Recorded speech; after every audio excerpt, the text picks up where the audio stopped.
Hello, MFSN fans. Thank you for waiting. We had a technical issue that we just resolved, and I'm now here with you to announce Super Bowl 55. I cannot believe this. I remember the days when it was Super Bowl 16. That's when my consciousness of football came in. I was 6 years old. It was Joe Montana's first Super Bowl. I didn't know what I was watching exactly, but I was captivated by it. And what we have today is nothing short of the kind of dreams that we all have as little kids and as adults for the best matchup we could have. Listen, if Aaron Rodgers and the Packers had made it, it would be very, very stirring anyway. But there is something about the GOAT, Tom Brady, on a new team without Bill Belichick, facing Patrick Mahomes, 25-year-old Patrick Mahomes, going for back-to-back championships. And I mean, it is young versus old. It is experienced versus super experienced. I mean, it's not that Patrick Mahomes isn't experienced, but my God, there's no one more experienced with Super Bowls than Tom Brady. 10 Super Bowls.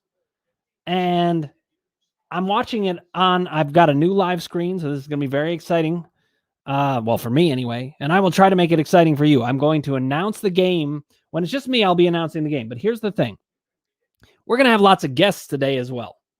We have American Ninja Warrior Matt Eisman, host, coming on. I can't wait for that. That's going to be super exciting. My former co-host, Claudia Jordan, is going to be joining us as well. And we've got Rich Davis, who does our picks against Ross. When I picked, I always ended up with food on my face every time. So I wasn't going to do that this time. But Ross and Rich made their prop picks and their picks for the game. Rich has Tampa Bay. Ross has Kansas City. I don't know why. I have a feeling Tampa Bay is going to do this. I just have a feeling that Tom Brady is going to find a way. If I had to pick which is the actual better team, it's Kansas City. But I've seen enough Super Bowls to know that you don't always know what is coming, and you kind of just have to feel it. I feel that Tampa Bay they have no pressure on them. Patrick Mahomes. Oh boy, it's Ross the Boss. Hi everybody. Can you hear me? Yeah, hold on. I'm just getting set up here. He's getting set up. So listen, you get settled, Ross. You get settled. I'm going to keep orienting the MFSN crowd to what we have going on today. Okay, now everybody knows we have the Super Bowl going on today. But I was saying that I'm going to announce the game when I have to. And there's going to be times where I have to, because actually we're having my friend, Dr. Andre Watson, on. And Dr. Andre Watson is a blind man. So I've announced movies for him. We used to go to movies together. And if you watch the AFC Championship game on our channel, you saw me announcing it for Andre. So I'm looking forward to doing some more of that as well. But we've got tons of guests coming on. And we're going to talk about all kinds of things, what they're experiencing about the Super Bowl, what they're thinking about how the game is going on. And we're pretty much ready to roll. We just got to get these teams on the field. It's time. Now, Ross, are you settled or you need more time? I'm settled. I'm excited. 2 weeks wait. Finally, the day's here. The Super Bowl's here. The Kansas City Chiefs are entering the field as we talk. I got my play-on music. I got Late Night by Travis Scott. That's the play-on music for Kansas City. Each team, I have a different song that I play when they come on the field. It's a tradition I've been doing for years, and it's unbelievable. I picked this song for Kansas City. I can't tell you why. There's certain reasons why, but Into the Late Night by Travis Scott is the play-on music for Kansas City. I could see the fans there. Just so you know what's going on with the fans, if a fan has a black mask on, that means they're just a regular fan. If they have a white mask on, it means they're frontline workers. You can tell the difference between the two. There's 7,500 frontline workers at the game, which is great. I can't believe that. It's unbelievable. And this is a home game for Tampa. No one says that. Oh, Tampa Bay, they're playing at home. Yeah, they're playing at home.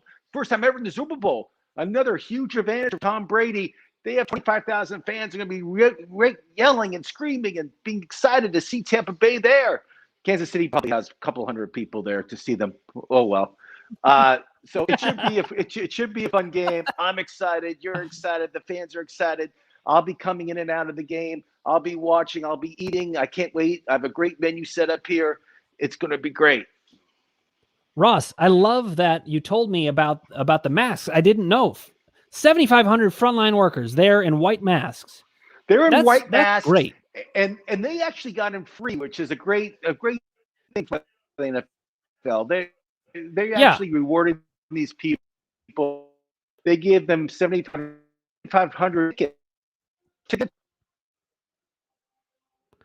Well, Ross, you're a little bit choppy here.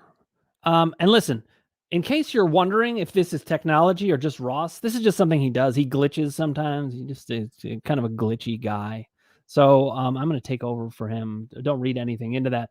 But I thought that was fascinating, and I love it. I love that these frontline workers who have been working so hard, because this is a very different year, as we know. This is a year that we all will remember for the rest of our lives as very different. We have all been leveled by the pandemic, stuck at home, and sports have been a way that we were able to connect with society again. And boy, do we need that. You know, we need to connect in that way. And I am so grateful to all of the people who have made it happen. I know there was some controversy around it because are people going to play or not? Should they be playing or not? Lots of debate, but we all know that as football fans, how big a deal it is to have this Super Bowl. And the Buccaneers are coming on in the white jerseys with the pewter pants. Listen, I remember the creamsicles. You remember the creamsicle jerseys, Ross? I don't know if you can hear me. The Buccaneers had those creamsicle jerseys, and the idea of the Buccaneers winning the Super Bowl was laughable when I was a kid. And you see, I'm wearing my Bernie Kosar shirt. I want to also give a little bit of a shout out to our coach from that era. Marty Schottenheimer is one of the fantastic coaches of all time. And Marty was the coach of the Browns. He went on to coach the Chiefs as well, and then the Chargers. And he was great everywhere he went. Marty has Alzheimer's, and he is in hospice now. And so we are all thinking of him and his family. And I actually have something that I ordered recently because I was always a fan of Ernest Biner, because he almost got us to this game, to the Super Bowl. 1986, 1987. It was January of 88 that he fumbled the fumble. And this is the amazing thing. This is signed by Ernest Biner. Signed copy. Ernest Biner for the love of the game. And I loved when he won the Super Bowl in 1991 with the Redskins, who are now the Washington team. I understand that name is being retired, and I'm all for that. I really am, especially with the Redskins. And I'm a Cleveland Indians fan. It's fine with me that we're stepping away from that. I will miss the name, but I understand why it needs to happen. So this is the thing. Sports are it's the story of our lives, at least as sports fans. I know there are people out there who aren't sports fans. I know they're probably not watching MFSN right now, but these are the stories of our lives. This tracks. I can remember every year better because of sports. And when March Madness was canceled, that hit us all deep. And then baseball came around, and it delayed and delayed and delayed. And I'm not complaining about it because, of course, we know the pandemic is the real deal. It's a big, big problem. And I'm so grateful for all the people who worked to get the vaccines in order. And it's rolling out. Every time somebody gets a vaccine, even if it's not me, I'm excited about it, because we're getting somewhere as a country. And when we get to Super Bowl 56, I am hoping there's no masks. Not because I hate masks, but because I want return to reality.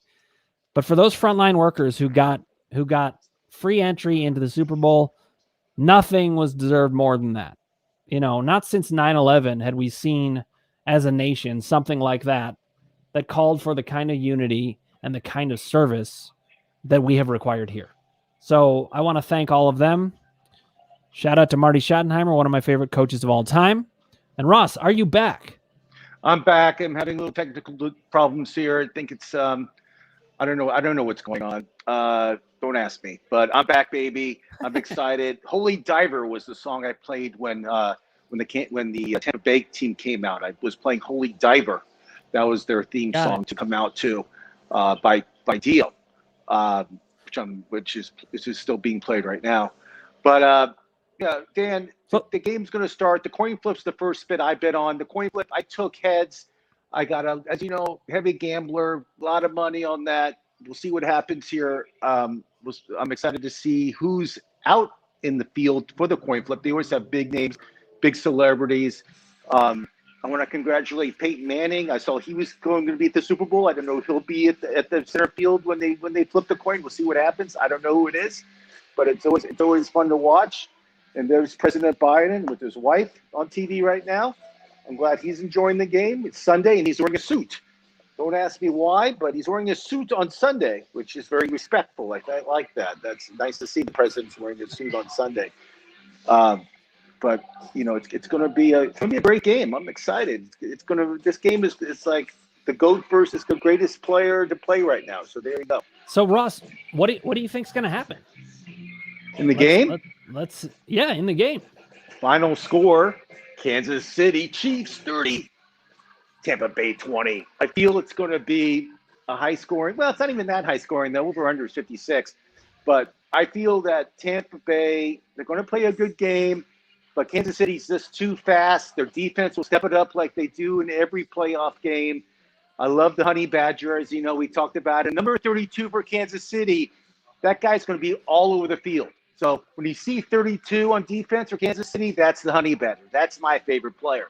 You'll see him running around, making tackles and receptions, knocking people out. He's unbelievable. Chris Jones, the defensive lineman for Kansas City, he's going to have a great game too. It's going to be a good game. And watching Tom Brady play, it could be his final game. We never know. We never know what's going to happen in the offseason. It's wake true. Up one morning and quit.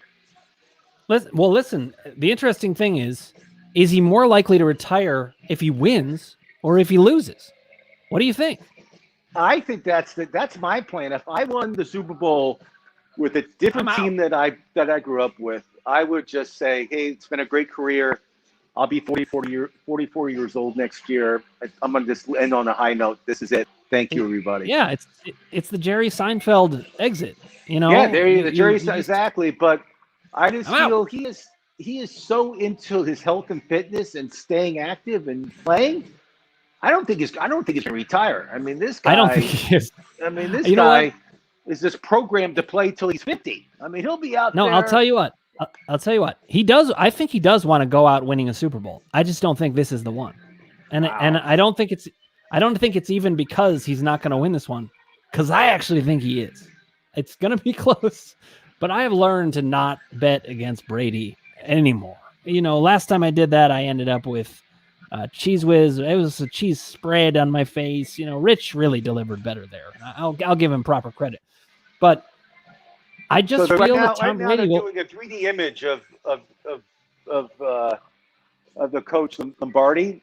I don't really understand. I'm watching it right now. I can't hear it. I'm listening to music. I don't know why, but they showed a 3D image of Lombardi, like saying that famous speech. You know, I didn't hear it, but I think it's a speech when he goes, "There's three things you should worry about: your family, your religion, and the Green Bay Packers." I think that's the speech he gave. I think. I'm not quite sure. I'm not 100% sure, but I'm guessing. Yeah, I'm a big enthusiast of Coach Lombardi. But wait, Ross, I got to say this. This is. I'm a big Star Wars fan. It feels like Vince Lombardi has come in a hologram. he has appeared. You're right. Vince, are you with the Empire? Are you right? Yeah. All right. Yeah. Maybe he's Obi-Wan Kenobi. He's not with the Emperor. But that's pretty intense. I don't know. Maybe he's on the dark side. I don't know what's going on here. I have the sound down. Also, listen. This is a harbinger of a Kansas City loss. When Vince Lombardi showed up last against the Kansas City Chiefs, the Kansas City Chiefs lost 35-14. Super Bowl won. I know my Super Bowl history. That's why I have you as a partner. You know all the scores. You know what's going on. Super Bowl won. And you were not even born yet. You probably never even watched one play of that game, and you know the score of the game. That's unbelievable. I didn't. I would have been in utero like as an elephant to have been there because the gestation period would have had to been so long. Here comes the national anthem. Who's Yeah, singing and this? it's HER singing it again. Not my cup of tea, but I guess the fans like it. There you go. Oh, It's weird to she's not see singing the fans. national anthem actually. I mean, we're watching the game. I'm seeing the panoramic view, and you see the fans close together like this, and it just. I mean, I'm happy for that, but I'm a little concerned about that too. But I know. I guess it's Florida, and they're a lot more they're a lot more passive there, and I just feel Wow. that Yeah, they're really bunched up. I gotta say, they and I have the same experience you do. I'm like weirdly joyful about it and also horrified. Like we have to get this pandemic under control. But listen, the people make their own choices. Meanwhile, these are frontline workers. Maybe they have the vaccine already, and that would make it different. And I hope that is what's happening. Well, 7,500 are frontline workers. Of course, they had a vaccine. They just did a close up of this girl playing guitar and total soft cleavage there. I don't know what kind of I don't know who's the cameraman, but I'm sure it's a male. Yeah, they almost zoomed in really close. That's really close. I'm happy there was no wardrobe malfunction. But it's kind of cool to see, like I mentioned to you before, the people with the white masks are all the frontline workers, and the dark masks are just regular people that paid to get in or were given tickets by the team or whatever. But it is nice to see a stadium, even though it's like half full. Not even half full. It's probably about a third full, but it's just nice to see fans there. Makes you feel like things are coming back to normal. I like to see it. Now I did have the over under. I had an over 2 minutes and 6 seconds. The national anthem. I don't know if I won that bet, but I have to check it later. We'll wait because this isn't the national anthem though. Oh, I didn't. Okay, okay. Got it. Who's singing? This is America the Beautiful. Got it. But it was definitely over 2 minutes, but Star Spangled Banner is shorter, so we'll see. Yeah, man, it's pretty interesting to see. I just saw Travis Kelce, he's number 87. Gronk is number 87. They look like they're like the same bot. You know, I interviewed Gronk once. You know that? Did you know they're both the same age? Which I didn't. I just learned like during the last 2 weeks. They're both exactly. I forgot. I think they're 29 or 30, but they're exactly they're 31. The same age. What? 31. Gronk is 31? They're both the same age, which you had to, if somebody asked me like who's older, Gronk or Kelce, I would say Gronk. But no, they're both the same age, which is an unbelievable stat that a lot of people don't know.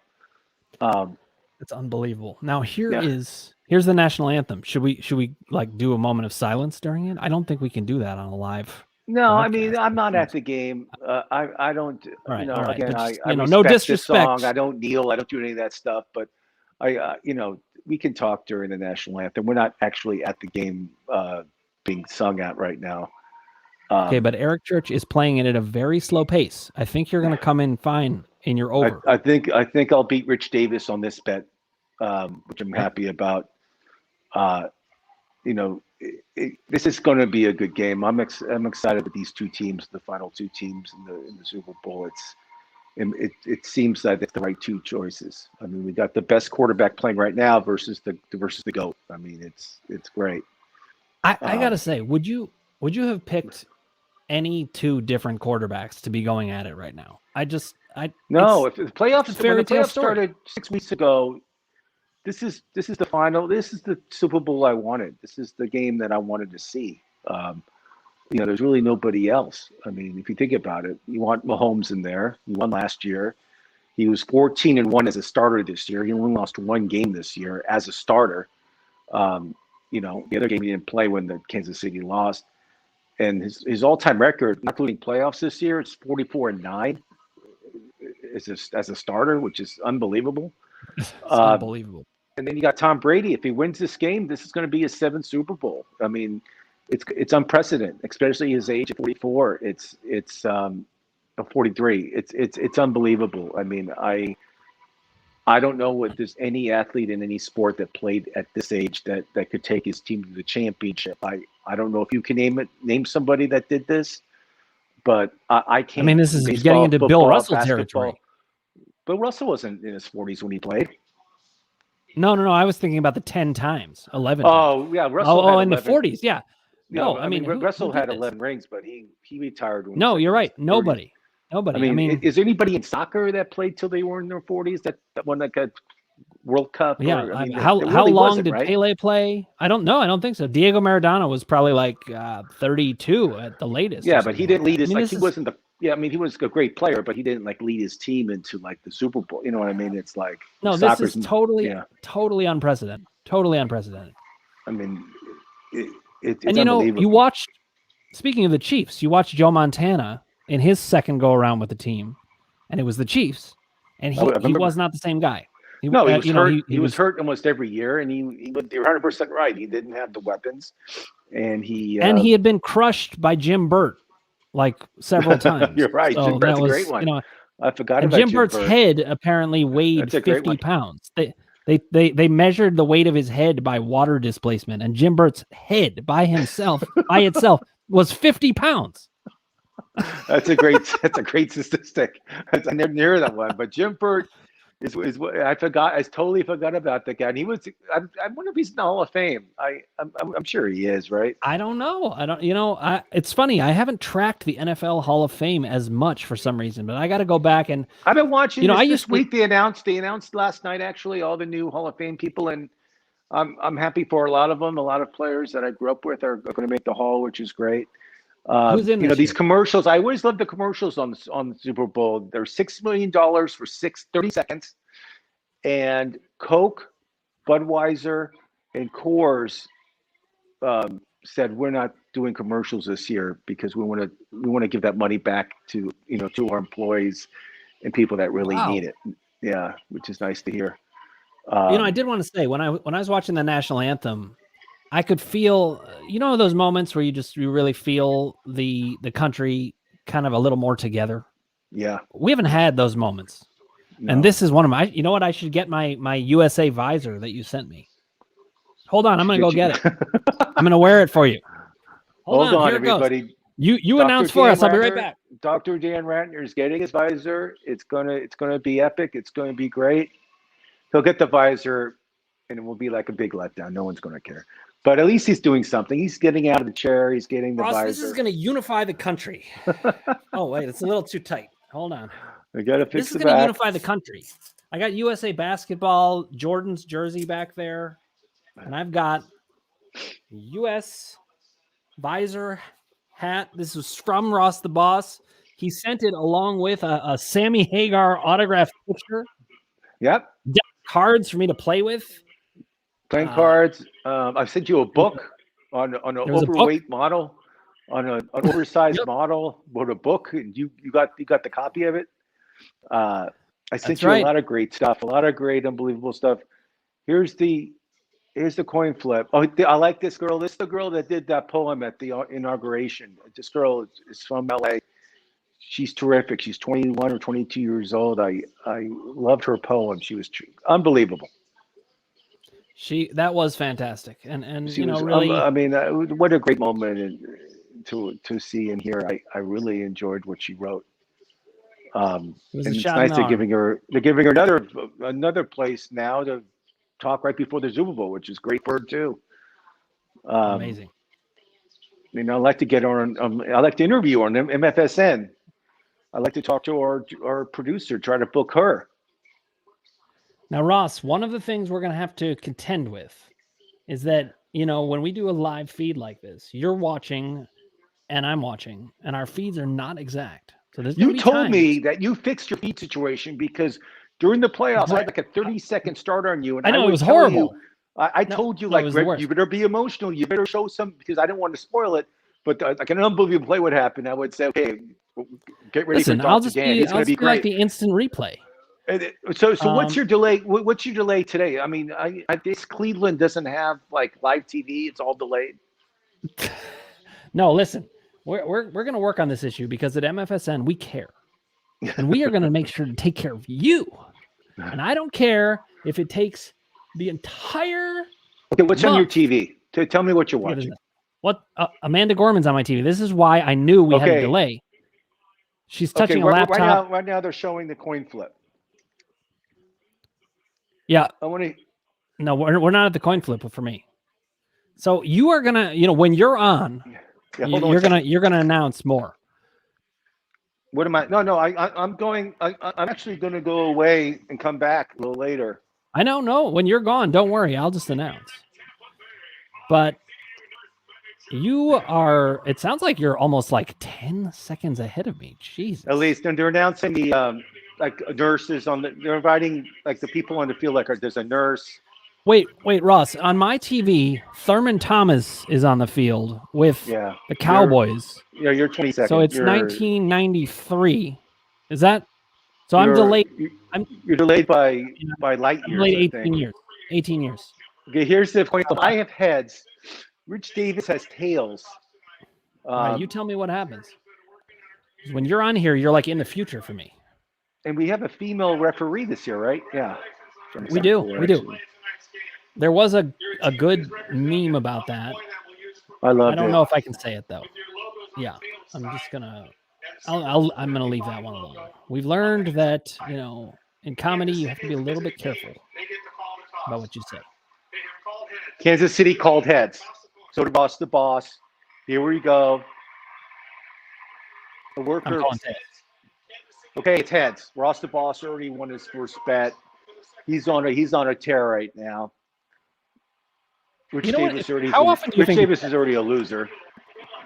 I don't think it's 50-50. I think heads is winning like 75-25. Thank you. It feels that way. And I like the captain for. Oh, go ahead. Tell me about the captain. The captain for Tampa Bay who came out was the linebacker, last name David. I don't think he's related to Larry David. I don't think they're brothers. I don't think they're related at all. I think they just have the same name. Another mother. I'm just taking a guess. I don't think he's related to Larry David. And Kelsey came out for Kansas City, who is obviously the best tight end in the game right now. Are these the two guys who are like the men of the year kind of thing? Yeah. Oh yeah. No. The guy who won the Walter Payton Award is Russell Wilson. Actually, I want to congratulate him. He won the Walter Payton Award last night. I think these were the nominees for their teams. They could be. I don't know if they're the captains. I'm not quite sure. Kelsey was the nominee for Kansas City. That I know. Oh, maybe David was the nominee for Tampa Bay. You could be right. He was. And you know what? I like the fact that's the focus, it seems. It's like, the players who are, the best with community. We've got, the frontline workers in the stands. We've got a good feel going on. So we have Rich and Steve Covino. They're coming on at 4 p.m. Pacific, 7 p.m. Eastern. So they're on in 24 minutes. Ross the boss. We're going to let you enjoy your start of the game. Okay, I'm going to follow this for you. I'll be back. I will be announcing. I'll come back. We'll have fun with Covino and Rich. Those guys they go by Covino and Rich. That's their name of the radio show. So it's Steve Covino and Rich Davis. So it's Covino and Rich. Get it? Oh look. Okay. Hey, we got some YouTube comments coming in. Ben Rent says Ross the boss wins again. Talk sports with you. Who said that? Cowboy. Ben Rent. You know Ben Rent? This guy knows you. No, I have a lot. Maybe he just come to love you. Yeah. Anyways, this is great that we've got comments coming in on screen. Thank you for watching. Ben. You got the visor on. I'll be back in 20 minutes. I'm gonna watch the game, analyze it a little bit, give my 2 cents in 20 minutes with Covino and Rich. And then who else do we have coming on today? Well, we've got Claudia Jordan coming on. We've got Matt Eisman coming on. We've got Larry the Cable Guy coming on. Wow. Did you know he's coming on? Yeah, I mean we got a pretty star-studded lineup. I did know, but I wanted you to tell the audience, so that's why I said, who else do we have coming on? You're such I didn't know, Ross. Yes, I did. Ross was a producer on the Tonight Show. He just throws me softballs, and I hit them out, but I don't realize I'm getting softballs. Yeah, I'm trying to set up. But here's the kickoff. It's just going to be a good game. I'm happy we're doing this. It's kind of fun. But this is a lot of fun. I'll be back at 4. So keep watching. Ross, enjoy it, and then I'll be back. I'll see you then. And if you're having pizza, you can have it with me because I'm ordering pizza. Pizza is the poor man's food. I don't eat that. No pizza. Hey, listen, I'm for all the people. It doesn't matter I'm how teasing. how I'm wealthy having or I'm not. having a deli. I have a hot chili dog ready, and I have a pastrami sandwich ready, which I'm excited. I'll show the audience when I come back. All right, sounds good, Ross. We will see Okay, you soon. I'll talk to you later. Bye bye. All right, my man.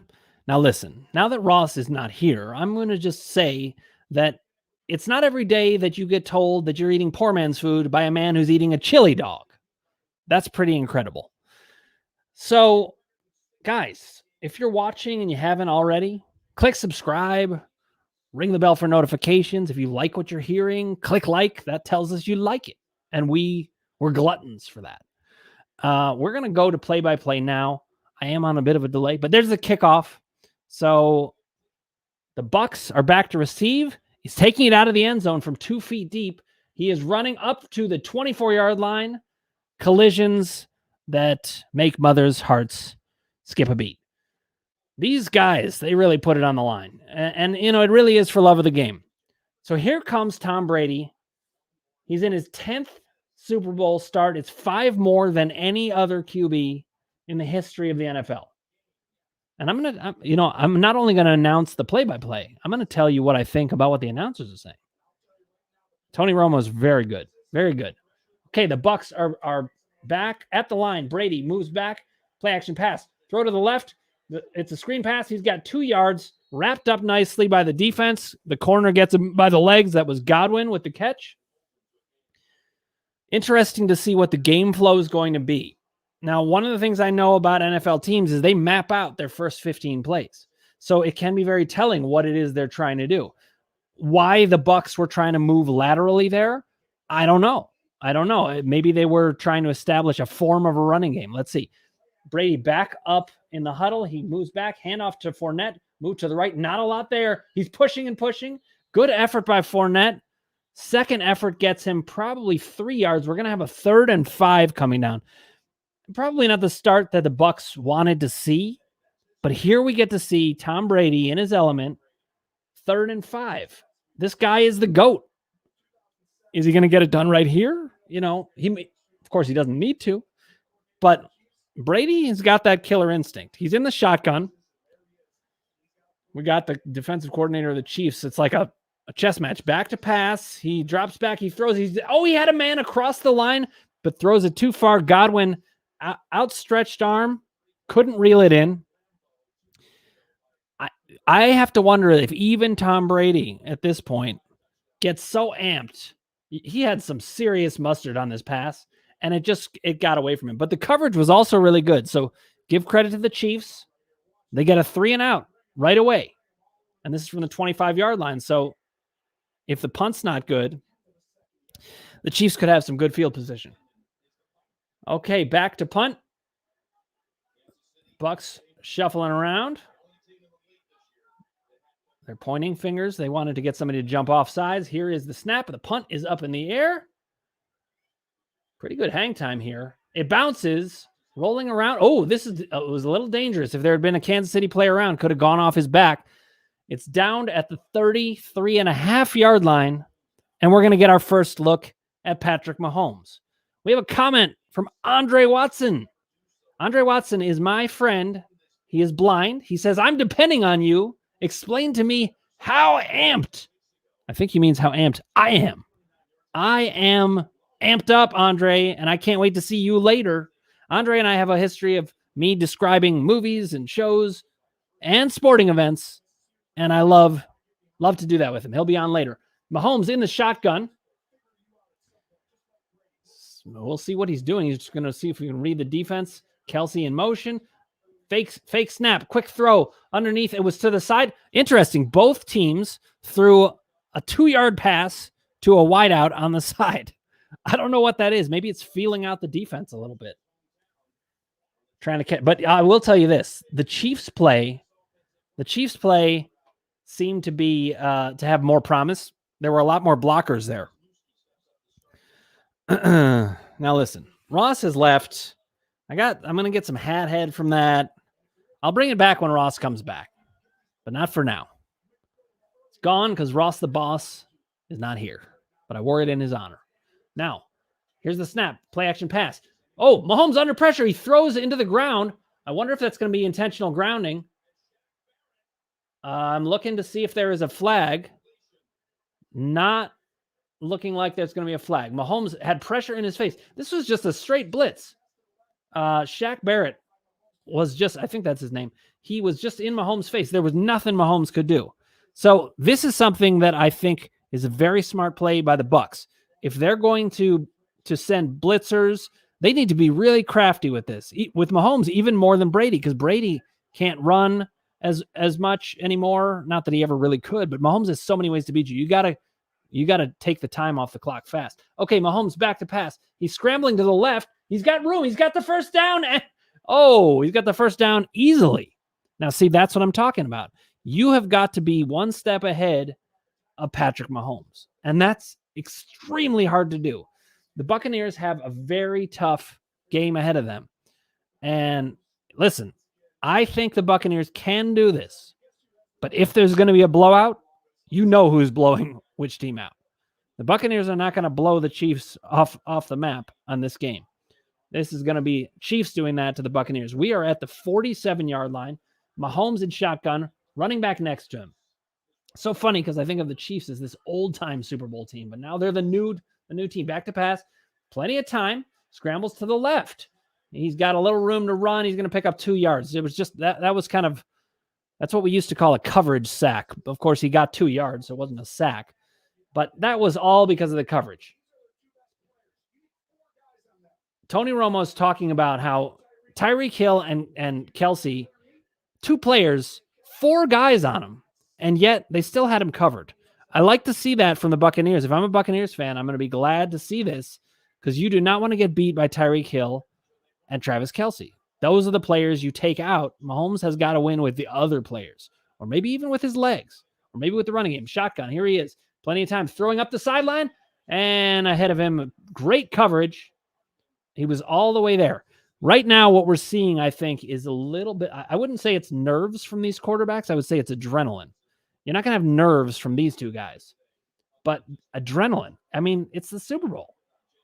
Hopefully, what they've done in their minds, and there would be nobody better at this than Tom Brady, who's done this 10 times, or this is his 10th time, is settle themselves down. Now, Mahomes in the shotgun again. It's amazing how much this team does not run. So it's 3rd and 8. You know this team is going to pass. If they're going to run, it's going to be Mahomes most of the time. They're not going to run in this situation. So Mahomes back to pass, plenty of time. He throws deep. He's got a man. Oh, just overthrew him. He had Mecole Hardman. And he really, look, this is a play that you might see Mahomes start to make later in the game. I'm telling you. I don't care who you are. You're going to be amped playing in a Super Bowl. He just whipped this, and it looked, he had a great angle on it, but it was probably, 5 yards too far. And Hardman never had a chance. So we've got a punt fest going on so far. Here comes the punt. High in the air. It's going to bounce close. Oh, the Chiefs had a play on it to try to down it at about the 4-yard line, but it rolled right into the end zone. It hit the ground and just took off like a rocket. So it's 1-1 in punts. And now we are going to commercial. So during commercial, I can't announce the game. I guess I could announce the commercials. And I'll tell you what, you can put in your comments what you want me to do. I'm going to start doing my own thing because I have control here. But if you start putting in comments, you might have control. So let's see. This seems like some kind of either horror movie or show, or it's a parody. I'm going to have to see. No, that was a true horror movie.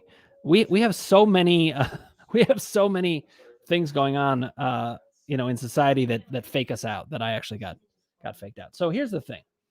I am a big aficionado of the Super Bowl. I used to study the scores, and I used to think about these teams and who made it. And it's really interesting because, this is Super Bowl 55. That's a ways out, but it's only 55 of them. I mean, each one of these is a pretty significant event in our lifetimes. And we've got Tom Brady trying to win. I believe this would be his 7th Super Bowl win. I need to Google that. because I really should know that if I'm going to be announcing a game. I believe he's no, he's 5-4 coming in. This would be his sixth ring, I believe. But I need to know this. So give me a second because I'm going to pull this up.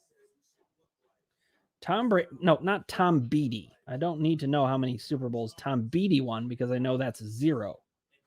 How many? No, that's MVP awards. I want to know how many Super Bowls the man has won. And guys, if you have comments, you can let me know. Let's see. No, I don't want to know how many MVPs. I want to know how many Super Bowls he's won. Here we go. He's made 9 Super Bowls and he's won 6 of them. Okay, I actually did think that he had won 6, and I was right. I shouldn't have doubted myself. This is a chance to win a 7th Super Bowl. There's no quarterback who has won 6 Super Bowls. There was no quarterback who had won 5 Super Bowls. Tom Brady has won 6, and he could be 7-3 in the Super Bowl. I mean, he's like LeBron and Jordan combined. It's of course Jordan was undefeated altogether. But I'm mixing my metaphors. So when I was a kid, I used to watch the NFL Films Super Bowl games. You know, the recaps of it with the frozen tundra of Lambeau Field. You know, the feel of that was magical. And I would wake up on Super Bowl Sunday and it was just magical. And I still feel that some. It's different when you're an adult. The Bucs are back. Tom Brady is under center. Interesting. He's not going shotgun as much as Mahomes. Here's a run. Fournette to the right. Plenty of room. Busts a tackle. He's gone 13 yards. Nice job by Fournette. I actually have to make sure that wasn't Ronald Jones. All right, handoff. He cut to the right. It was great blocking, but in the interior, he broke 2 tackles, and that was Ronald Jones. I knew I had that wrong. Fournette's 28, Ronald Jones 27. So Ronald Jones broke a couple of tackles. Now he's on the sideline, so they're probably going back to the pass, and with an empty backfield, you can pretty much bet on it. Man in motion. We got a wide receiver. We got some trickery here. We got a wide receiver, but it's wrapped up very nicely, snuffed out by Clark of the Chiefs. A 3-yard loss. I was wondering if that was going to be a pass right there. You had a wide receiver come through the back of the backfield, and then the wide receiver coming from the other side. So they faked one handoff to the wide receiver, handed off to another. I think they got a little too cute there. The Chiefs just stayed in their lanes, made the play. Brady's in shotgun. We got 2nd and 13. He's in shotgun. He's got, I think, Jones next to him. He drops back. Throws over the middle. Tackled about a 4-yard gain. Cameron Brate hauls it in. It looks like we're going to have a punt fest for a little bit here because we got now 3rd and 9 coming from 3rd and 8 coming from the Patriots. I mean, the Buccaneers. What am I talking about? Patriots. I'm so used to Tom Brady playing for the Patriots. You can't fault me for it. You knew it was going to happen on every broadcast at some point. Brady's in shotgun again. 3rd and 8. Let's see if he's settled in now. Ready to strike first. I feel like they're going to get this for some reason. But I don't know. Kansas City looked like they were sending blitz. It was disguised. They got him. Sacked underneath. That was a great play because they faked the blitz. Then they dropped into coverage. And then you saw Okafor come around from the right and come into the middle of the pack. This was like a disguised blitz from a lineman. Great movement. And he circles in. He comes up the middle. And Brady's got nowhere to go. He didn't see him coming. It was disguised by all those big bodies. So we got another punt coming on. Andre Watson says they are trying to soften the defense. I agree. This is kind of like a heavyweight fight. They're going to hit a lot of body blows. Here comes the punt. It's towards the sideline. It bounces backwards. A terrible bounce for the Buccaneers. Oh, it was touched by the Buccaneers and then picked up by the Chiefs. I believe that'll be ruled dead because the Buccaneers touched it first. But even so, you're going to have good field position for the Chiefs. That's not what you want if you're Tampa Bay, obviously, for multiple reasons. You do not want to give Patrick Mahomes that kind of wiggle room. All right, guys. So we've got a punt fest so far. Not what everybody wants to see, but listen, this isn't going to be 13-3 Patriots over the Rams. Remember that game? That was truly the most boring Super Bowl I ever witnessed. And I saw some great ones. I saw Tom Brady win his first Super Bowl. I was there. It was the only Super Bowl I ever went to. It was against the Rams also, but that one was exciting. Now, Sam Jacobowitz, you are our MVP of the chat room, as you know, saying hello. Thanks for stopping by, Sam. Appreciate you being with us. You're usually a basketball guy, I know, but maybe you're a big football guy because I didn't meet you during the football season too much. You'll have to let me know. So I was at that Super Bowl, and the idea of the Patriots winning the Super Bowl at the time would have been kind of shocking. I mean, I remember the Patriots from like this Tony Eason, Steve Grogan days with the Paul Revere helmet. You know, they put a center on their helmet. And I'm actually weirdly, I'm a big believer that the uniforms can change the culture. Like I'm not all in on that, but I think you gotta sometimes change it up if the mojo's not right. Look what happened with the Buccaneers. Look what happened with the Patriots. And silver seems the way to go. Maybe the Browns should get some silver in their helmets, although they're coming back now. I think the Browns have a chance to go to the Super Bowl next year. I dare I say it. Sam says he's not a big football fan, but he likes it. Well, listen, I appreciate you joining us, Sam, because it's your Super Bowl Sunday and you're choosing to spend some time with us, and I appreciate you. He says he's got the Bucs tonight. I do too, but I'm never going to feel good about that. I wasn't going to feel good about either pick. I mean, look, I guess you pick the Chiefs, you can feel pretty good about it. Andre Watson says the cost of silver is going up. You're right, because the Bucs, it was pewter, I suppose, but they did a good job there. Sam Jacobowitz also thinks there won't be a touchdown in the first quarter. You know, all these people across the nation are doing the same thing. They're watching this game, and these little minutia that we're talking about, they're important because people are saying, you know, I've got these squares. I want it to be 0-0, and I win a certain amount of money if it's that way at the end of the quarter. And then there's bets about whether there'll be a touchdown in the first quarter or who will score the first touchdown. This game is watched with a fine-tooth comb. The Chiefs are in the huddle. Patrick Mahomes describing the play. There's Andy Reid. This is for you, Andre. He looks like he's wearing a beak. His mask is just not stylish. But Andy Reid was never known for his style. Mahomes under center. Got a running back in the backfield. I think they're going to go to the run. Oh, it's a pitch. End around. Tyreek Hill running. He's got about 5 yards. But whenever he touches the ball, you wonder if it's going to be a touchdown. You really do. The guy is just... There was a guy on the Browns when I was growing up called Gerald McNeil. He was called Ice Cube. And it was because he would just like sizzle along. You couldn't believe how the guy moved, his smoothness. Well, Tyreek Hill is like that, but a lot better.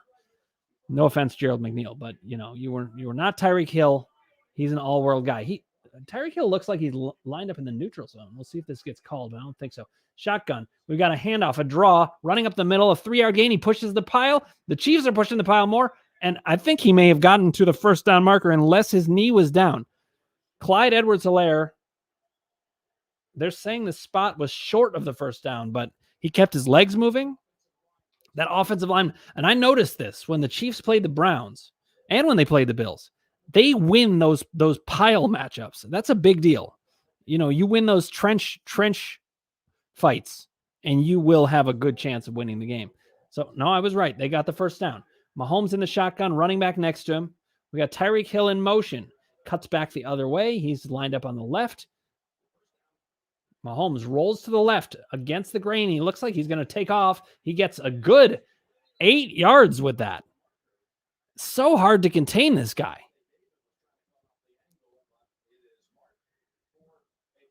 That was definitely a nice run, Sam. I agree. And this looked like it was kind of a designed run. This is something that the Browns did with Baker Mayfield a lot. Teams are starting to do this. They're starting to utilize the rollout to the left because the defense isn't expecting it. And by the time they get around there with a guy as fast as Mahomes, you're not gonna be able to do much. He picked up the first down. Handoff, plenty of room to run. Oh, hammered, and his legs were taken out That had to hurt. His right quad, my right quad hurt from that. Absolutely hammered. It was like a missile, but he picked up a good 5 or 6 yards before then. So the Chiefs are starting to click here. And if the Chiefs are starting to click, I'm telling you, that's going to be big time trouble. But listen, this is a heavyweight fight. These are punches to the gut, trying to weaken the defense. The Chiefs do it faster than any team. The running back in motion, Mahomes in shotgun. And we've got Ross the Boss joining us again. That looked like a false start to me, but no flag coming around the end. Mahomes steps up in the pocket, throws. Was he over the line? Tipped. Oh, just out of the hands. It was lined up to go into the hands of the wide receiver in the end zone. Tipped away at the last second. Beautiful play by the defense. We got offsides on the defense. See, I thought it was a false start. We got Ross the Boss drinking a Stella Artois. A little Stella commercial here. Ross, guess what I have? What do you have? I got a Kill Cliff. These are our sponsors. You have a long day ahead of you, so you better drink that Kill Cliff. Yeah, I do. Listen, Ross, I'm gonna prove the haters wrong, that I can do this. You hold on, I'm gonna announce this play, and then I'm gonna tell you more. Mahomes is in shotgun. You're like 2 plays behind me, just so you know. Here's my All right, sandwich. well, look, I can. delicious. Oh, pass. Oh, that was nearly picked. That was a dangerous play. Oh, look at that sandwich. My God, Ross, give me a bite. Come on. Delicious for some reason. You got to take a bite. It was me. I will later. Hey, listen. So Ross, I guess both Davis teams. is here. I feel Hold on both a sec. teams are a little here. shaky. Well, the Chiefs are finding their legs, but that pass didn't show it. Rich Davis is here. Did you hear me? Rich Davis is joining us from Sirius XM Radio. Almost a touchdown. You missed it. Rich Davis, you lost a coin flip. Oh, man. Yeah, so I must be really behind. Clyde Edwards-Helaire runs to the left. You lost the coin flip. There was a touchdown? You're already losing like all your bets. Oh, the coin flip. Hey, Rich, can you hear us? Rich is frozen, but he's a good-looking man. Look at that guy. Just don't push it. Well, Just don't push it. Listen, Rich, when you're ready to move. We're here. Yeah, I can hear you. You watching the game or you watching the Puppy Bowl? I can't hear you guys. Hold. Hey, Rich, do me a favor. Can you turn your camera? Turn it to hamburger, not hot dog. Okay, I don't want to spoil it, but Kansas City just scored. No, you and Kansas City scored. This is like Back to the Future. 3-0 Kansas City. The slaughters is about to begin. 3-0. There we go. Rich Davis took Tampa Bay already. His 3 points that he got is gone. Okay, but listen, if he hit a long field goal, good for Rich. Because remember, Rich also called that the longest score would be a field goal. I cannot believe Mahomes threw that. Did you see that pass he threw? I know I'm behind, but that pass he threw was insane. Yeah. He just flicked it with his wrist and went like 40 yards. All right, Steve Covino could have thrown the same pass easily. Thanks for joining us for a while. Stop in later. Steve Covino can't join us? Guys? Hey, Rich, can Steve Covino join us, or he's not coming? I don't know. I'm not his wife. I don't know. You are his bitch. But listen, Rich, I was going to say this to you. I was so excited to have Covino on because I was starting to believe that he's just a phantom. I know. Do you want to go sideways? Is that better? Should I go sideways? Yes. You are the man. There we go. That's like a 2-minute commercial. All right, Rich. So what are you thinking of the game so far?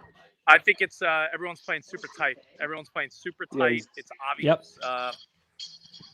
I don't know. I took last minute. I decided to bet on the Tampa Bay Bucks. I didn't think I was going to touch the game, and I bet last minute Tampa. But I also, my prop bet that I love that doesn't look good so far because everyone's tight. I have Mahomes and Brady combined for over 635. Listen though. Which does not look good right now. It doesn't look great right now. It's true, but I would have took the under on that. I don't like that bet. Yeah. That was the one bet I did take. But how you guys liking the game so far? Anything standing out? I feel both. Like you said, both teams are tight, and I feel both teams have abandoned the run. Basically, they're passing 70% of the time now. Oh, I did another prop bet that's working out so far. Did you know that it was rushing attempts by Patrick Mahomes over under 4.5? I took the over. I think he's already at 3 or 4. Oh no, that's a great bet. Also, That's a great pick. Remember you and I bet the over on 19.5 yards for Mahomes too? Yes. I mean, I feel he's already ran the ball like twice. Yeah, and I think he's broken 19 yards already. Oh yeah, it's close. He's gonna get it for sure. But yeah, I thought this game was gonna be a shootout. But then again, Brady never puts up points in the first half of a Super Bowl. So, oh my God, we have Steve Covino. What's up, guys? What's up, Covino? Ross the boss here, and I want to talk sports with you, Cowboy. I got some things I want to ask you. No, don't put me under any pressure. You watch the game. Which commercial do you like the best so far? The Will Ferrell one that just aired right now. I mean, who doesn't love Will Ferrell? Covino, you mean the Will one? Ferrell's pace getting worse and worse every year. Wait, Ross, what did Rich say there? I said the Will Ferrell one I missed because I'm talking to Russ the boss outside in the driveway. yeah, that's Rich, right. You missed it. It was fantastic. It was the highlight of the day so far. It was good. Covino liked it. All right, great. I'll have to look it out online later. Thanks, Russ. It was good. Covino liked it. Covino, your partner took Tampa Bay. Which team did you take to win today? You know what, man? If you want to know where my heart's at first, my heart's with Tom Brady. It really is. I want to see him do it again. I'm always rooting for greatness. I think Mahomes has plenty of years ahead of him. Tom Brady's the old guy. Our whole career, Rich and I's whole career spanned Tom Brady's career. So I want to see Tom Brady win it, but I think the Chiefs got it. And they're the first on the board with 3 points. So, yeah, my heart says the Buccaneers, but my head says the Chiefs. No, this is a home game for Tampa Bay. We talked about it. I mean, they got to sleep in their own beds. They got to wake up to their wives every day. I mean, good point. The other team had to sleep at hotels. I mean, it's a huge difference. By the way, I lost $20 on another prop bet early on. Of course you did. It was who would they show first during the national anthem, Kelsey or Gronk? And I picked Kelsey, and they went to Gronk for like a 30-second close-up. They did. They zoomed in on Gronk. I know. I thought they'd give Kelsey more love, but they gave Gronk all the love. Well, hey, Covino, did you catch when Rich had to put Cheese Whiz on his face? I don't know if you got to see it. Not only did I catch that, I saw Ross with the salami on his head. But it's not, you know what? The weird part is it's not the first time I saw Ross with salami on his face. Isn't that crazy? Yeah. Well, that sounds like quite a story. I'll get you, Covino. I'll get you for that. Don't worry. Wow. You guys are so mean to me. I don't know why we have these guys on. They just rip me apart. Every time I'm on with these guys, they rip me apart. I'm like their punching bag. I love Ross the boss. Yeah, I look at this. That's pretty awesome. Here comes the running game, guys. Here comes Tampa's running game. Have boxes and any like big time pool or anything? You have any numbers? Guys, I'm so depressed. This is the first year did you hear? I've not bought one box at all. You didn't even hear. Oh, there we go. I didn't buy one box? It's been depressing. I'm watching the game. I'm here with my dog and my wife, and that's it. I usually have a huge party, blowout, band playing. I got hookers, I got drugs, I got everything going on during the party. But this year, I'm just here. My wife and I are sitting here watching the game. This is it. Yeah. Well, hey, let's not forget, you're also here with your therapist. Okay. I am with my therapist, but so if you're depressed, you're in the right place. Covino, if you need any help, I'm here for you. But you seem totally fine. No, I'm not. Don't be fooled by my sweet pompadour and my cool red shirt. I'm not fine at all. What have I missed? In fact, you want to know what happened? They threw the flag. It looks like the Chiefs are getting their it looks like the flag's on them, a holding call. It looks like the Buccaneers are getting the running game going, like Ross the boss said. The boss knows what he's talking about. But, guys, I want to explain why I was late real quick to the broadcast. Good. I'm setting up the phone. You know, don't feel bad, Ross the boss, because I do have our producer Spot here and his beautiful wife. And I'm setting up the phone. Hey, Spot. And hey guys, my little stand here falls over, knocks over my drink, and I spill my drink all over Spot's wife's phone. I feel so bad about it. Oh no! Just send the bill. That'll make you late. Send the bill to me. I'll be happy to pay for it. It's not a big deal.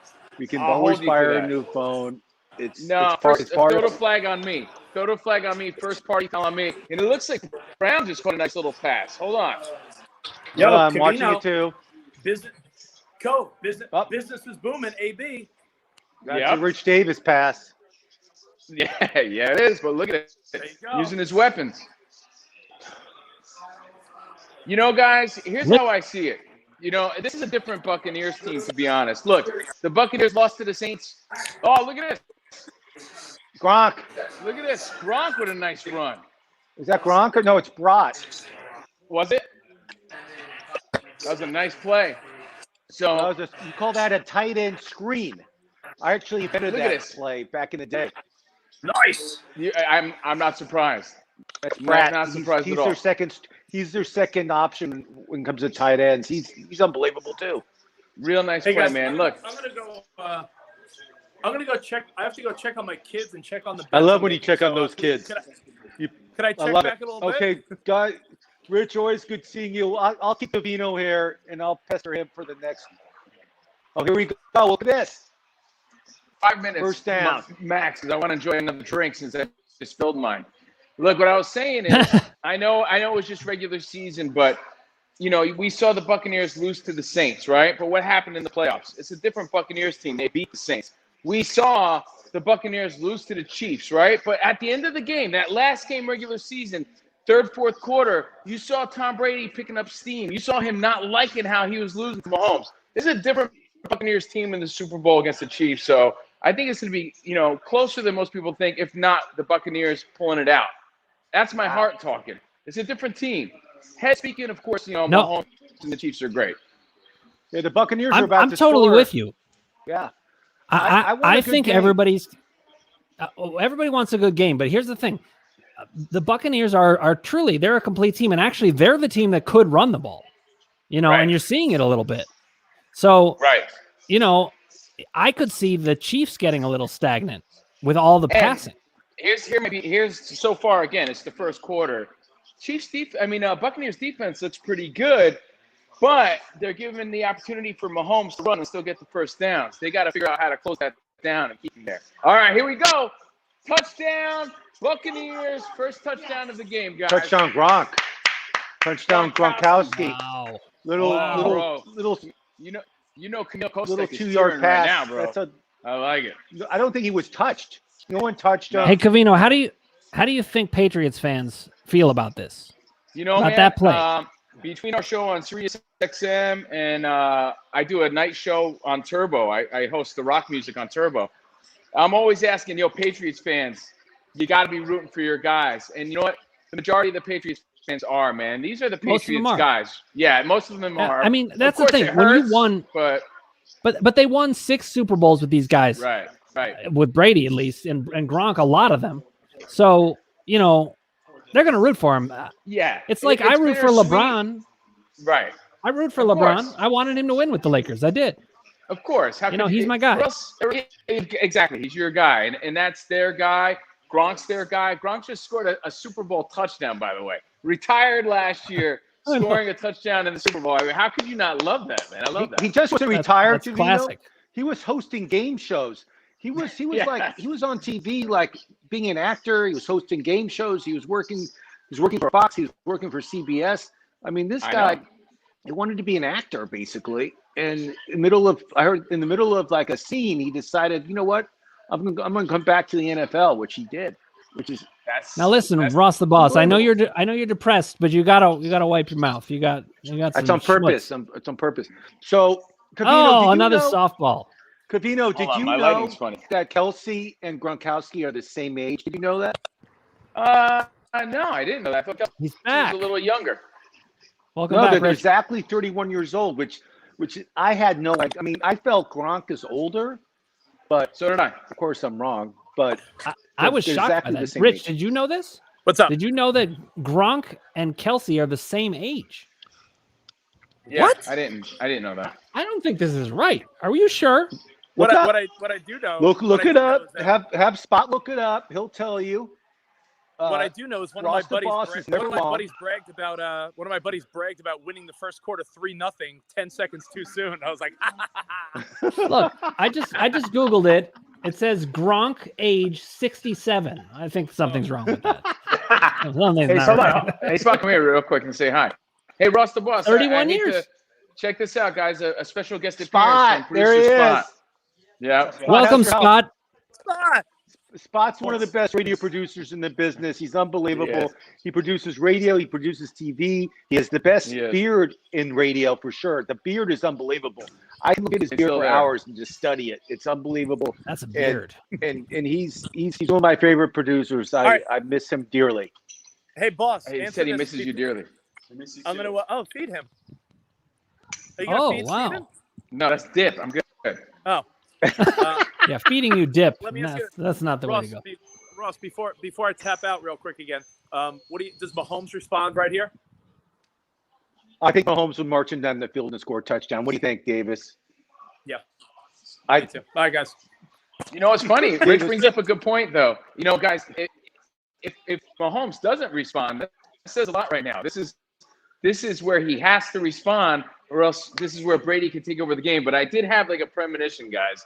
I had What a is it? premonition that Brady does come out strong. But I mean, we've seen Mahomes. Mahomes is unflappable, right? He still comes back third and fourth quarter. So I think that the Buccaneers, and they've taken an early lead, but I feel like the Buccaneers pound on that lead a little bit, add on to that lead, and then we're going to see the Chiefs come back, and that's when it gets real close, and we'll see what happens. This is a great Super Bowl, Gavino. Thanks for coming on. And Of course. you know, we're doing a lot of stuff for basketball season. I know you're a basketball expert. I want to have you back on. For sure. Because I'd love to talk basketball with you. Well, Here we I go. gotta say Big this, run back. Here we go. I Oh, see great field it. position. They're on the 40s to start this possession, which is unbelievable. All right, let Cavino talk. Come on. No. This has been an exciting first quarter, man. I was going to say, I wouldn't say I'm necessarily a basketball expert, but my uncontested three-point shot is up there with the best of them. So I got some You're like Steve experience Kerr. there. We Nice. compared you to Steve Kerr back in the day. I mean, that comparison comes up all the time, and it still does with your three-point shot. And that's why you're the boss. That's why I'm the That's boss. why they call you Steve Curvino. That's Steve right. Kerr. Hey, listen, Covino. man. Thank you for coming on. We would love to have you My on pleasure. more. You let us know when. We'll bring you on. We can't wait. Let's go. Tom Brady is the man. He's the man. Yeah. Thank you. Thanks, man. Steve. Bye-bye. Okay, that's my clue to go to. I'll be back later, though. We have many great interviews. This is Cavino and Rich, who are huge on Sirius XM. They're all over the place. You can always see them on TV. They're doing great. Those people. I love those guys. Like hanging out with them is so relaxing. They just have a great vibe. Yeah, they're fun to hang out with. They know their stuff too. So I'm watching the all game. right, here. Ross. Two things. One, I want you to go and just enjoy the game, but I also want to tell you I figured out part of my delay and I fixed that. So now I'm only like one play behind. The Cleveland, I don't think they pay for cable in Cleveland. I think you guys just get it from someplace else and they charge you for it, but they're not paying for it. You know what I mean? You guys are getting it. Yeah, listen. Well, I love this trope. When we have Larry the Cable Guy on, I'll relate to him because he doesn't want you to know that his town is great, and I don't want you to know it either. So I will tell you that, Cleveland, we just act out TV. We don't have it. Well, really. I'm excited for Don't Larry come here. because you know he's watching it with like 80-inch TV, tons of beer, huge buffet. I'm sure the guy's just having a greatest time watching the game. And I bet you when he comes on, he's going to have one more tooth than he had when he came on to see us before. You're right. Well, All right, listen. I'll be back. I'm Ross the Boss. Yeah, you're going to come I love back when watching football with you guys. All right, come back soon, Ross. And up next, we have Matt Eisman, the host of American Ninja Warrior. This guy has so much energy. I can't even believe it. When we had him on Monster Madness, this guy was the MVP. He was the MVP of Monster Madness. We gave him, and actually Casey Scheinvold's going to be joining us too. Casey was one of the, he's one of our main hosts. He was often on Monster Madness, but on that show, he was going to be the tiebreaker. And we all knew The guy to wrap up Monster Madness should have been Matt Eisman, and that's how it happened. You should go back and watch those shows, guys. If you haven't caught our Monster Madness shows, there's some of my favorite ones. We did a heroes and villains bracket, NCAA style, which heroes and villains would win. And we've got more coming up. We're going to talk about it when Matt Eisman is on. I'm not going to share it now. He gets to be part of that discussion. So we got quite a game going on here. This is actually a bit what I expected to see. In most Super Bowls, you see the quarterbacks overthrowing people. They're just a little too amped up. It's hard for them to settle in. But one of the differences is you see that the Buccaneers can run the ball. And that diversity helps. When the Browns were playing the Chiefs, I know it wasn't a popular viewpoint, but I actually thought we were going to win that game. And we had very good chances to do it. So when you bring a running team against Kansas City, you can start to control it. All those times Mahomes is just in shotgun over and over and over. How many times can you do that before a guy like Bruce Arians and his defensive coordinator can figure out what you're going to do? So you get into dangerous territory when you cannot run the ball. I predict that the Buccaneers are going to win this game, and the Chiefs are going to take a good look in the mirror and realize they have to commit to the run more.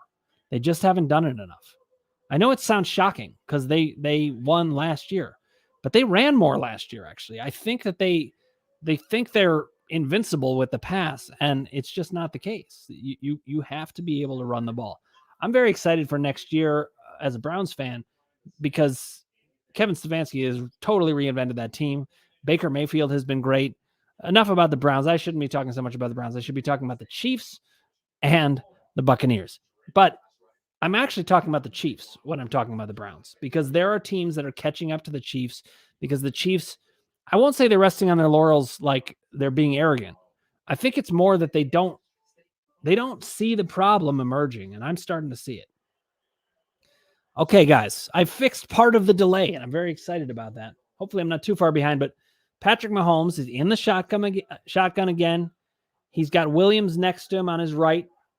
Tyreek Hill on the left, Kelsey on the right. We got a man in motion, 4 wideouts in total, including Kelsey. Here's the snap, drops back to pass. Pressure, he throws, tipped away. He threw to the running back. Now listen, he's throwing to the running back 3 yards behind the line of scrimmage. He's getting chased backwards. I'm telling you, the Chiefs are in some trouble here. The Bucs have figured out some things because of the one-dimensional nature of the Chiefs. I feel weird saying that because they're not one-dimensional in their passing game. But listen, this is a team that has started to have to rely on shovel passes to Kelsey to run the ball. They have to figure out how to run. Here's the punt. It's off to the left. It's going to go out of bounds. Not the longest punt. Looks like it went off the side of his foot, as the announcer's saying. And we're going to have the Bucs take over at the 30-yard line. Pretty good field position. Not the greatest, but looking pretty good. So soon we're going to have Casey Scheinwald and Matt Eisman coming on to join me. But in the meantime, we've got some talk about the Hall of Fame class. I think we're going to hear about that at halftime some. Buccaneers in the huddle. Mahomes roaming the sideline with the mask on. It's just a different year.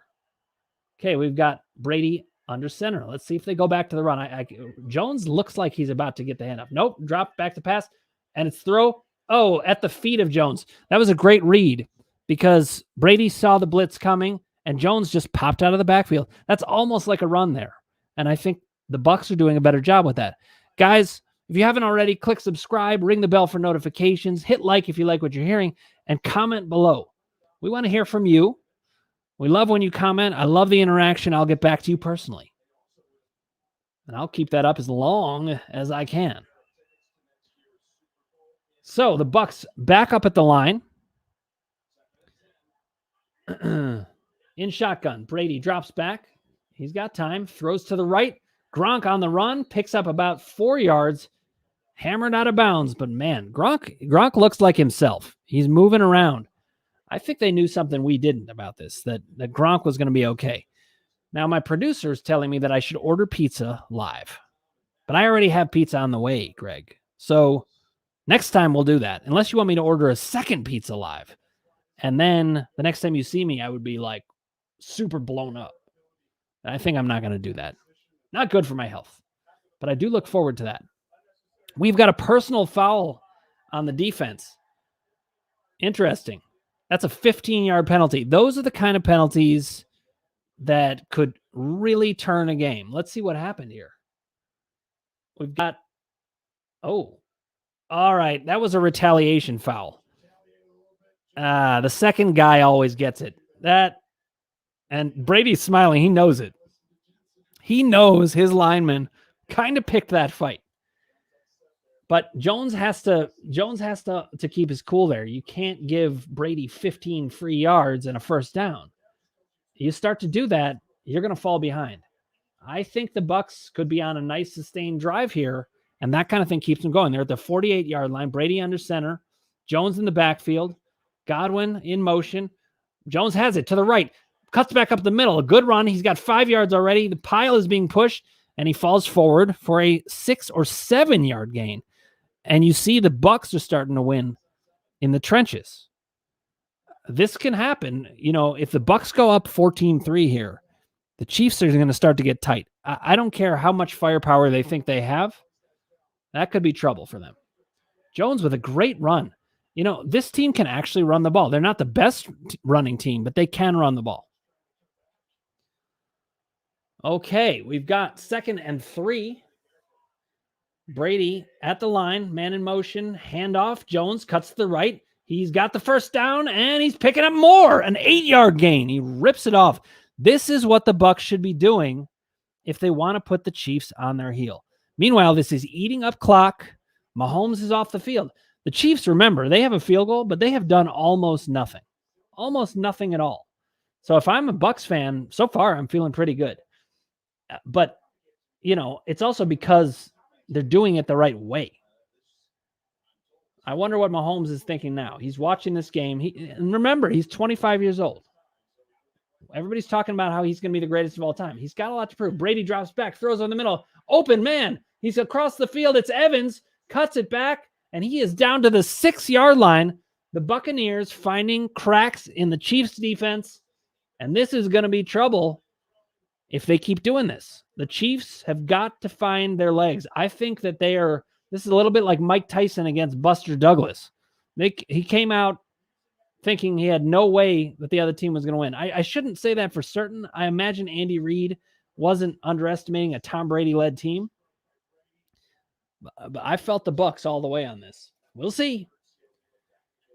They've got a lot of weapons, too. Mike Evans on one side, Godwin on another. You got Antonio Brown as well. I mean, imagine that story. Timeout, Bucs. Timeouts in the first half don't mean the same thing as they mean in the first half. In the second half. So we got 12:25 left on the second quarter. Brady doesn't like something he saw, or he wanted to reset something, calls a timeout. And, he's not going to do that in the second half. There's no way. Now, they're showing a stat here. The Bucs from December through January are 7-0. Their record from September to November was 7-5. Their yards per game, passing went up. The touchdowns to interceptions, 19 touchdowns to 4 interceptions from Brady. That's incredible. And this is, he's just knows how to do this stuff. I learned my lesson betting against Tom Brady. I wasn't going to do it this time, even against the mighty Chiefs. But I think Mahomes still has things to prove.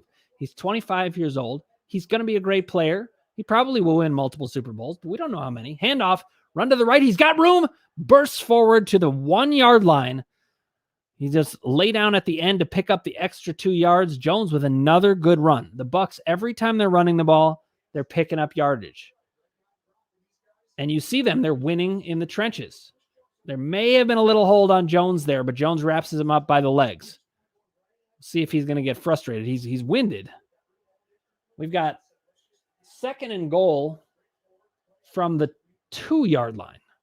Brady under center. It looks like a run play to me, but it could be play action. Play action pass, back to pass. He's got a wide open man. Oh, it was a lineman and drilled He dropped the ball. Great play. Sam Jacobowitz is back. Welcome back, my friend. That was amazing. An offensive lineman thrown right to him. Perfectly designed play. And the defender just popped him. And, offensive linemen, they don't know how to, it was perfectly, it actually was punched out. Great play by the defender. That wasn't a drop. Absolutely not. The lineman had it, but the linebacker put on a good hit. Okay, 3rd and goal, Brady under center, handoff to Jones, bursts through, he's hit, he's held out. Unbelievable. Jones was moving at a tremendously high speed, and he ran into a brick wall. Just boom. And somehow they held him out. Looked to me like he was going in for sure. Now, this is a very interesting decision here. If you're Bruce Arians, what do you do here? Do you go for it on 4th and goal? I believe he will. This is the way people are thinking in the NFL. They know that if you stick it in the end zone, that's a big, big deal. Oh, the ball came out at the end there, but we think his knees were down and the Bucs recovered anyway. They are going for it. Or maybe they're trying to draw him off sides, but I think they're going for it. Man in motion. Handoff. And I can't tell if he got in. I think he was short. I think that somehow they held him out. Now we have our first female referee of all time. I see her coming up to the line. And that's right. The Chiefs did hold on 4th down. It looks like Tyrann Mathieu, the Honey Badger, made a key stop here. No, it was number 54, Wilson. He somehow got up into Ronald Jones's legs and just held him out. That is a big, big time play. Matt Eisman is going to be joining me in just a second or two. And he's here. Matt, welcome to the show. How you doing, Here buddy? he is. Matt Eisman, one of my all-time favorites on the MFSN station. Looking good, Matt. Hey, buddy, can you turn your phone? I'm up What's in that? Tahoe. I'm up in You're in Tahoe. Tahoe right now, watching the game, Jesus. getting excited. It's nice. Living Had to the get out of life, LA. man. Matt, I'm honored that you would take time out of this glorious Tahoe vacation, watching the Super Bowl. You living the dream, and you're coming here to be with us. Love Man, it. you are the Love man. it. I Matt. appreciate it. It was good. It was good to step away from the game, all the gambling that was going on. Just make sure we're That's being right. civil. Exactly. Now, do you see Casey Scheinvold has joined us? I just saw there. Hey, Case. Hey, Matt, how are you, man? Casey, I'm doing good. welcome to the show. Thank you. Guys, Thank you. The first thing I want to do before we talk about anything is get your response to the game so far. Matt, let's start with you. What are you seeing on the field? What's this looking like to you? The defenses are both looking amazing. They're getting a lot of pressure on both quarterbacks. I think actually it looked like he broke the plane. I think that might be a touchdown for Tampa. We'll see. The Chiefs they're okay being slow starters because they can score quickly. So I think Mahomes will get the jitters out. I still am leaning KC. And meanwhile, if there's any chance of challenging this, Bruce Arians has got to challenge it. It's only a first half timeout anyway. Well, it'd be a turnover, right? I think they'd review it, but maybe not. Because lost it. You mean they'd review it just naturally because it was a turnover? Because I think it'd be a change of. I think that's true. Possession, maybe. Yeah, I'm not sure how that works. But if not, I think he'll challenge. I'm away from. All right. Well, Casey, what about you? What do you think is going to happen in this game? Well, I thought the first quarter was pretty boring for the most part. It was a kind of a defensive game like Matt talked about. I just think it boils down to you never bet against Tom Brady. I mean, unless you're the Giants, because, well, let's be honest, he couldn't beat us. So I'm wearing this just to show it. But yeah, Casey will live on that SmackDown for the rest of his life. That's all I got going for me as a Giants fan right now. David Tyree. That's all we need to hear. More than a catch. More than a catch. Okay, they are reviewing this play. No, it's over. It stands. Oh, I'm delayed. That's right. I keep forgetting that. Delayed. Matt, I'm delayed. So I sound like I'm just ridiculous. I'm constantly like, oh my God, look what happened. And everybody's like, yeah, we know. I'm shocked. Yep. Kansas City ball. But was it the wrong decision anyway? To go for it? I think it was the right decision anyway. Yeah. It was the right call. It was a good call. Especially against Kansas City's offense. Bruce Arians is going for it. I mean, his head broke the plane for sure. Yeah. He just needed to put the football in his helmet. Well, not If he had put the football in his helmet, he would have been in. That's See, it. now they've got Kansas City pinned down here anyway. And I got to say, here goes Tyreek Hill. Yeah. Oh, boy. See, I'm delayed. I say all kinds of inane stuff. All right, you guys announce the game while we're on because I keep delaying. But I will tell you what I'm seeing in this game. Tampa Bay is the only team that can run the ball. And I think that puts a lot of pressure on the Chiefs. I know they've got all those weapons and they could break it open at any point, including right now while I'm talking, because I don't really know what's going on. Well, Pat Mahomes seems to be able to run the ball pretty well. Yeah. Matt. He not designed runs. Who did you have to win in this game in the first place? I had Kansas City winning, but I agree with Casey. It's really hard to bet against Tom Brady, and that Tampa Bay hasn't looked great in the playoffs, but they've done enough to win. And since that Chiefs loss, they've been solid. So Matt, I have a question for you. Can you do for us like a Monster Madness breakdown of Patrick Mahomes against Tom Brady if this were the heroes and villains bracket? Oh my God. Oh boy. Yeah, I think because your analysis was legendary. This is you're fighting right now. This is man versus man, right? This is Tom Brady fighting a younger, more athletic version of himself, who's really on the cusp of his own dynasty here. I think, to me though, this is of all the sports, this is the least mano a mano for quarterback to quarterback. And that I think both of them, are going to play well, but I think it's going to be the other teammates. Their defenses. If Tampa's defense can keep pressure on Mahomes, and keep him scrambling and blocking their run game, I agree. I think this could go Tampa's way. So I don't want to pick between those two because I think we're getting to see the goat and the baby goat right now. Well, I think, for me, it all boils down to pressure on the quarterback. Like the way the Giants used to beat Tom Brady was they could get pressure with their front four. Yeah. If the Bucs can do that against Mahomes, I think you have a shot. Yeah. And they're doing it, and they're going to get pressure on him because the Chiefs can't run the ball. I mean, you can't ever say the Chiefs are one-dimensional because they're like five-dimensional just in their passing game. But even so, they're not able to run the ball. Matt, do you have any bets out there? I don't.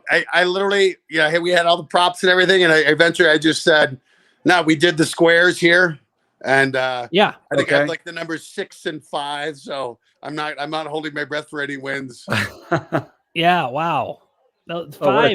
Five's not good. 6 isn't very good either. You know what? You know what's funny, Matt? I have square bets out there, but the people didn't tell me what I have. So I'm watching the game. I'm like, I don't even know. I don't know what I have. The squares, it's really random. Let it ride. You get excited with when there are 2 minutes left in the quarter, especially because these teams are both capable of scoring so quickly. Exactly. And you know what? We had a chance for a safety there. That could have changed everything. Yeah. That could have sent it your way. I mean, if they had gotten that safety, well, I guess they would have fumbled that. Well, what's the flag? That punt. I will say so far, my favorite commercial was Will Ferrell for the GM electric cars. Norway? Yeah. Oh, that was awesome. Oh, my God. Will Ferrell always wins for me. Will Ferrell, it doesn't he could sit there and not say a word. And he just, the way he looks and just makes everybody laugh. Man, his characters are just top notch. I was watching the other night. There was a clip of Will Ferrell doing bad dad jokes with Mark Wahlberg. Oh. And they were horrible jokes. But Will Ferrell delivering them was so funny. So funny. All right, Matt, I got another question for you. What's your drink of choice for the game, and what are you eating for the game? I asked the tough questions. Okay. Again, I think you broke up there. So we've already done pizza. That. We have because my friends have some kids here. We have pizza. Pizza's been consumed. Stella beers. We have Swedish fish, Reese's Pieces, and gummy bears out. And that's my tailgate. Food is, but we already had nachos today too. So really, we're checking all the major food groups for the pregame for the game. Oh my God! There's going to be health starting tomorrow, but right. I don't know if it's going to be starting tomorrow, Matt. It might be starting today. We'll see when we for get anyone there. who's in the house with me later, I apologize. I'm Now, just a man. Matt, I'm a man. Listen, I'm a man. What can I do? This is one case where I'm glad to be virtual with you. I'm just, I love being there with you, but virtual better when you have nacho gas. For sure, virtual, for sure. Now listen, Matt, we are, I know you know this, but we are gearing up for the next round of Monster Madness. I assume we're going to be able to get you back. In a heartbeat. But not only do we want to get you back, we want to bring you in to the process, to the selection process. You're now one of us. I feel like I'm becoming a made man. This is it. This is Goodfellas. Just hoping it's not Joe Pesci's. Where I'm going to get two to the back of the head. Hey, You got to watch out for Ross. The MFSN family. I mean, Ross the boss. You might have to watch out. Ross the boss. But with me and Casey, we're safe. We're passive. We're soft. We're psychologists. I mean, come on. But do you know what we're doing for the next Monster Madness? No. What is the next one? Did we tell you? I think the next Monster Madness. Okay, we were going to do music, which we are going to get to. That's probably going to be our third one. We're going to do comedians. Oh yeah, you did say this. I was like, oh boy, I'm going to have a tough time. I'm going to say they're both amazing. They're both very funny in my book because I know them. But you got to pick one. Matt. I'll pick. You have to bring the mojo. Works. You're the man. I know how the game works. I know. But listen, it is harder because it's got to be broken. I know, and look, isn't it hard? It's harder because you're not going to hurt Magneto's feelings. Right. You're not going to hurt Yoda's feelings. But if you say that Will Ferrell is funnier than Chris Farley, and he's rolling over in his grave, that's not cool. I would feel terrible. But God, those guys, how do you even match them up? I've got the ghost of Chris Farley pissed off at me now. Yeah, that's pretty ugly. Just don't go by a van down by the river anytime soon. My all-time favorite moment of Chris Farley is I think it was Van down by the river, but it was the part where he just spikes himself into a table and it just explodes. Yeah. I mean, I still talk about a guy who did it. I still do Tommy Boy's fat guy in a little coat whenever I put a suit jacket on that I haven't worn in a while. Guy in a little coat. Oh my God. See, these are the things that will come up in Monster Madness when we talk, because it's going to be things like that. When Will Ferrell comes up, it's going to be more cowbell and that's it. The lovers as he's sitting in the hot tub, crashing funerals from Wedding Crashers. Yes. Yeah. I mean, I don't know how you're going to pick between all these people. It's going to be harder, actually, even harder. It is going to be hard. Heroes and villains, and it's very subjective. It was very clear when you're arguing the Force and multiverse that there's certain constraints that we can deal with in our real world that we were doing with monsters and villains. But this will be subjective. Much more subjective. But I have to say, listen, Matt, you had a knack for turning the subjective into very clear. Like, I didn't know. Sometimes I would sit down and be like, I don't know who's going to win this. And by the time you were done speaking, I was like, oh, I know who's winning this. You know what? That category there, that really spoke to me. It did. Because it's that was your wheelhouse. That's what we always used to do. We'd sit around and going, who'd win, Godzilla or King Kong? Godzilla versus Darth Vader. Like, we'd have these arguments. So you've thought about it a lot. I know. Listen, I was with you, Matt. I had been thinking about this since I was 19 years old. So, I mean, this is 27 years in the making. Have it resolved. It really was. And listen, I think we should do it again sometime with heroes and villains. It's like a different bracket. We could do even the NIT. Totally. We got to get back to that at some point. We absolutely have to. But I'm excited to have you on for that. And, first of all, I appreciate the time you've taken with us. Oh, yeah, you've been more than generous. And now you're coming on during your Super Bowl.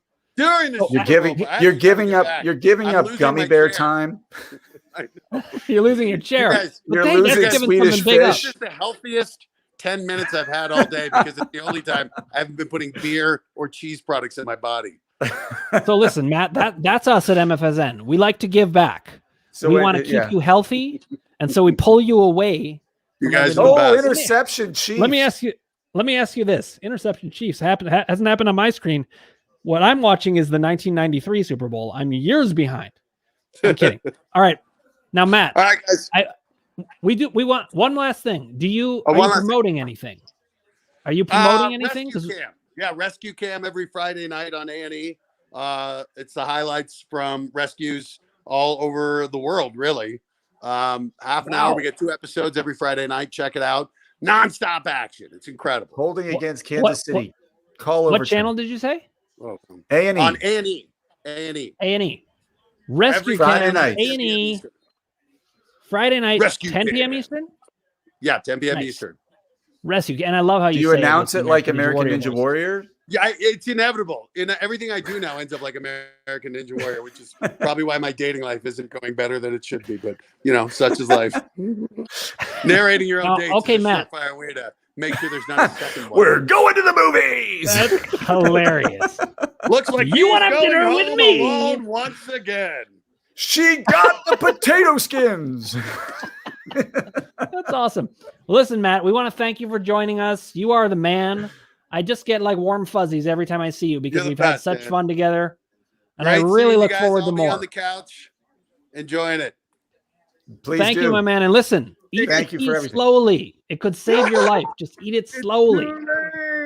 It's too late. God damn, I love hanging out with Matt. Yeah, he's about as good as it gets, man. Oh my God. All right, Casey. So I would love you to keep joining me here for a couple minutes if you want, but if you've got to get back, you just let me know. I've got some time. All right. I So can tell you, I'm going to bet you on what happens with each play, since I know what happens about 30 seconds before you do. You're going to look like a genius. I'm going to easy money. You tell me what down it is. I'll tell you what happens. You look like a genius. I just found out actually you're on the schedule to be here for longer. So you're here with me, whether you like it or not. Well, no, I can bail, Well, that's true. I mean, it's so hard. Like on virtual, I'm not shackled. And what are you supposed to do? No. Come back. It's gone. Like there's just nothing you can do. You feel so helpless. All right. So listen, you are going to have to announce the game more primarily. Yeah, I know. I'm like Andre. I'm blind because I'm in the past. No. Well, yes, I'm in the past. All right, Brady back to pass. Ooh, almost intercepted again. 4th and 5. They're going to go for a field goal. Or am I lying? That's what we should play. I call a play, and you tell me if I'm telling you the truth. Oh, I like it. Let's do it. Okay, go ahead. You just make what play have you seen? Well, Fournette just caught like a 5-yard pass. Okay, so it's 3rd and 5. That's right. Tom but I already Brady know what happened on this play. I already know what happens on this play because it was almost intercepted. You told me. Yeah. So once we get past this play, I'm saying Brady drops back, and it was almost intercepted. Correct. He actually threw it at Tyrann Mathieu's leg. Again, Ryan Suckup from 40 yards out. Okay, you make the call, and I'll tell you if you're lying or not. Dead center, but there's a flag on the play. You're lying. There's no flag on the play. It was dead center. Okay. All right, we're going to see if I'm right. All right, Ryan Suckup is lining up for the kick. I like this game. I like it. We should have a whole show on this. Okay, Suckup is lining up for a 40-yard attempt. He's taking the steps to the side, lining it up. The snap is getting ready, and here it comes. Snapped. It is kicked. Dead center, right down the middle, and I do not see a flag. I think I read you. No, there is a flag. I read you wrong. I can't believe it. No. Now, what's the flag? I don't know, but I love offsides on the Chiefs. Offsides on the Chiefs? 4th and 5. Am I supposed to call whether that's true or not? Because they just said it was. So it's true. I mean, I guess it's true because I saw it. 1st and $10. Hey, Casey, let me ask you this. Do you agree? 1st and $10. What a big play. It's huge. Huge. Yeah. The Chiefs Tom have Brady made a couple play action pass. Bad mistakes. I'm telling you, the Buccaneers are going to win this game. Touchdown, Gronkowski. Again? Gronk with another one? Man, I interviewed him. I know I said that earlier in the show. There's a flag on the play. I'm just going to say that every time and see if you believe me. Say it every time. So Mecole Hardman tried to block that kick, and that's why he was offsides. Yes. Trying to do too much. Mental mistake. Yep. Tony Romo is saying it's a mental mistake. So now let me see what happens here. I'm on delay. Did you call whether I was telling the truth? I'm saying it's not true. There was no penalty. Gronk catches the touchdown pass. Is there a penalty? There is no flag on the play that I see. You were That's what lying you this said time. last time. Wait for it. There was a flag on the play. My God. This is hilarious. But it was a flag against the Chiefs, so it was still a touchdown.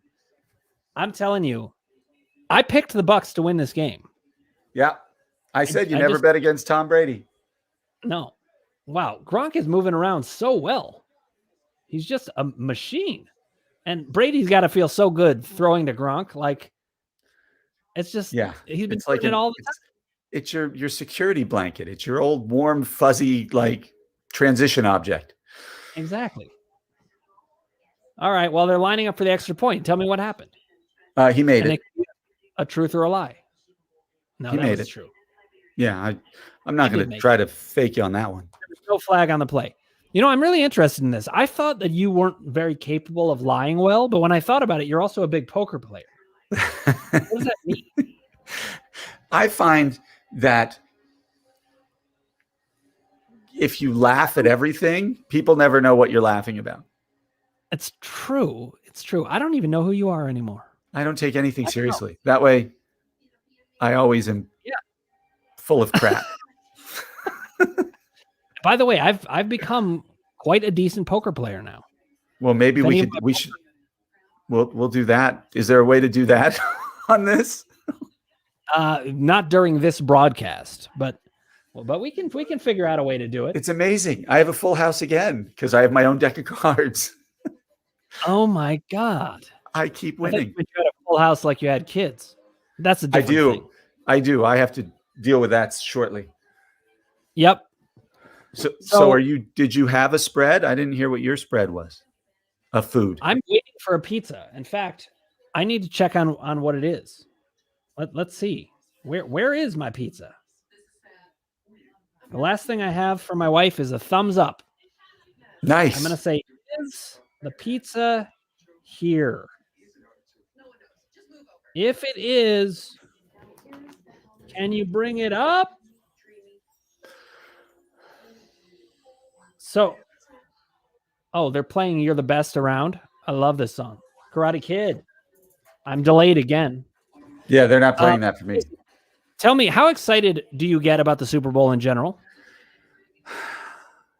I get a lot more excited when the Giants are in it, but I get more excited for the experience of the Super Bowl. The game itself doesn't, I enjoy watching it, but I have to watch the Puppy Bowl because I have kids. I have to watch, I watch the commercials as much as anything.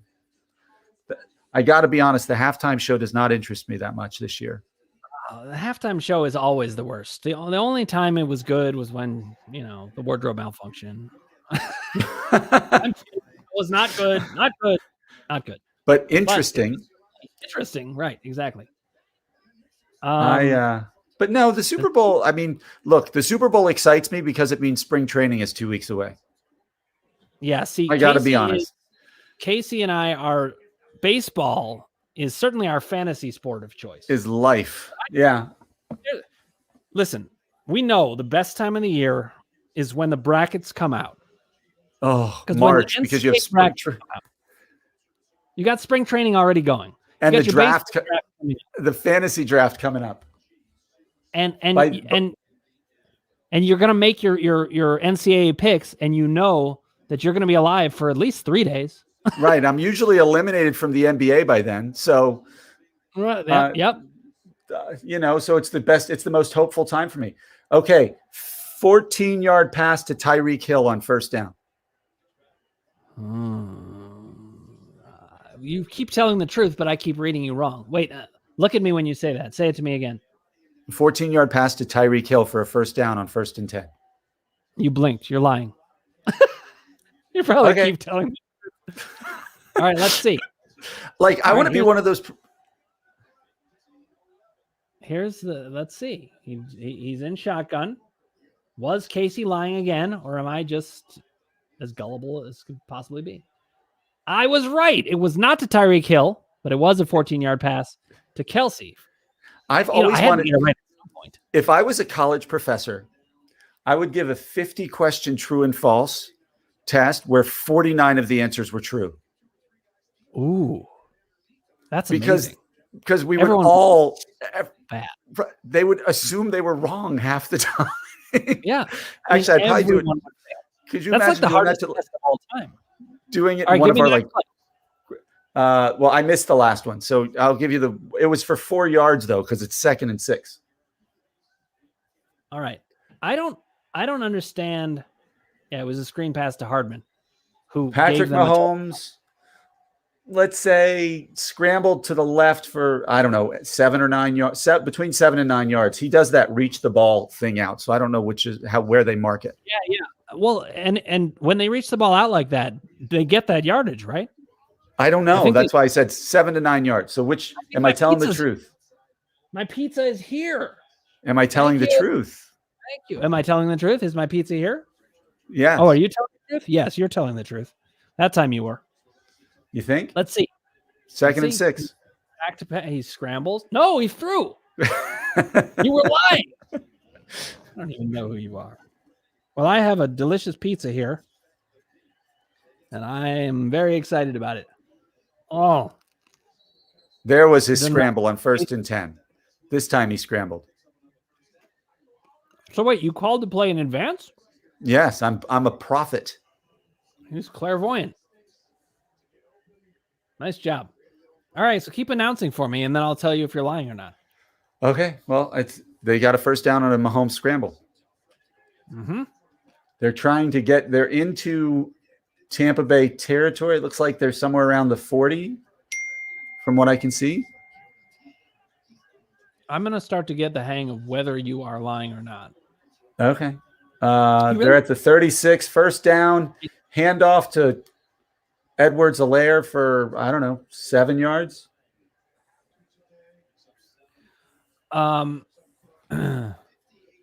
So according to my research, wow, that was an amazing play. He gets his feet still in bounds and reaches out. Right. That's his thing. We have a comment. Kidder96 DR also stands for former CBS Evening News host Dan Rather. Now, Kidder, let me tell you a story about Dan Rather in my life. I know it's not what you expected, but Dan Rather, it used to bother me that I had a very similar name to him. So every time I would say, "Oh, I'm Dan Ratner," and everyone would be like, "Oh, like Dan Rather," and I heard it so many times for some reason. And one of my best friends in college, I remember, it was orientation, the second day I was there. So he wasn't one of my best friends already. This is for you, Tariq Masood, if you're watching. And he said, I introduced myself, and he said, "Oh, like Dan Rather," and I was like, "Oh yeah, I heard that one before." And everyone in the room went, "Oh," and I was like, "No, it was not that big of a deal." By the way, Kidder96, welcome to the show. Thank you for joining us. And if you haven't already, if you're up for it, click subscribe, hit like, ring the bell for notifications, all that stuff, and put your comments below. But anyways, now I've come to really love Dan Rather. So now when people, and now people don't say it to me that often because he's not as much right. out there. So, but you are right. Dan Rather. Love sharing all right. with him. Daniel, I'm going to step off for a second. I will join you at halftime. Deal? Okay, my man. Thank you for joining me. Absolutely. I'll see you by watching it. I'll log back on at halftime. All right. Sounds good, man. I'll see you then. Peace out. All right. We've got a timeout. Mahomes, the Chiefs are driving. They're down 14-3. 2 minutes left in the quarter. And we're going to commercial. The Chiefs are coming back. I think Casey had to run and do something with his kids, but he'll be back. Andre Watson, Dan Rather, is also an October baby. Is that right? I didn't know that. How'd you know that, Andre? You must have Googled that. Well, this pizza is delicious. If you're in Cleveland and you have Donato's, it's this thin crust. It's just delicious. I love it. In any case, the Chiefs are starting to drive. Dan Rather's birthday is Halloween? I had no idea. Same as my Aunt Debbie and Aunt Betsy. They don't have DR initials, but you can't win them all. Thank you for that information, Andre. So Chiefs are driving. And, this is just when the tension of the Super Bowl starts to mount. If the Chiefs score here, a touchdown, because they need to get on the board with a touchdown, even if they just get a field goal, even though they'd be within one score technically with the 2-point conversion, mentally, it's not the same thing as if you score a touchdown. They need to see that ball across the plane. I know it sounds crazy because the Chiefs always know they can score, but they got to know that they can do it in this situation. So we're going to see what happens. Oh my God, this commercial. Very disturbing. Anyways, we got the halftime show coming up. I want to see some comments about your favorite halftime show of all time. I'm going to tell you what mine was. Favorite one of all time is not even close, actually. When Prince did the halftime show and did Purple Rain, it was insane. That was like, wow. Something about the way he does things. Man, I miss Prince. There were some other great ones who did good halftime shows. The one I saw was U2. Love U2. But I'll tell you, Prince had the best halftime show of all time. I'm not big into the halftime show here. So if you're not yourself, this is a great time to be tuning into MFSN because we don't really watch the halftime show here. We just talk about football. And as you may know, if you've been following us, we talk about fantasy sports quite a bit. That's our main gig, but we love sports just across the board. I have watched every Super Bowl since Super Bowl 16 in some form or another. Kansas City in the shotgun, Patrick Mahomes at the 18 of the Buccaneers. Tyreek Hill in motion. He does this weird thing. I don't know what that is. Off to the right. Mahomes drops back. He looked at Hill, throws it to Hill. He's got it behind the scrimmage and wrapped up about 2 yards back. So we now have 2nd down and 12. Tyreek Hill dances around so much. I don't know how the guy sleeps. In his bed, he's got restless leg syndrome. I don't understand how there's receivers bouncing around in the backfield in ways they didn't used to allow. I guess they may have changed the rules. I need to check on that. Okay. Tyreek Hill targeted 3 times. He's got 2 receptions for only 13 yards. In week 12 at Tampa Bay, he had that huge game. So they're planning differently. Mahomes back to pass. Pressure in the face. Kelsey, great coverage. Kelsey with a 3-yard gain. I'm telling you, man, the Bucs are making the Chiefs fight for everything. Everything. That was the tackle by David. Remember, he was the team captain who came out for the toin cost. What is a toin cost? And he was tackling Kelsey. That was a coin flip tackle. Mahomes, it is 3rd and 6. I'm sorry, my screen was blocked. My one screen was blocking my TV screen. All right, 3rd and 6. Mahomes in the shotgun. I wish they would move their formations around a little bit. Pressure in his face. He's running back. He's just going to have to throw this away. Great call by Arians and the Bucs.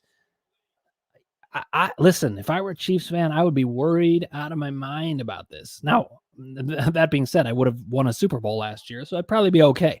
And meanwhile, remember, the Chiefs were behind against the 49ers. I was at a wedding the day of the Super Bowl, so I didn't get to see much of it last year, but I did get to see some of it. A good friend of mine was getting married. He's British, football when it comes to soccer, yes, but he's not an American football fan, and somehow he scheduled it on Super Bowl Sunday.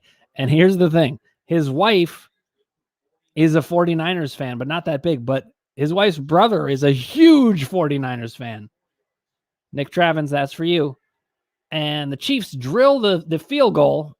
Okay, now it's good to be within 1 score, but still, they are not seeing that they can cross the plane against the Bucs, and the Bucs are getting touchdowns. The one time they didn't get the touchdown, they were denied at the 1-yard line. So The Bucs are showing that they can score and they can get in scoring position. The Chiefs aren't doing it. I hate to say it. They're just too one-dimensional. Not one-dimensional, of course, because their passing is so good. But even so, this is a team that's got to figure out different formations. You can't just have Mahomes back in shotgun. You saw what happened on that play. The Bucs just brought the rush. Why not? If you have somebody who's going to contain him, you know the run's not coming. Suddenly he has to get rid of the ball much faster. I have to say, this is not a popular viewpoint, but if I were planning for this game as a coach, I would have been happier being the Bucs than the Chiefs. The Bucs have more that they can do, more varied stuff that they can do. They can't do anything as well as Mahomes does the passing game. But with that lack of variation, it becomes problematic. So, pardon me, but I am going to have a bite of this pizza while we're at commercial. I promise to be back when it's time to announce again. But listen, the Bucs have a chance to drive at least for a field goal here. And if they end this half up 17-6 or 21-6, they're going to be feeling pretty good. Kansas City does get the ball after the half. Now give me a second. I got to bite this pizza, I just said. I don't know what that means. I got to bite this pizza. Oh my God. That's good. So, I'm going to try not to talk with my mouth full too much because that's disgusting. But we've still got some great guests coming up. We have Larry the Cable Guy. This guy, so many people know this guy, and he is funny. Really funny guy. So he'll be on with us. My former co-host from my talk show days on the Raw Word, Claudia Jordan, by far the most beautiful guest we're having on. And I don't mean that as an insult. I mean, it is true that our other guests are men, but Claudia Jordan is a beautiful woman. If you know her, you'll know. And if you don't know her, you're going to see. But she's more than just beautiful. She's also hilarious, super smart, heart of gold. She's great. Can't wait to bring her on as well. And then I'm going to spend some of the second half with my friend, Dr. Andre Watson, announcing the game because he's blind. And that's how he watches football. Amazing man. He does everything.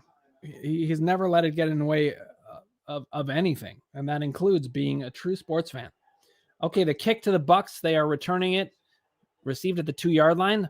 Breaks through to the 30-yard line, I think down at the 29. He's very excited, and for some reason, the Chiefs player is holding on to his jersey. I don't know why you would do that. You could just get into trouble with that. The Chiefs players they're kind of losing their cool a little bit, gotta say. Andre says he needs some play-by-play. All right, Andre, I'm back to bring it for you. I apologize. When people come on and they want to talk about other things, I know I'm taking away from your game time. And this is why we need to have you on directly.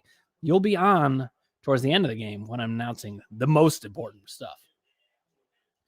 Okay, snapped. Handoff to Leonard Fournette, but he's dragged down in the backfield. No, he keeps his legs churning, but, oh, man, piled on by like 6 grown men. All right, Andre, so Fournette got the ball, but he got met in the backfield, 1 yard back. There was just nowhere for him to go. But I do like that the Bucs are still trying to move the ball. 40 on the run, 47 seconds left. Roger Goodell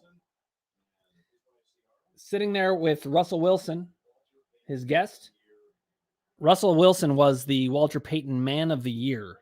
It's a great event. It's a great award for people who give back to their communities. So congratulations, Russell Wilson. There were a lot of great nominees. Myles Garrett was the Browns nominee. He's an amazing guy. Worked with getting water to populations that weren't getting the water. So I know about Myles Garrett because hometown fan. Oh, Andre says he was talking about Claudia. He needs play-by-play from Claudia. Is that what you mean, Andre? Yeah, I don't blame you. If I was going to get play-by-play from somebody, I'd want it from Claudia, not me. Brady in shotgun turns, throws to the wide receiver, screen pass, bringing it up the middle, whipped around. Godwin, he was running very fast, and he got whipped around We got Ross the Boss joining me again. Back for more. Boss, how you doing? I heard you took my information I gave you about Russell Wilson and used it as your own earlier, as he was voted for Walter Payton Man of the Year award last night, which is a big honor. When you get information from Ross the Boss, you gotta give me credit or don't say it at all. That's the Ross the Boss rule. Ross the Boss doesn't give you just information for free. You got to plug Ross the Boss and everything it stands for. Okay. All right, so let's repeat it after me. You will give me credit when credit is due. You will give me credit when credit is due. Okay, good. Okay, good. Okay, right? That's my therapy session for today with you. Okay, that sounds good. Okay, good. So the game, Kansas City looks stagnant. I mean, I think this is what Andy Reid has to do at halftime. He has to go into halftime and talk to his team and say, listen, guys, this display is just despicable. We can't win playing like this. You guys have to catch the passes, can't drop balls, stupid penalties, a lot of holdings, a lot of offsides. It's just a sloppy game on Kansas City's end, and I just feel if they play like this in the second half, obviously they're not going to win. So we'll see what happens. Not only that, Kansas City has a number of big penalties against them. And they that's just showed the stat. Kansas City has 6 penalties for 77 yards. And guess how much penalties Tampa Bay has? They have 1 penalty for 5 yards. So what does that tell you? What does that tell you? It tells me, and I got this information from Ross the Boss, by the way. Okay, good. That the Chiefs have they're less disciplined today for whatever reason. And maybe it's mental mistakes. We know it's mostly mental mistakes when these things happen. These guys, they're going to commit some penalties, but some of these penalties have been so dumb. It's first and goal, and the 13 seconds left till halftime. They can score another touchdown here. This game could be over by halftime, which is unbelievable. Yeah, and meanwhile, the Bucs are showing the ability to move the ball on the ground. Oh, on the ground. Brady looks like he's so. They're not rushing Brady at all. I think the Chiefs actually underestimated the Bucs to some degree. I think they came in with a bad game plan. I think you're right, Dr. Dan. I think the word is underestimated the Chiefs. Underestimated. I think they totally underestimated the Bucs. Mm-hmm. They thought they're the Super Bowl champions and they didn't have to keep working at it. They got to keep working at it. Well, I think if it's 21-6 at halftime, the game could be over. But then say it's over with Mahomes, but I would say, it's even worse than 21-6 would look because of the way the 21-6 happened. Because right. Tampa looks good on all aspects of the field. So Brady's 15 for 19, 139 yards and 2 touchdowns. No interceptions. I mean, this is Brady. What he does. Just another penalty on Kansas City. It's going to be first and goal on the 1 yard line. Unbelievable. Listen. With 10 seconds left, which means in 10 seconds, they need timeouts. I think they're out of timeouts, which means they have to do pass plays on the goal line. Yep. I had a feeling. I saw that from here. They held Evans. And look, these are when a team is not disciplined like this, that it's going to be very hard to turn that around. Yeah. I'm a right. So especially in the Super Bowl. Did you see that punter muff that punt? And he dropped the ball before that. Obviously that guy's nerves is all rattled up. Yep. And the guy needs a haircut. They came out flat-footed. Touchdown, Tampa Bay. I think you're delayed, but delayed. Tampa Bay just scored. They're going crazy. It's Antonio Brown scored the touchdown, and his story from last year. Remember, he was out of football last year, and middle of the season, he decided to come back and play with his good friend Tom Brady. He catches a touchdown in the Super Bowl to make it 21-6. Mm-hmm. Oh, now the Kansas City guys on the sidelines are arguing with each other. It's going to get nasty here. They have more work cut out for them at halftime than many Super Bowl teams I've seen. Then Casey Scheinfeld has at halftime coming up. Casey Scheinfeld has put together an unbelievable halftime show for us. He has songs, dances, comedy sketches. This guy is going full out at halftime, and I'm excited to watch him. I'm excited to watch him work. It's going to be unbelievable. Unbelievable. I think, I don't want to ruin it for anybody, but he's doing a couple numbers from Hamilton in which he choreographed the dance and the rapping perfectly, which he's not going to lip sync. He's going to do it verbatim. It's going to be unbelievable. I can't wait to see this guy.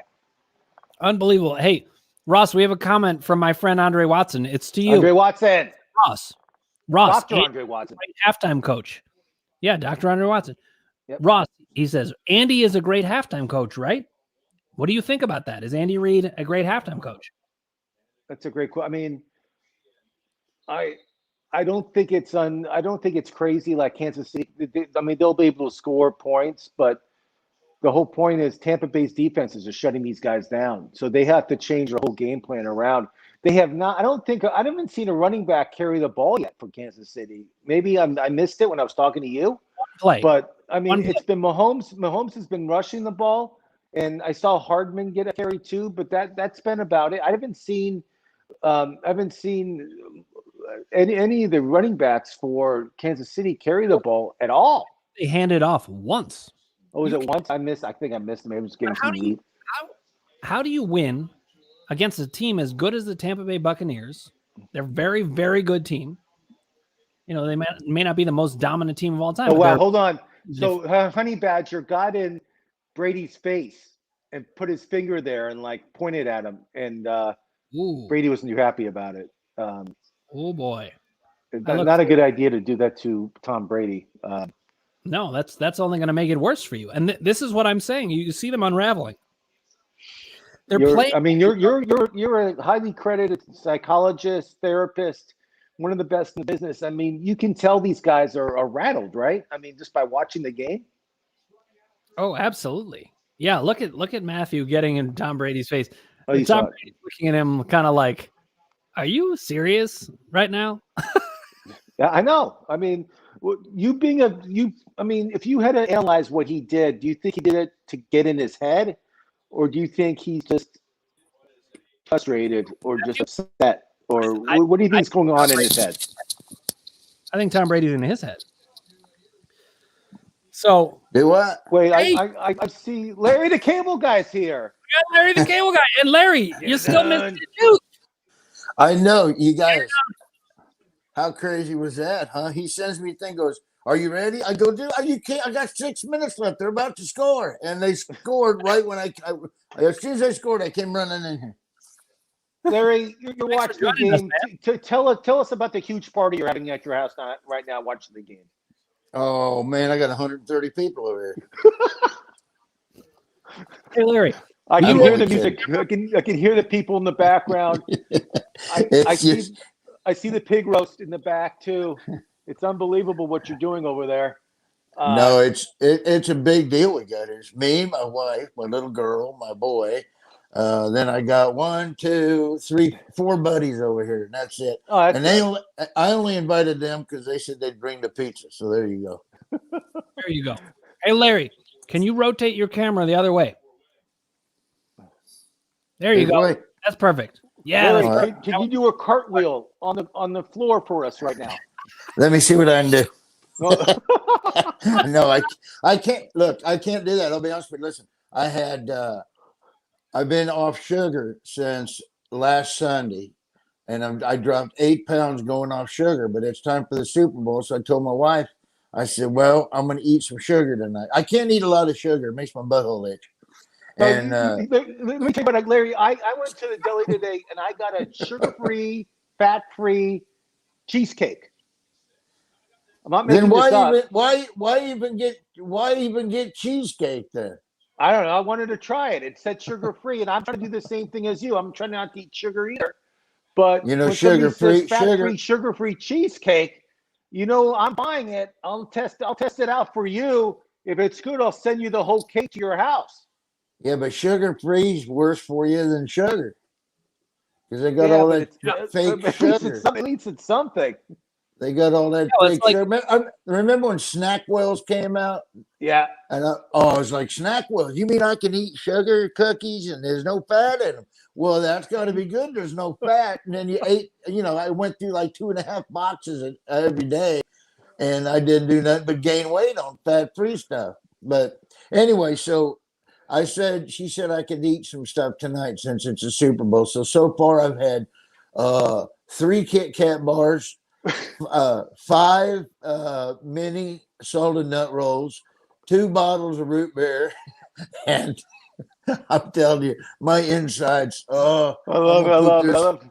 I'm going to put this screen door not touch my. What's been your favorite commercial so far? What commercial made you laugh or made you say, God, I really like this commercial? The only one I laughed at was when the beehive fell on the guy's head. Right. That was a good one. Hey guys, we have a comment. From Squidgy. He says, "I'm really upset at the Chiefs." Now, Larry, I don't know.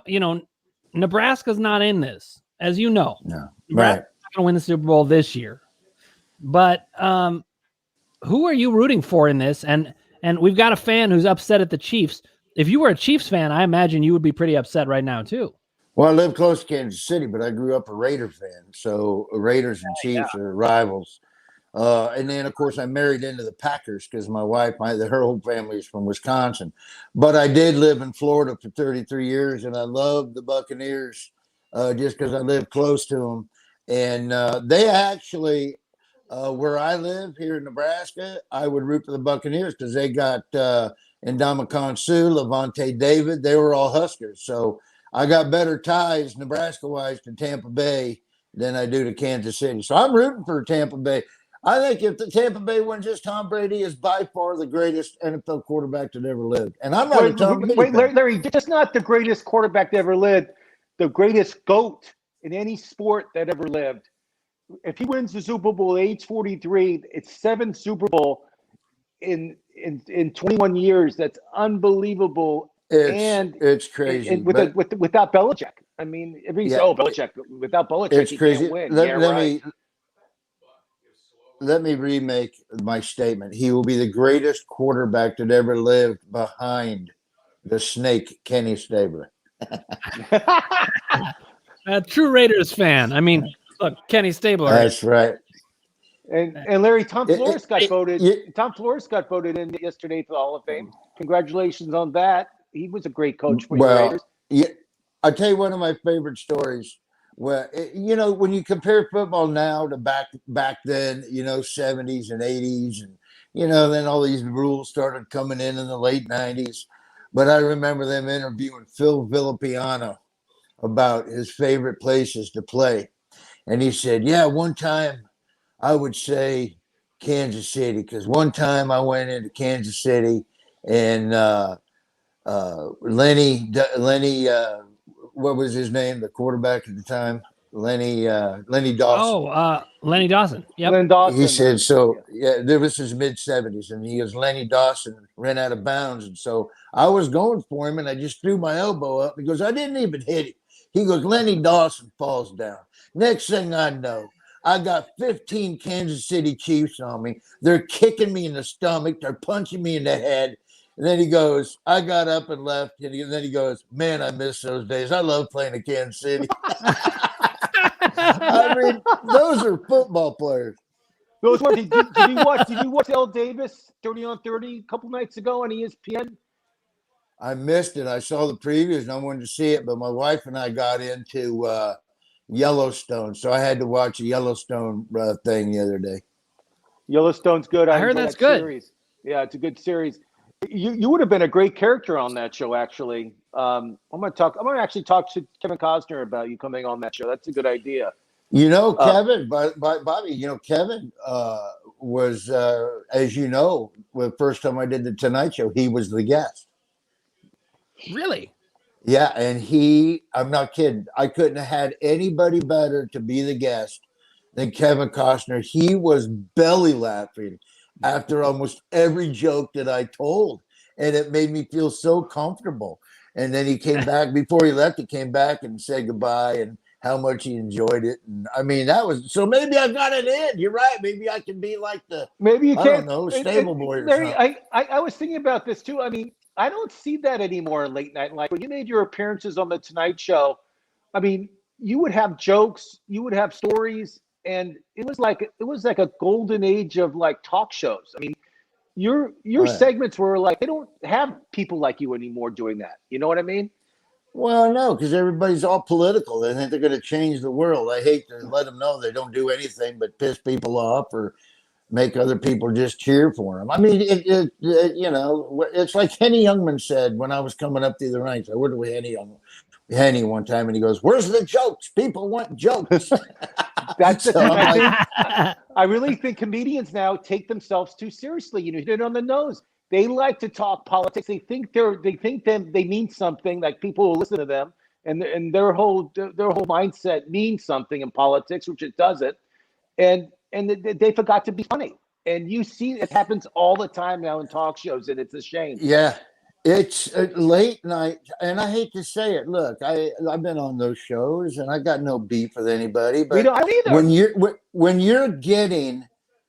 you're doing a monologue and all you're getting is applause and no laughs, you're not a comedian anymore. You're a political surrogate. Right. And you're just making a speech. You're just making a speech. I mean, your jokes. You're a comedian. You're a comedian. Agree. I mean, it's just I don't know. I don't even watch late night anymore, and I worked in it for 20 years. Larry, second half. Give me a prediction. What's going to happen? Well, I said my pick was 29-24, Tampa Bay by 5. You know, Kansas City, their defense better step up because that Tampa Bay is good and their defense is fantastic. So what is it, 21-6 halftime? 21-6. Kansas City will adjust their defense. I think Brady's too tough. I think they're good for about another 17 points. But I do think Kansas City's going to knock off 3 touchdowns. So I think it's going to probably end up 38-24. It's what it's looking like. Wow. That sounds about right to me. I wondered, Larry, if you had the same observation as me, because I'm watching the Chiefs not be able to run the ball. They can't. They're not even trying to run the ball. And so they're just leaving Mahomes back there. There was that play on third down. He's in shotgun, and they bring 3 guys blitzing, and Mahomes has no time. I think the Chiefs are shell-shocked because they went to Tampa, think they're going to have fun, and they all went to Mons Venus, the famous strip club, and they were upset because all the strippers were cardboard cutouts. Right. And that's not a good lap dance.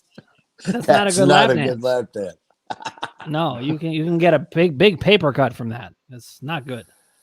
Absolutely. I think it's a great point, Larry, because you see this all the time. Which team kept their composure leading up to the game versus not?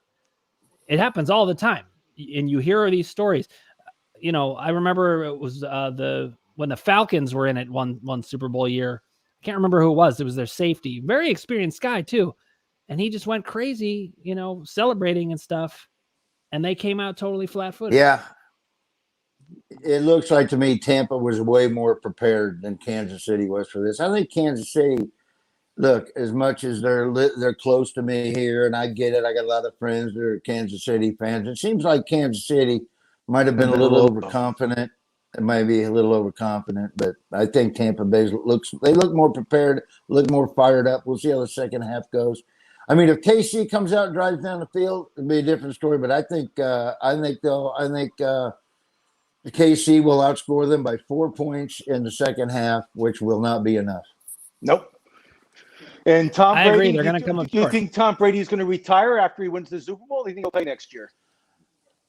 You know what? I don't know. I mean, you would think, I did what they said they couldn't do. I went to a different team, took a mediocre team, won the Super Bowl. This is a good time to exit. But it's just like doing comedy. You love what you do. It's hard to say goodbye to something you've done your entire life. So he lives in Tampa now. There's warm weather. It's a great city.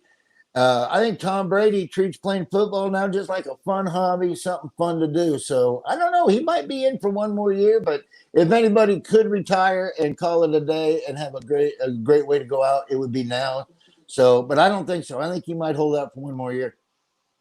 I agree, Larry. I was thinking, well, maybe it would be a great move to go out on top. But here's the thing about Tom Brady. He doesn't need to go out on top. He's going to go out on top no matter what he does. It doesn't matter anymore. Yeah, so absolutely. I just think I think he's going to win this one. What's that? I used to have a joke about old Tom Brady about, Tom Brady, this guy, he's got a supermodel for a wife. He's a multimillionaire. He's won Super Bowls. He's a TV star. He's a huge, it's like, hey, Tom, go to the buffet and take one item. All right. Leave the other items for other people. He went to the buffet and he took every item up there. He didn't leave anything for us. That's Larry, what Tom Brady does to other football players. Are you excited to watch the weekend halftime show on the Super Bowl right now? No, that's why I picked now to call in.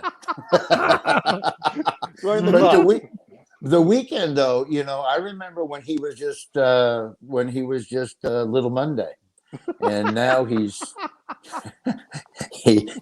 progressed to and changed his name to the Weekend, which is probably a good career move. Little Monday wasn't doing much better. No, I mean the weekend's a big deal. After the theaters start opening up and you can start having concerts again, are we going to see you on the road? I don't know.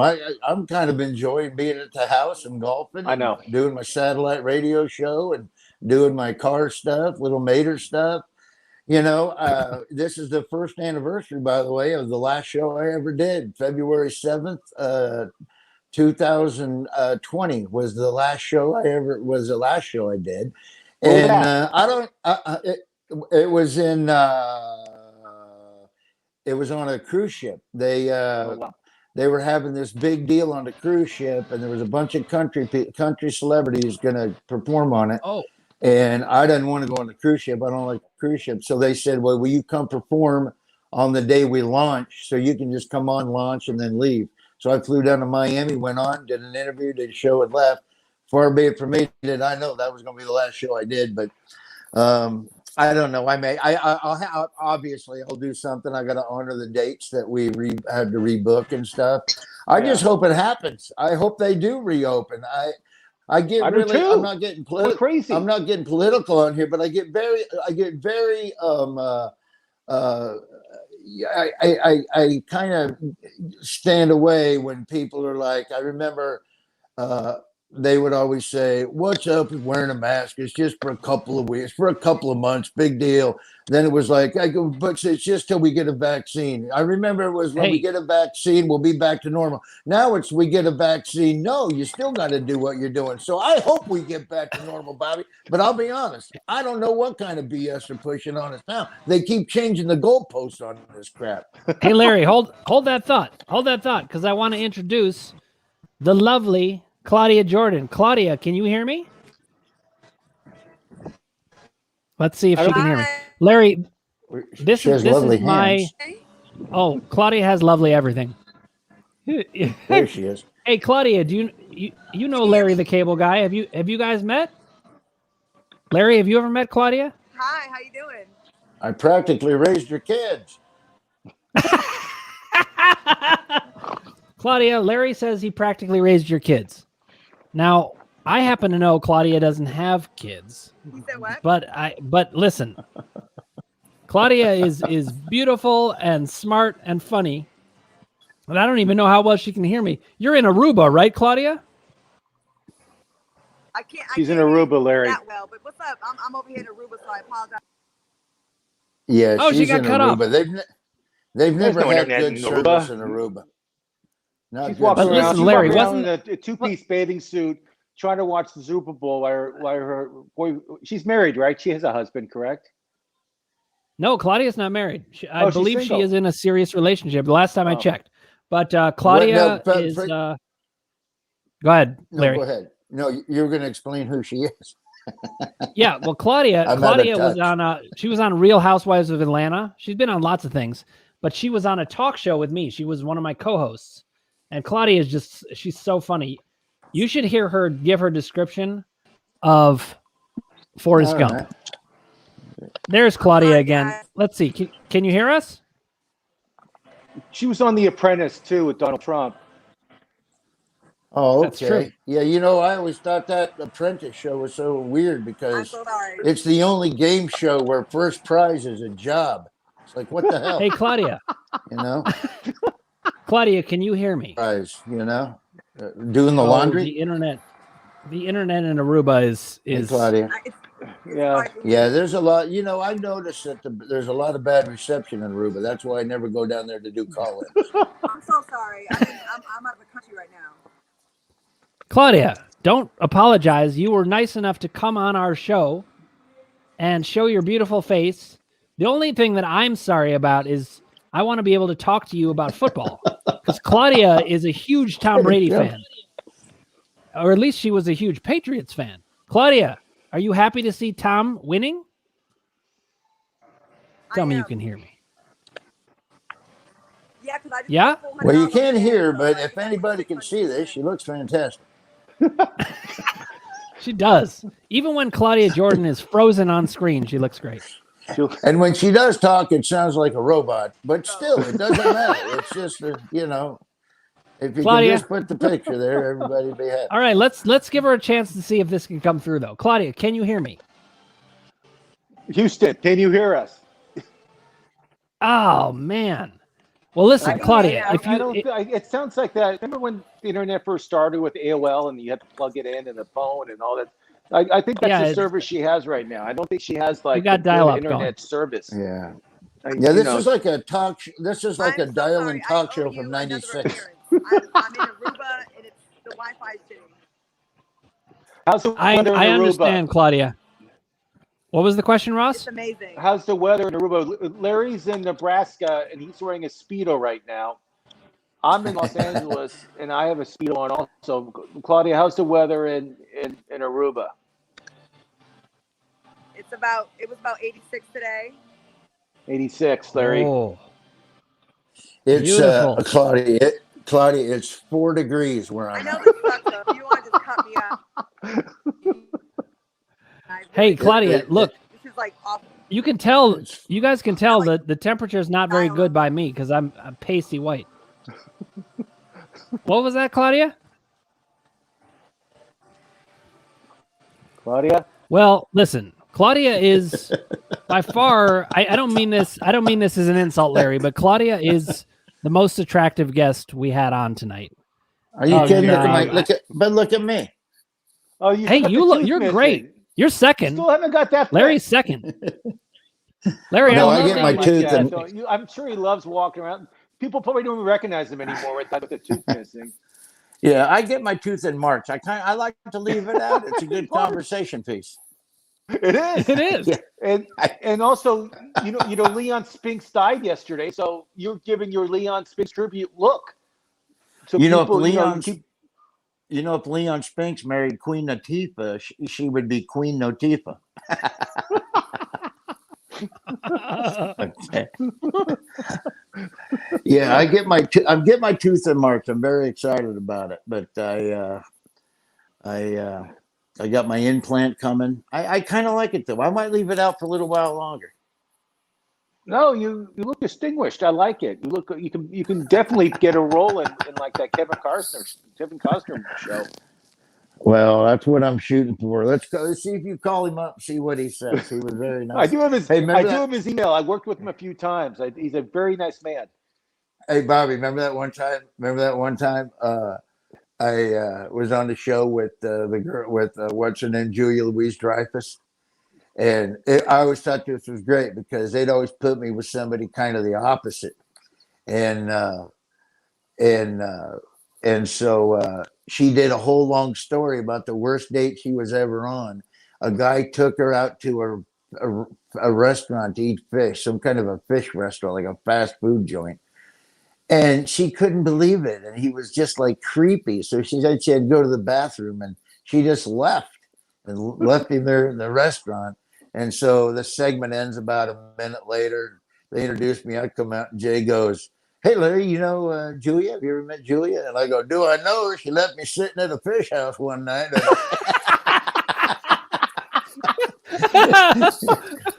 That's awesome. And she was like, "Touche, touche." I think she was a little annoyed though with me and my wife because we're huge Seinfeld fans, so we kept asking her questions about Seinfeld. I think we kind of turned her off.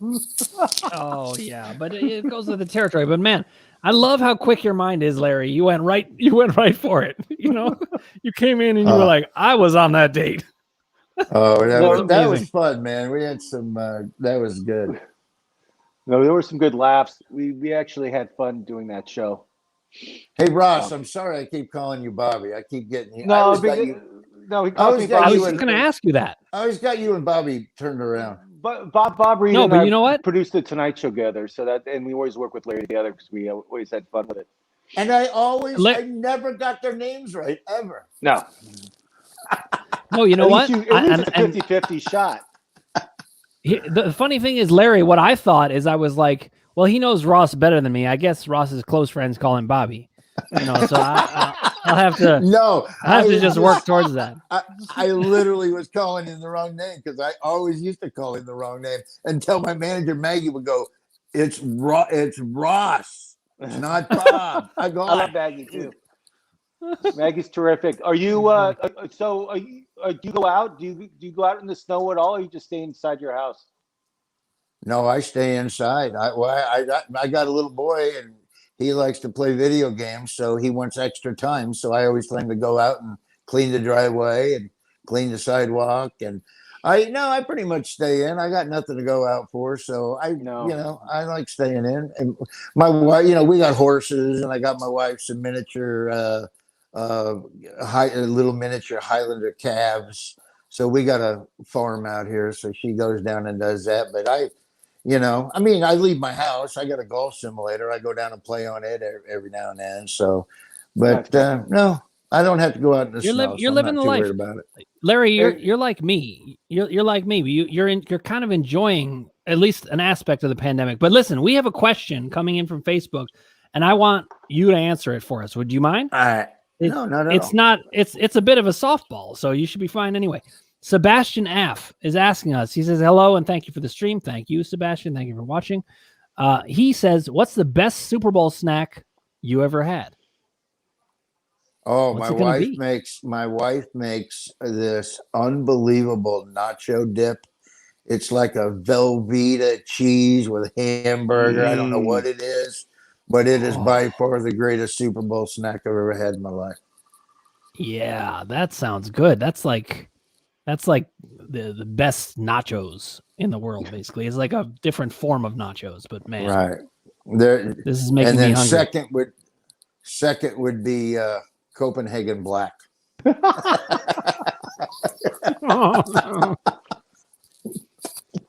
We got another commenter. We got Sam Jacobowitz is back with us. Sam, do you know Larry the Cable Guy? This guy is one of the funniest guys of all time. Who's Sam or Larry? Me? Oh, I don't know how funny Larry. Sam is. We'll find out. You are one of the funniest guys. You probably don't know Sam because he's a commenter, but he's our number one commenter, so we love the guy. But all right, having Larry on is the best. I mean, were you always this funny? Like when you were a little kid?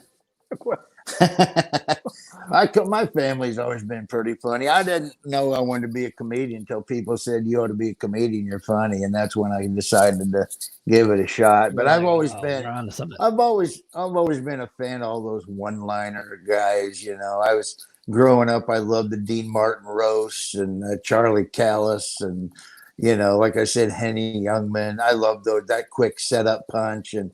That's just kind of like how my style kind of developed. There's not a lot of us out there anymore, It's me and Todd Yon and Jeff Ross does a lot, but not a lot of one-liner guys out there anymore.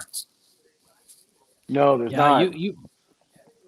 I mean, I are got some the of the privilege, best? Larry. I got the privilege. I produced Milton Berle's golf tournament for him when I first got out of college. So I would spend like hours a day with Milton, like at the Friars Club, like for 3 months straight.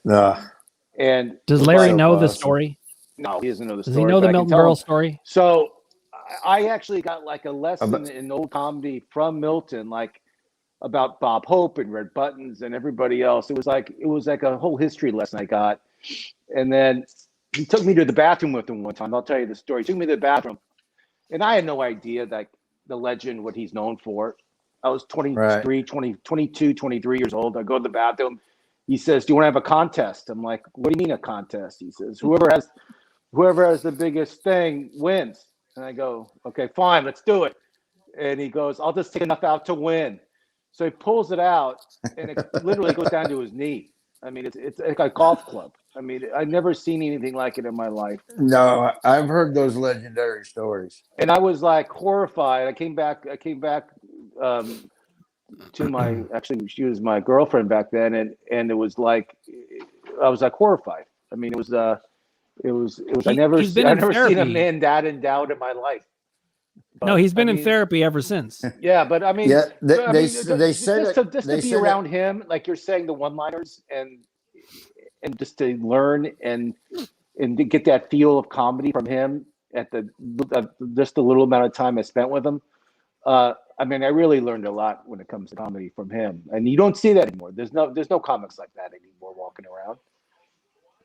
You know? Yeah. No. I mean, listen, you won't have comics like that anymore. It's changed. Everybody thinks they're a politician now. I don't get it. Not all of them. There's guys that don't, like Bert Kreischer and guys like that. But yeah, I don't know what happened to just going up and being funny. Well, let's put it this way. There's not guys anymore that tell you, "I want to bring you to the bathroom to tell you some kind of story." That doesn't happen anymore. Yeah, nobody takes you there anymore and has a size contest. I mean, look, we've really lost a lot of freedoms. Yeah, exactly. Some people think this country is moving backwards because, nobody gets to see Milton Berle's, his schlong. Yeah, now, hey, Larry. Exactly. Okay, well, guys, the game's about to start again. All right. We don't want to keep you from the game, but Larry, thank you for spending halftime with us. It's amazing. Love talking to you. I enjoyed it, Ross. It's always good to see you. You too, buddy. I'll see you soon. We'll do it again soon. All right, sounds good. Just let me know. Sounds good, Larry. Okay, guys. Give the love to the You family. too. I'll see you soon, Larry. Thank you. As always. Okay. All right. See you, buddy. See ya. You're done. Did it for me. Good. Love it. Okay, now Sam, you have Sam Jacobowitz has a basketball question. You can squeeze it in. Everybody, have we enjoyed Larry? That was Larry the Cable Guy. Larry the Cable Guy. He was with us. I've never seen him with his tooth in person. But man, you've seen him twice already, and both times he's missing his tooth. Both times he was missing a tooth. Hey, Ross, we have a basketball question. We'll squeeze it in because Sam Jacobowitz, our number one basketball fan, is saying, he says, "I know this is relevant to the Super Bowl because he is socially adept. He knew what was going on. But he just traded Kawhi for Dame Lillard. He's worried about him resting towards the end. Kawhi, you mean? I think so. So Kawhi, is that a good on trade? a mission. He's not going to rest. I'm a Clipper fan. I don't see Kawhi sitting down one game this year. He's possessed after last year and that whole debacle in the bubble. They're not going to. Yep. And George, they lost today, the Clippers, to Sacramento. Paul George didn't play. It's the second game in a row he hasn't played. But I don't see Kawhi sitting out at all. The Clippers really want to get that first seed, and Kawhi, I think, he's on a different level this year. And Damian Lillard is just like, he's the hottest player around the NBA. He's unbelievable. But see, that's what I was saying. The good news is you're not losing that deal anyway. No, it's a fair deal, and it's kind of fun because you get to switch up players. You get to watch, and you have a different player on your team except the same ones. You know what I mean? So, I feel that's a very even trade. I don't see a loser in that deal at all. Ross, Dan, what do you think? You're an expert in fantasy. What's your opinion on that? Oh, I think it's a fine trade either way. Personally, I would rather have Kawhi than Damian Lillard, but you're not going to lose either way. It really more depends on the makeup of your team. If you needed a guy, that's perfectly said. It depends on the makeup of your team, and that's what you got to think of. And I don't know Sam's total team, but I mean, I don't see that trade hurting him, I don't see that trade hurting him at all. Yeah, he says he needed a guard, and he already had 3 quality forwards. So there you if go. that's the case, you couldn't get a better guard. You couldn't get the game's on. It's the first play they ran the ball. Kansas City was a 30-yard run.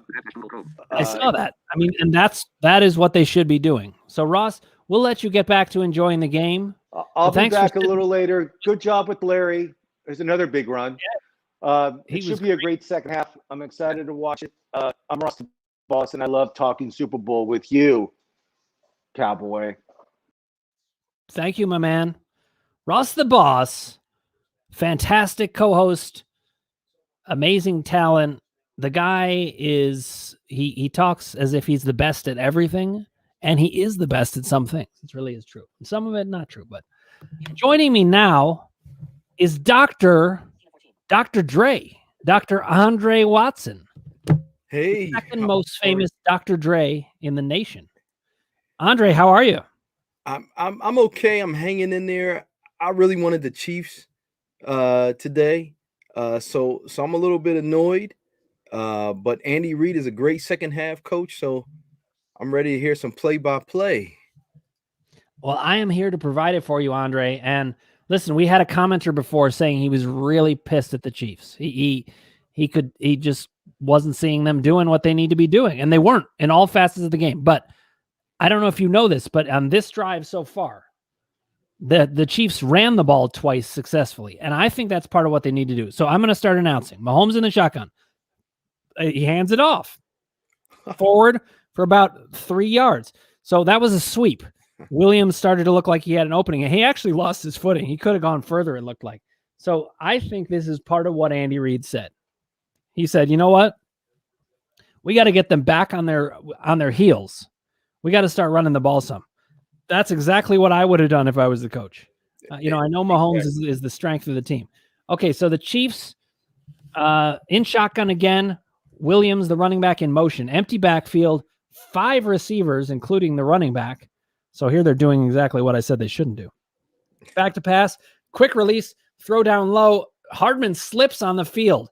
Okay, he caught it at about the line of scrimmage and cut it back inside, but slipped. That's the second time somebody slipped over there, actually. And this was a very low throw, too. So I don't know if you were picking up on this. I don't know who was announcing the game for you, but I know they're not as talented at announcing for you as I am. Absolutely not. Let's be real. Absolutely. So Mahomes to me looks like he's shell-shocked. He looks like he doesn't know what hit him. He looks like Mike Tyson at the Buster Douglas fight. Oh, no. All right. We've got Mahomes in shotgun, back to pass. He's got time. A bull rush. They force him out of the pocket. He scrambles to the right, throws across the middle of the field, batted down. The Buccaneers just look like they're everywhere. Yeah. Kelsey was manhandled there. Mahomes was chasing around. The Chiefs don't look good. They just don't. I think, and everybody's slipping, by the way. I don't know what's happening on the field. Kelsey fell down again. They're not they're not up here in the East Coast where it's snowy and rainy. It's got to be beautiful down there in Tampa Bay. It is. If everybody's wearing, short, they're not even wearing sleeves, but they're lining up for a very long field goal. 52-yarder. I mean, he can hit it, but the Chiefs aren't going to win the Super Bowl kicking field goals. Okay, it's lined up. Here's the snap.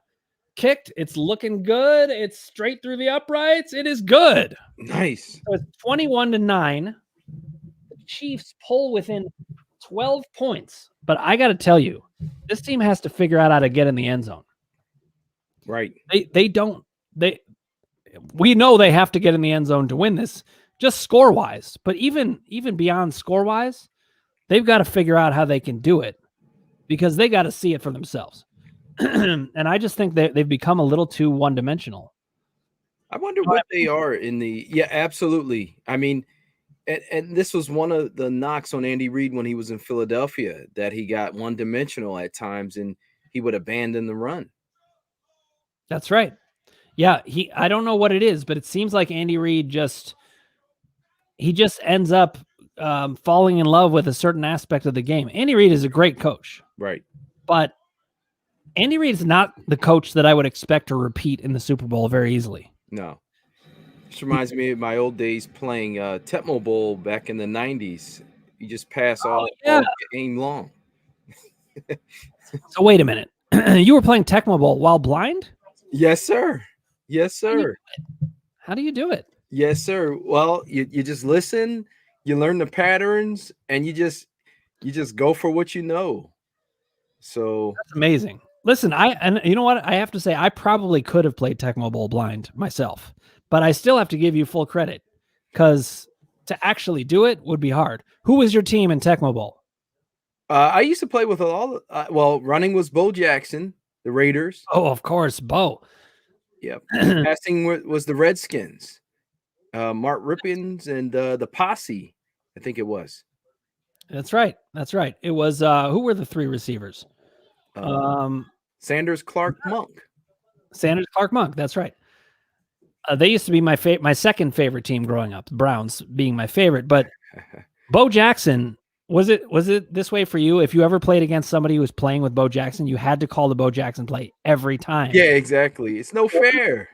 It's no fair. It's no fair. He was just too good. There's no one better at any one thing than Bo Jackson from Tecmo Bowl. Right. you just be Bo and just run. Exactly. All right. So listen, Andre, I wasn't announcing the first half for you. So I want your interpretation of the first half. How did you see it going, and what did you think of it? Well, one-dimensional. Great defense by Tampa Bay. One-dimensional for the Chiefs. I heard you say a lot of passing, but I didn't hear any runs. Mm-hmm. And I heard a lot of frustration at the end of that first half too. Psychologically, I don't know. All kinds of penalties. Yeah. Matthew got in Brady's face at one point. Not a good idea. Not at all. Let me tell you, I think both the coaches started off the games differently from a psychological perspective. When Tampa Bay started, they started off nice and easy, running game. They didn't, get Brady involved on the first or second play. And that was just to get themselves warmed up. I think you got to do that when you're in the Super Bowl. But on the other side, it was just pass. Let's go. And you need to warm up. You need to warm these guys up emotionally, mentally, psychologically. I agree. I saw Bruce Arians. And look, is it Bruce Arians or is it Tom Brady? Bruce Arians probably knows enough to know that Tom Brady's like having a second coach out there. Right. And meanwhile, the kickoff return did happen. They're at the 25-yard line. The Bucs are in the shotgun handoff up the middle. Fournette 3 yards. It is a physical game on the inside. That's for sure. Mm-hmm. He just got bear hugged to the ground. Now Fournette is he's not that tall. Fournette, he looks like he's 5'10", and he looks like he's twice as wide as I am. He's wide. I mean, you know what Jerome Bettis looked like? Did anyone describe Jerome Bettis to you ever? The bus. I just said the bus.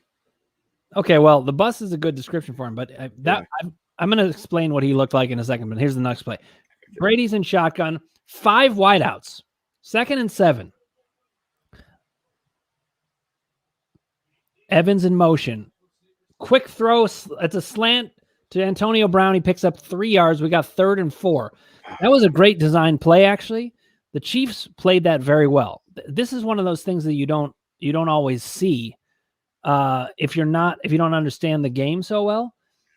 Chiefs covered that well. But if Brown catches that slant and they don't cover it well, that could have gone all the way. It's gone. There was, as far as I could see, the safety had bit on coming inside. So if the linebacker hadn't cut him off so well, he could have been gone. And instead it was covered well. So kudos to the Chiefs on that play. Brady in shotgun again. Fournette in the backfield with him. 4 wideouts. Looking towards the running back. Dumps over the middle. He's got him. First down. Wow.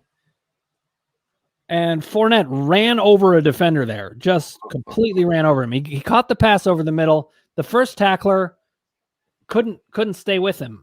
He is a big dude, Fournette. And Fournette, he played on the Jaguars, and they kind of cut him unexpectedly. And he found a home, and now is in the Super Bowl. Wow. and he ran over 2 guys.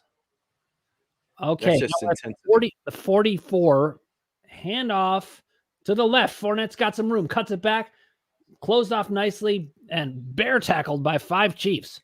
Driven behind the line of scrimmage. Oh, Chiefs player just hit Fournette in the face mask. I got to believe there's going to be a flag here, but I'm not seeing one. This game, you know the expression getting chippy? Yeah. It is very chippy. Yeah. Very chippy. So that was Wilson. He was the linebacker who stopped Tampa Bay at the goal line when Ronald Jones ran. I don't know if you got that play announced for you. I think I was announcing it at the time. Yes. All right, Tampa Bay lining up. It's 2nd and 5 now. After that run, there was no flag. Play action pass over the middle. Gronk has it. He's running. He almost breaks free. He goes 20 yards, got tackled by the legs. If they didn't catch him there, Gronk is surprisingly fast. Now, Andre, did I ever tell you I interviewed Gronkowski? This is the first time I brought it up, but I never got to tell the story. No. Raw word, I interviewed Rob Gronkowski. Wow. And I wanted to talk to him about mind-body stuff and back pain, and he had a back injury at the time. But understandably, he was hesitant to talk about it because it wasn't good for his contract. Fournette running to the right. He's got a big hole. He's going into the end zone. Oh, my God. He broke for a 30-yard run. Wow. Right into the end zone. And the Buccaneers are scoring wide open while the Kansas City Chiefs are kicking field goals. That's it. Andy Reid not looking happy, but you can see it even behind that mask. Even behind that beak. That beak is really pointing, I bet. It's pointing a lot. He looked very unhappy. Fournette just busted this run. There was no one there. I mean, where was the safety? Terry and Matthew, by the way, on the previous play, he was getting frustrated. You could see he pointed to somebody else like, why weren't you there? And that is when you see a team is starting to unravel. They're starting to bite at each other. Uh-huh. Lining up for the extra point. Here comes the snap. The kick is up. It is. Ooh, just snuck it in there. This is not the game that people expected so far. It's not. I did call Tampa Bay to win. Yeah. But I didn't. I thought the Chiefs would have been better prepared than this. They look like they kind of thought that winning wasn't something you had to earn again. It's kind of weird. It's very weird. But when you're going up against the GOAT, how can you take him for granted? Tampa Bay wasn't shabby as a team all year. So, I mean, Tom Brady's just one player of 11 on the field, and he's not out there for special teams and defense. Mm-hmm. The rest of the team was able to do something. No, absolutely. And, I have to tell you, that Fournette run was beautiful. Wow. Andre, I'm curious about this. As a blind person, if somebody describes a sweep to you, do you know what a sweep is? Do you know how to think about that? I imagine them running sideways or even east-west, behind, not upfield towards the end zone, but towards the sideline to get around the lineman. That's the way I imagine that to be. To me, it's one of the most beautiful plays in sports because you see the whole line is running the same way. Everyone's running to the side, and it's like a wave. That's what I imagine. It's got to be really coordinated. Yeah, and then there's a hole. There's a hole that forms somewhere, and then the running back spins into it and just goes flying. And that's what happened. I do not know why there was no safety there, though. The safeties are supposed to, they're called safeties for a reason. For a reason. It's supposed to provide. What's that? Is Fournette fast as well? He's big and strong. He's fast. I mean, he's not the fastest back that you're going to see. Yeah. But you put an NFL running back in a hole that size, almost anybody in the NFL would have scored on that play. Yeah. And I don't mean anything against Fournette. I mean a compliment to the Tampa Bay offense. Mm-hmm. And I got to say, a big question mark about Kansas City. And you know what's going to be the story here? If the Bucs win this game big, yeah, the story is going to be, well, how good is Patrick Mahomes? Oh no. You know, I mean, look, Mahomes is great, and he will be back, and I think he'll win a Super Bowl again. But I don't think he's going to win this one. And I think it's going to take a little while for him to get back. I think they may have taken it for granted. The Chiefs just don't know how to run the ball. Yeah. And they're going to have to learn. When the Browns faced the Chiefs, I felt that the Browns had a very good chance of beating the Chiefs. When the Bills faced the Chiefs, I felt the Bills did not have a good chance. Mm-hmm. The reason is the running game. Right. You have to be able to run the ball to win these games. It doesn't have to be your main thing, but you got to be able to be balanced. Yeah. So Bruce Arians, he looks pretty happy on the sideline, but super intense. You can see he wants this. He's got a mask on too. He does, and he wears it normally. Yeah. Okay, kickoff. That was a pretty good run back, 26 yards. Pringle was running, and he had a hole, but it's amazing how quickly these holes collapse, and the collisions are so forceful on the kickoffs. I don't know how people don't get injured just all the time. Now, this is what I think. I think we're going to see some attempts to go downfield here. I don't think it's panic time, but you definitely have to move. They you know, if they get a touchdown, they're back within 12. Handoff up the middle, got about 3 yards, dancing around. Now, here's the thing. You can't turn this on all of a sudden. You if you don't know how to run the ball, you're not going to learn during the Super Bowl. Right. That's one of the reasons I think Kansas City's in trouble here. Yeah. Mahomes is in shotgun again. You know, would they run the ball twice? Probably not. So they're probably going to show a pass. Bucks faking a little bit of blitz, but just staying in their zones. There's a bull rush. They force Mahomes out. They've got him down. Oh, sacked from underneath. See, wow. It's so much easier on the defense when you're not multifaceted this way. Yep. Mm-hmm. It's kind of hard to believe that the Chiefs wouldn't have seen this coming. Now, this was a great move. The defensive lineman, he got really low down to the ground when he was rushing, and he hooked his arm under the Kansas City offensive lineman, which got him the angle. And the Chiefs player just couldn't get down low enough to keep him out, and he got to Mahomes' legs. Uh-huh. Mahomes, it's 3rd and 14. I mean, we're starting panic. They flush him out of the pocket. He throws it deep. It's wobbly, batted away, and picked off. Oh, I mean, this is incredible. The Chiefs look like they don't even belong here. I'm gonna say it, you know. Right. And I don't think it's because they don't have the talent. Of course, they have the talent. But look, the Chiefs got a personal foul. No, it wasn't a personal foul. It was a penalty on the play also. It was holding. The penalty was declined because Edwards tips the ball out and it's picked off. Slide into the ground. Winfield Jr. I don't know who Winfield Sr. is, but it must be his dad. Well, that's what I thought. I thought they're gonna try downfield, and it's probably not going to be successful. And that's exactly what was that pretty far downfield. Yeah, it was a wobbly pass, and it did go to the receiver, but it was into. There were probably 3 Buccaneers there. Wobbly and pass. See, I really think Kansas City just got knocked out early in this game. Yeah.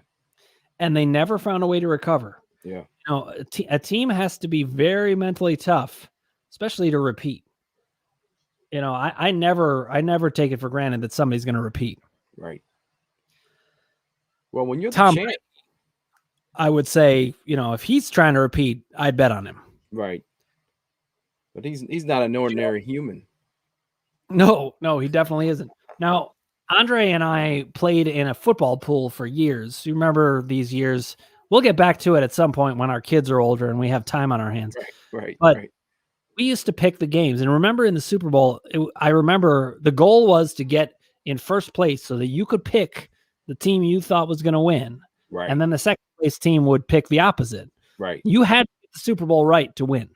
Yeah. And so I had to make these choices over and over. And when I looked at this one, I thought, I don't know why, I feel Tampa Bay is going to win. It's not only Brady, but I also just felt it. I think you're right. My heart was saying Chiefs, but my mind said, no, I think Tampa Bay. They're in Tampa Bay. They've got Tom Brady. Let me ask you this. Where does Tom Brady rank on the all-time greatest of all time? And I don't mean in football, because I think in football, especially if he wins this, there's no argument anymore. Right. And I don't think anybody will ever break these records. I mean, you should never say never, because who knows what's coming.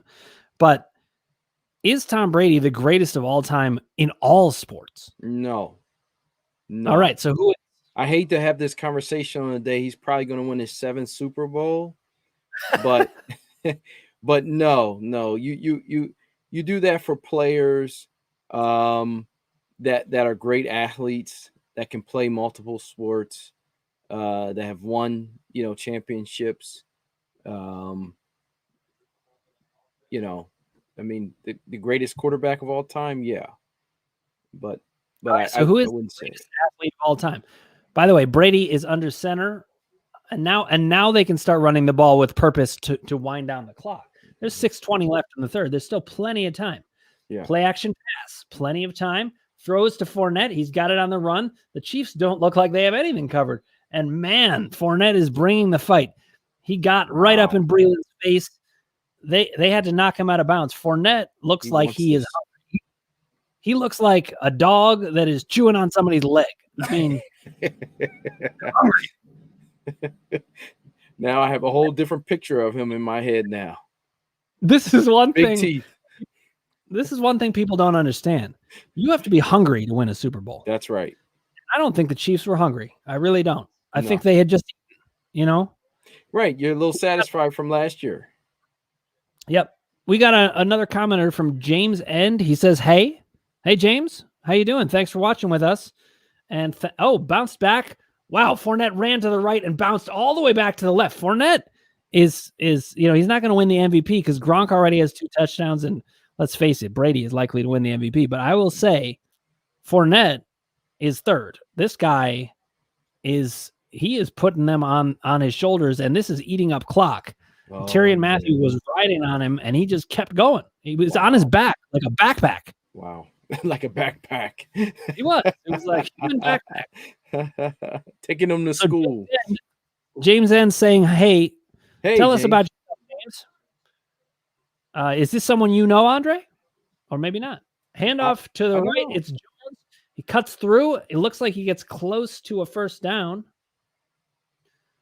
The Bucs are running the ball. This is what the Browns were doing against the Chiefs. And this is why when I saw the Browns could do it, I was like, they can beat this team. And same recipe the Bucs are doing. So, James, who do you have in this game?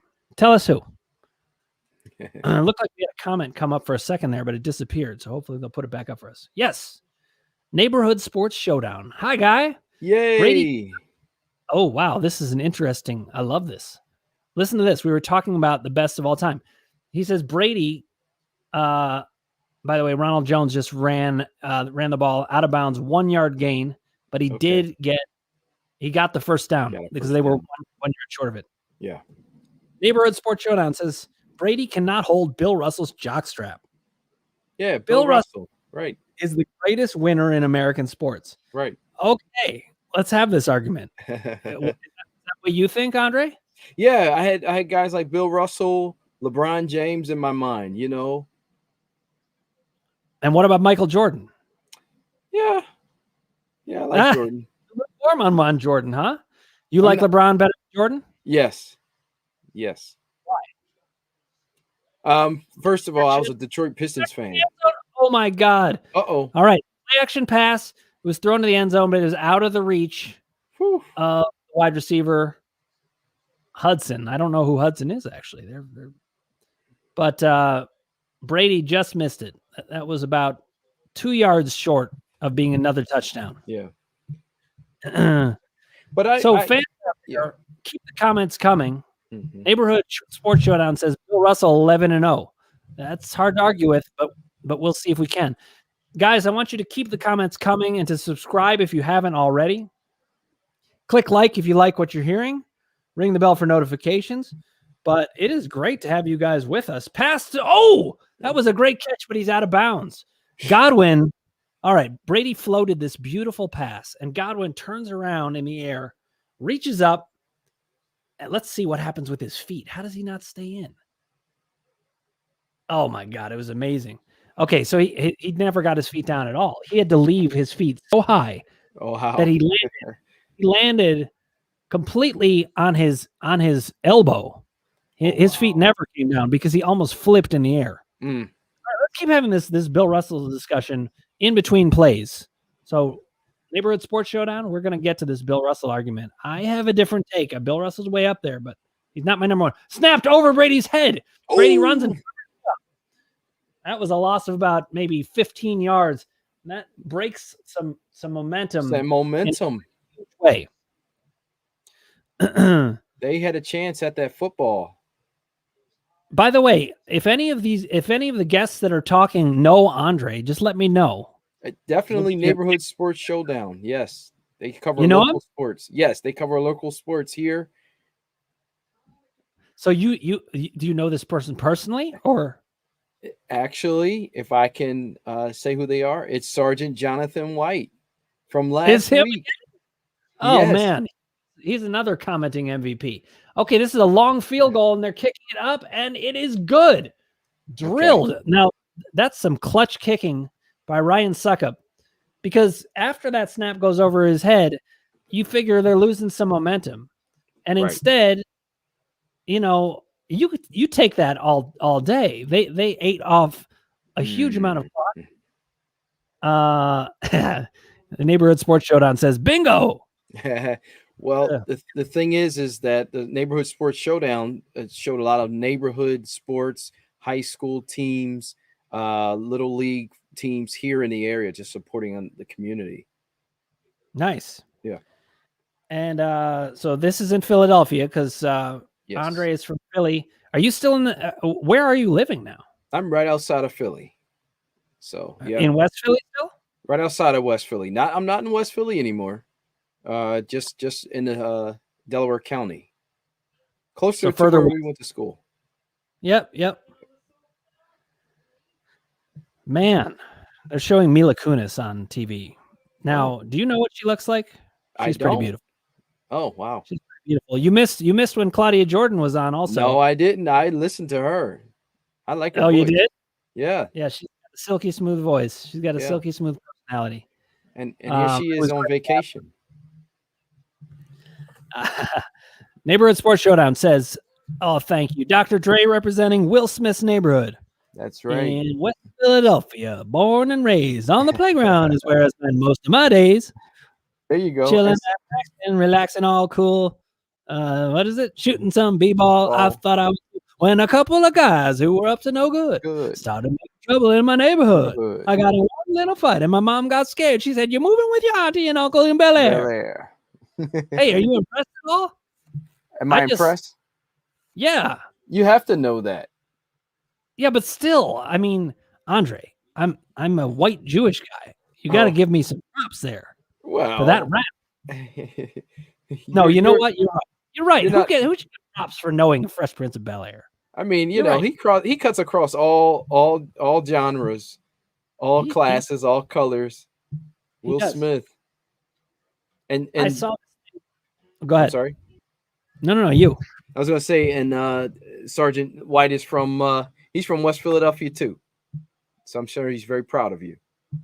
Nice. Hey, he's impressed by me. I appreciate you, Jonathan. Tech Sergeant Jonathan. That's right. I appreciate you. So yeah, if people wanna hit like, I'll rap even more. I have to think. I'll probably start doing OPP or something. Oh, you're really getting risky. Yeah, yep. That's right. Well, I can't do Straight Outta Compton. I know it. You know what? If you do that, you're gonna get mad props. Well, I'll start it. Let's see. Hold on. We got the kickoff coming up. But while we do it, OPP is a nasty song was the comment there. Yep. Straight Outta Compton. Crazy. beep, beep, named Ice Cube from the gang called Beep with Attitude. When I'm called off, I got a sold off. Squeeze the trigger and bodies are hauled off. That's about all I know. That's not bad. And this is pretty cool. I'm saying this to Dr. Dre also. That's right. We're getting comments about OPP now. I know what OPP stands for. It stands for property. Yeah, property. No. Yeah. Those were the good old days. All right. Mahomes rolling to the right, throwing deep. He's got a man. Kelsey's almost has it, batted away, and then almost picked off. See, that's what they're going to do now. They're going to get desperate and try to throw downfield, and that's not going to work. Yep. How much time is left? Holding on the defense. Holding on the defense. Okay. Oh, I want to know. Neighborhood Tech Sergeant Jonathan, if you want to come on, I need to ask my producer if we have the same number to come on here. Greg, is it the same number? Just let me know. It's not. Okay, well, if you want to come on, how can he get in contact with you, Greg? Pass to the left, screen pass to Edwards-Helaire, about a 5-yard gain. We got 3rd down and second down and 5 because there was a penalty. Okay. He's going to put a link in. Jonathan may come on to join us, Andre. How do you know him? We went to high school together. He was the first person I met in high school. Nice. And I was the first person you met in grad school. That's right. That's right. That's right. Oh, handoff. Edwards-Helaire breaks a tackle. That was a great play. Draw play. And he got to within 1 yard of the first down. And he lowered the shoulder and just leveled the guy and blasted through. Picked up 4 more yards. He's got 8 rushes for 63 yards. So you know what? I said the Chiefs weren't running the ball, and that is what they've done. What they haven't done is cross the goal line. Yeah. And they got to stop Tampa Bay. Tech Sergeant Jonathan, you are not obligated to do this. We won't make you do it, but I did rap for you. And maybe that's enough. Mahomes back to pass. He's scrambling, throws over the middle, almost picked. He threw it right to a Buccaneer. See, they got to get risky now. We've got a comment from Anthony Quintano, friend of mine. We got a false start on the Chiefs also. Anthony says, I wonder if anyone had this blowout score in Vegas. I doubt that many people had this, but there are some people. But Jonathan, if you would like to come on, the link to come on is in the comments. Yeah, and that'd be great. He says, thanks for the invite. I'm somewhat multitasking, if you know what I mean. And then LOL. Well, that could be interpreted a lot of different ways. We'll just leave it at that. He is talented. He's multi-talented? Yes. Okay, Mahomes back to pass, throws over the middle. Mahomes is not looking sharp at all. All of his passes, the Buccaneers are all over Kelsey. You know, it's really weird. And why I don't know why more teams don't do this. You get physical with Kelsey and you keep Kelsey off the board and you double team Hill and then they have no running game. That's it. So, you know, well, Jonathan, thank you for joining us for your comments while you're multitasking. We've got all sorts of imaginings what that's about. You know, I dedicated my book to you two guys. Those guys who came up to speak to me on the first day of school. You did? Yes, I did. I said that in my dedication. I didn't even know. Yeah. You're the man. Yeah. Thank you, Andre. Now listen, Tyreek Hill, he ran a nice slant, caught this pass. It was about a 20-yard gain. So the Chiefs are still alive. Okay. I wouldn't say they're looking great. No. But that was a first down. Now 43 seconds left. Okay. In the third quarter. Mahomes in shotgun, Kelsey in motion, 3 receivers. Little play action pass, which no one's going to buy. Mahomes moves up in the pocket, throws over the middle. Complete first down over the middle. Sammy Watkins. Now, this is what happens all the time. You get the Chiefs, you know, they start to gain their confidence. Right. Uh-oh. Little blip in the feed. There we go. We're back. Okay. Okay, Mahomes is in shotgun. They were at the 29-yard line. He's back to throw. He's got time finally. They look like they've finally found a little bit of composure, but he throws it over Williams' head. Now that to me looked like Williams could have had that ball, but it wasn't great. Mahomes just not looking sharp. Did I lose you, Andre? We lost your picture. I can hear you, but I don't see your picture. Uh-oh. Are you trying to tell me what it's like to be blind? Because I am, but not that way. Oh my God, we have Anthony Quintano on. Anthony is MFSN's social media guy. And Anthony, did you meet Andre before? I think we spoke prior to the show last time when he first came on. Yes. Yep. How are you? I'm doing good, Dr. Dre. How you doing? Doing well. I think my time is just about up soon. I got a couple more minutes. But it may be up sooner than that because my picture is not working. Yeah, I know. I wonder what's happening with your picture. But I heard your Anthony, Andre has this little machine that he can type into his computer, and I can always hear it because it sounds like this. Oh, did you hear it? Yeah, it talks really fast. I love it. It reminds me of our days. So, Anthony, what are you thinking of the game? First of all, is my audio okay, Greg? You're all good. Yeah, just done. Yep, you're all good. Okay. I'm like shocked. I can't believe Kansas City hasn't scored a touchdown. It's pretty crazy. But I mean, look, I predict Kansas City now is going to score twice. They do this a lot. They fall behind and then they start to pick it up and then they start to gain confidence, but it's not going to be enough. They're not going to be able to come back. I had a very important question. I was wondering, at what point do the cardboard cutouts walk out of the stadium? Yeah, they've seen enough. Even Flat Character has seen enough.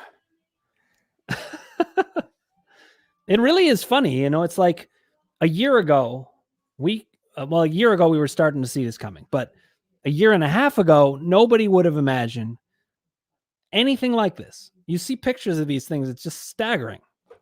It is, and I tell you that everyone is in complete shock on social media. I mean, Twitter, everyone, there's people that are just like throwing their hands up. They're like, what is this? There are people that just focused on the commercials.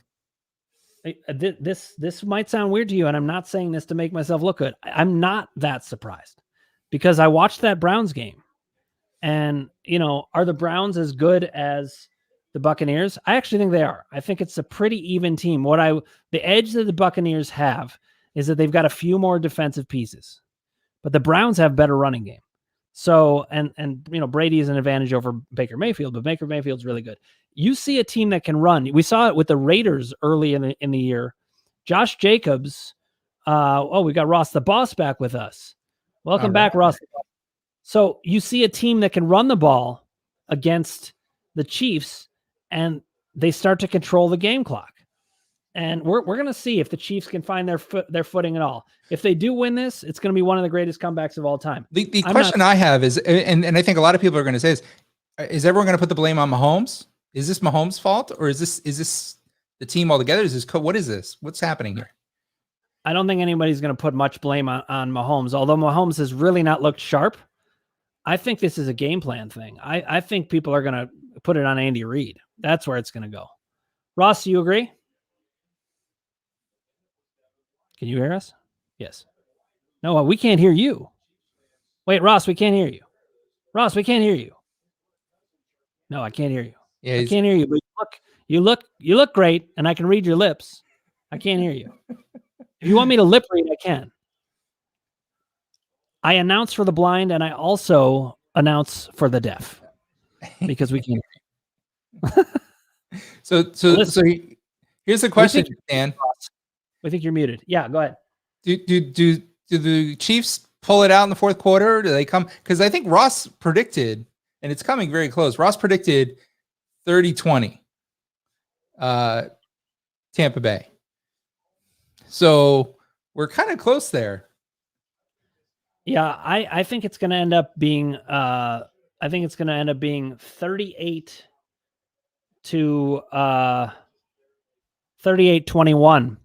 I think Kansas City is going to score 2 touchdowns, and they're going to miss on the 2-point conversions that they're going to try to make.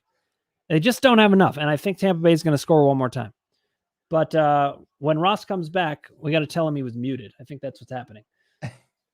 So Mahomes is chased out of the pocket. Man, this is like an old-time Fran Tarkenton play. He's running around, he's turning around, and he's going to get sacked. He threw it away into the end zone. Oh, my God. He caught that ball, but it was out of bounds. Did you see that catch? I have a worse delay than you do. Oh, you do? Okay, yeah. Listen. Mahomes scrambled all over the place. This guy Pringle, he's in the corner of the end zone. He dives. I don't know how he caught this ball. He with his right hand catches the ball and it rolls into his left hand while he's on the ground, but he was out of bounds. So no touchdown. It was in the end zone. Oh yeah, he was out. Oh, he was on the pylon. So he actually didn't catch it. Ross the Boss is back. Can you hear me now? Yes, we can. All right. So you got to credit the Tampa Bay defense. I mean, you're pointing the finger at Coach Reed or Baby Mahomes. Let's give the Tampa Bay defense some credit. And Coach Bowles, I mean, he's been unbelievable. I think this defense for Tampa Bay has just been outplaying Kansas City. I mean, that's what it is. And this is Todd Bowles, right? Todd Bowles is the defensive coordinator for Tampa Bay. He's unbelievable tonight. He's my MVP. He's a great example of when he got his head coaching job. I mean, first of all, was with the Jets, which is a pretty rough place to land. But Todd Bowles, he's always been a great coordinator. And I'm not saying he can't be a good head coach, but he's a great coordinator. And we've seen it time and again. And, I think that I agree with you, Ross. I think this game is not about the Chiefs failed.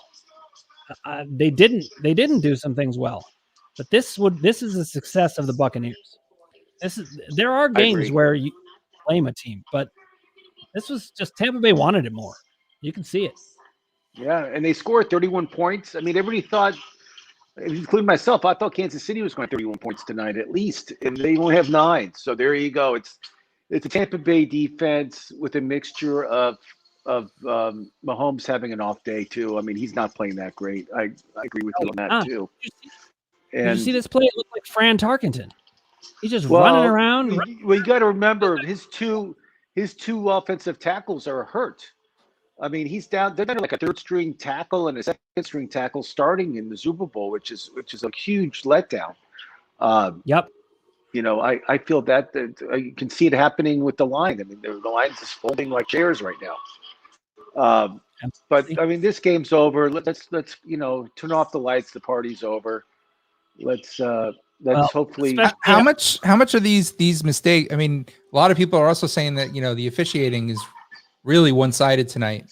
Yeah, I got emails and texts saying that the game's rigged. I'm not seeing that at all. I'm not seeing that at all. I mean, I still haven't seen. I love the commercials in the Super Bowl. I haven't seen a great one that people have. I have a great one. I have a great one. I think the Fiverr one with the Four Seasons landscaping, best one of the night. Oh yeah, that was good. You're right. This is not a bad one that I'm watching now. It's with Edward Scissorhands. I like that, bringing that back. Those were the days. But I did not see any officiating issues. And look, we have a historic situation. We have the first female referee of all time in a Super Bowl. And it's pretty cool to see, I got to say. It's pretty cool to see. Definitely. It's good to it's about time. Anheuser-Busch. I thought they were buying a commercial this year. I guess they did. I thought Anheuser-Busch was not protesting, but they were going to save their money and give the money to their employees. But I guess that didn't happen. So I have a question for you both. Who's the MVP? Yes, I am going to watch Queen Latifah's show after the Super Bowl. Is that the question? Who's the MVP of the game? Oh, I have a very clear answer about this. But Ross, I'll let you go first. No, you can go. The MVP of the game has to be Tom Brady. And it's not just because he's played pretty well. It's because he is the reason they're going to win. Because he is like a second coach. I mean, you can say what you want, and you could give it to Gronkowski. That would be fine. He's had a great game. Even Fournette has been fantastic. If you see Fournette over 100 yards, he's been great. I agree, Dan. I agree with you 100%. I think it's Tom Brady. I feel Gronk will get second place votes, but Brady will be the MVP. He's having a great game, and his leadership, his skills alone will give him the trophy. I mean, Tom Brady, he's doing something that I never thought I'd see in football. This is like what LeBron did. He goes to another team, and he instantly makes them a title contender. That's crazy to be able to do that in football, but that's what he did. The Buccaneers weren't really on anybody's radar as a Super Bowl team. Brady signs there. Immediately, everybody's like, could they do it? And the answer is, of course, because Tom Brady brings these intangibles to every team that he is on. I mean, I know it's been the Patriots every year before. Do we take the GOAT title away from Patrick Mahomes this year? The GOAT title never belonged with Patrick Mahomes. The GOAT title is the greatest of all time. So Mahomes has probably another 10 years to go to even come close to getting that. But this game was the deciding factor of who is the real GOAT, and Brady obviously is the winner. Mahomes can win the greatest of all year. It's the GOAT award. Greatest of the season. But yeah, the GOAT award. The GOAT. But I mean, that was Jones. I'm telling you, these are people that will never win the MVP, but this offensive line, this Tampa Bay offensive line, has been phenomenal.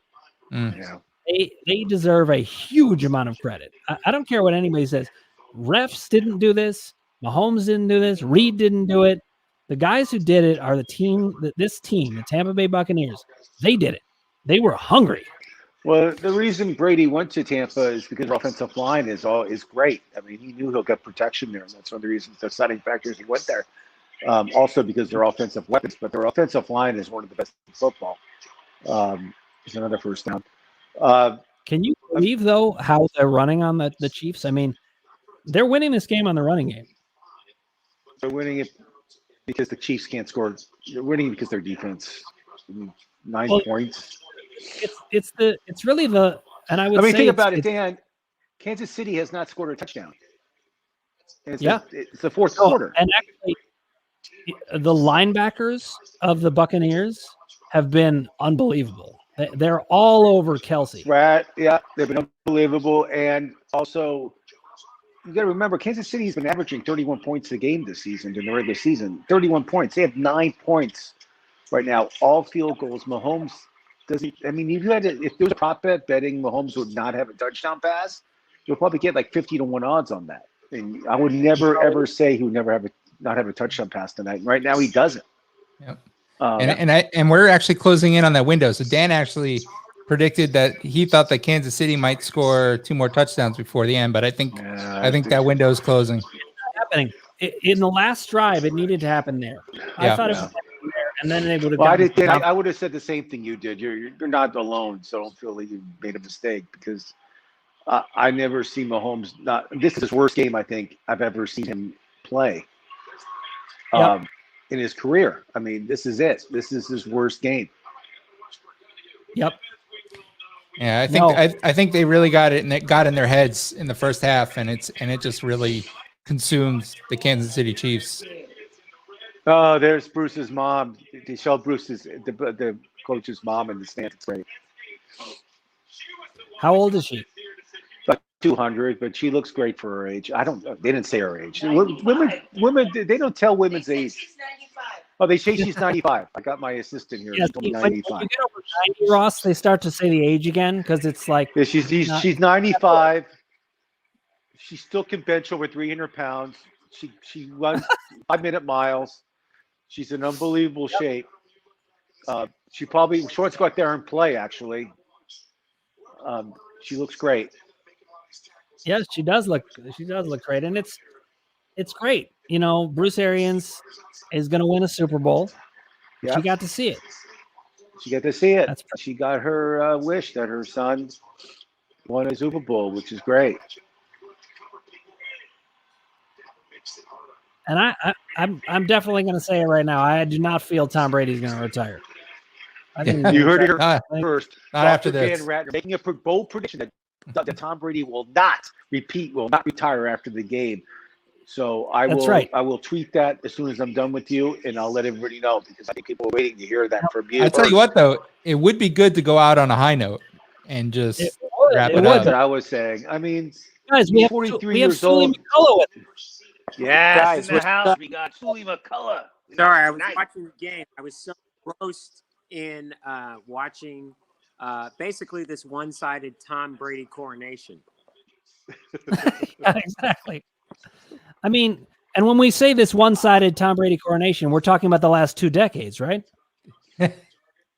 This game tonight literally was the Brady and Gronk show. It was. Hey, Sully, can you turn your phone? Turn your phone. Well, what's that?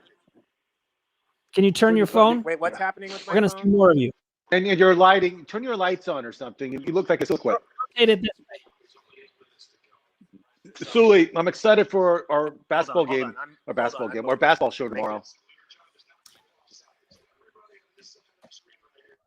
Well, I think our basketball is going to be incredible. If you've invested this time in the Super Bowl, you really need to invest some time and run it back because we will be twice as entertaining and we're talking All-Star game. Let's just say that.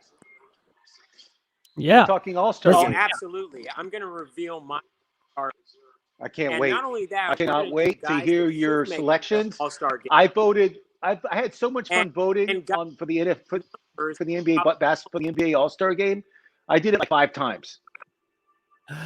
You guys are hilarious because you were talking at the same time. My pick. I want to say it again, Sully.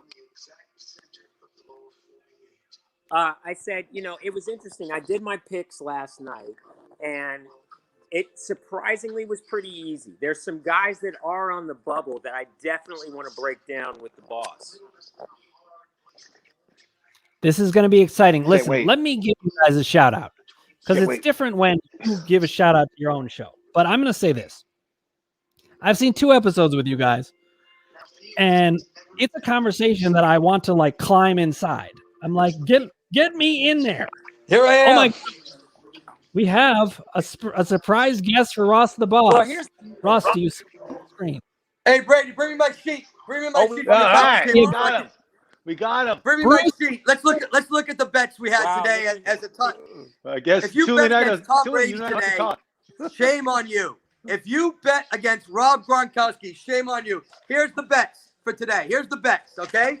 Rob Gronkowski, will he have 5 receptions or more? 4-1.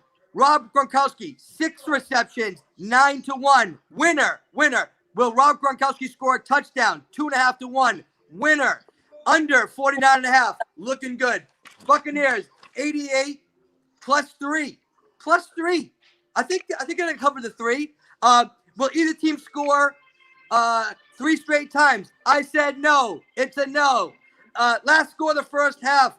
Will it be Tampa or will it be Kansas City? I took Tampa. Boom. And last thing, Kansas City Chiefs over or under 30 points. I went under 30. How they look? They got 9 points. Are they going to score 21 points in the last 5 minutes? I don't think so. Ross the Boss, you told me how to bet, and now I've taken the ball and run with it, something Kansas City could not do today.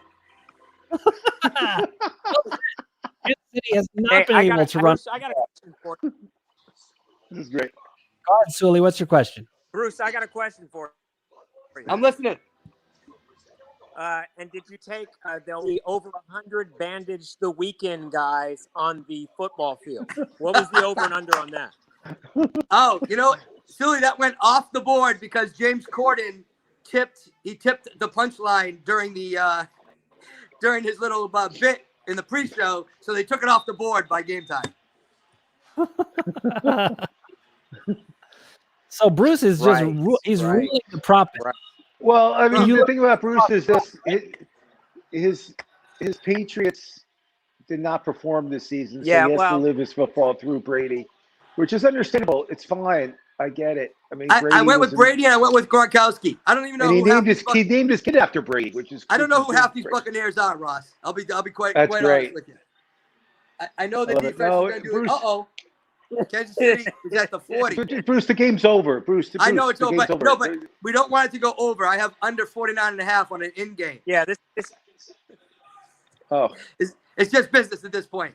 But yeah, So right now, we're I just like rooting for Gronkowski your for the MVP, I love but I you. think they'll probably give it to Brady. What do you think if this holds up? Oh, they got a sack. There it is. Boom. Erase that last What did you game. say, Are you Bruce? kidding? They just got a nice sack on Mahomes. Some of the passes Mahomes has just made, though, in that last series were absolutely incredible. The guys are I was saying, he looked like Fran Tarkenton. He was just running around all over the getting place. any Yeah, time. he was He's getting sacked, and he his threw a offensive laser line into is the awful. corner. This whole game. Yeah, with just like he just flicks his wrist and it goes like 45 yards. And you think Oh, it's like a Hail Mary, but no, it's actually hitting a guy that's going in the corner. It's crazy. He's amazing. There you go Still again. getting the ball out. I've never cheered so much for a guy that I bet against, but you know, The fact that he's getting the ball out of his it's too little, too late now. But he's amazing. Sully, we got to get you a better feed here. You must be in Aruba with Claudia Jordan. When she was on, she had the same feed. Yes, we absolutely. What's that? I said you sound like you're Yeah, you're in well, it's the Aruba. black people. We had Claudia Jordan on before, and it's she really was in pathetic Aruba. because it's Black and- History Month. yeah. I would share Yeah, well, anything with Claudia it's Black Jordan, History Month. including her slow feed. Yeah, exactly. Well, it was a sight for sore eyes. Claudia's Claudia always- Jordan, she hasn't aged in 30 years. She still looks like she's 25 years old. She's amazing. I don't understand it. She's like she looks like she will never age. If She's a you vampire. If you look at like Joe videos, MTV videos from the 90s, Claudia Jordan is in those videos. And you're like, that was 35 years ago, and she still looks amazing. She does look good. incredible. And she's single. Do you know the song I Want to Know by Yeah. Joe? Yeah. Right? Yeah. Claudia Jordan is the lead in that Yes. music video. Look it up. Yeah. YouTube that. That's I'm unbelievable. on it. She was like 20 years old, I think, when she did that one. Do you guys know how funny she is? By the way, she Oh, is seriously She funny. hung around Bruce, comedians are you like saying Julie. She got the gene. Google his old videos. Say it again, Sully. One more time. Bruce, are you saying that this is boring? That we have to Google Claudia videos old videos? I think he is. I think he's saying it's time for How's that? Is that everybody. better? It's starting to look better. Yes, you're coming Julie in has better. already started the celebration. He's popped his collar. Right, it looks like He's popped already his collar. popped his collar and Actually, started it's- the celebration for Tampa Bay. Yeah, right.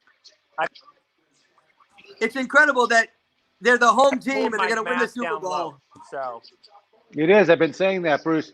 It's the first time a team ever hosted the Super Bowl in the same And, you stadium know, they play in. Ross and Sully, Tampa doesn't care about the pandemic. Those people out there are going to be partying tonight like No, it's Florida. 1999. They didn't Florida care is before really they won. bad. oh yeah. Right. No, they didn't. They Game's didn't over. care even before The they won fact the that- Super Yeah, Bowl. the fact that you're even mentioning I mean, just think about Yeah, it. Tampa exactly. Bay, exactly. they won the Stanley Cup in hockey. They won the World Series in baseball. Now they're going to win the Super Bowl in football. I mean, if they had a basketball team, Right. They get Florida weather. It's not cool. This is not cool. yeah. I mean, No, mean, it's good. Yeah, decent weather there. Boston used to be the city of champions. Now it's Tampa Bay. Hey, I got to So, sweat Bruce- out this under 49.5 for the last 5.5 minutes. It's been great coming on and seeing you guys. Everybody be safe. Everybody be safe out Chat there. bait. And don't forget, if you just met the girl, to wear a mask. Got it. That's And right. If you want to see Absolutely. Bruce Moore, you can see him on Chatterbait That's right. anytime. He's there all the time. He's regular. Right. Right. Bruce, I'm a thanks big for fan of coming the show, on. guys. Keep up the great work. Thanks, Thank you, Brucey. Bruce. Thanks for coming We'll have you on. We'll watch you on for during basketball season too. I know. No, Absolutely. I know. I love the magic with Ross and Sully. It reminds me of Starsky and Hutch in the 80s. Well, good luck with your bets, Bruce. Thanks, guys. Appreciate it. Lunch is on me, Sully. All right. brother. Lunch. Tom Brady money. Absolutely. Love it. That was And Bruce. you gotta Fine. see a Good better thing when feed. Bruce is on, Sully and I don't have to say a word. You just listen. I know. I mean, I haven't relaxed. I haven't relaxed as much in a long time.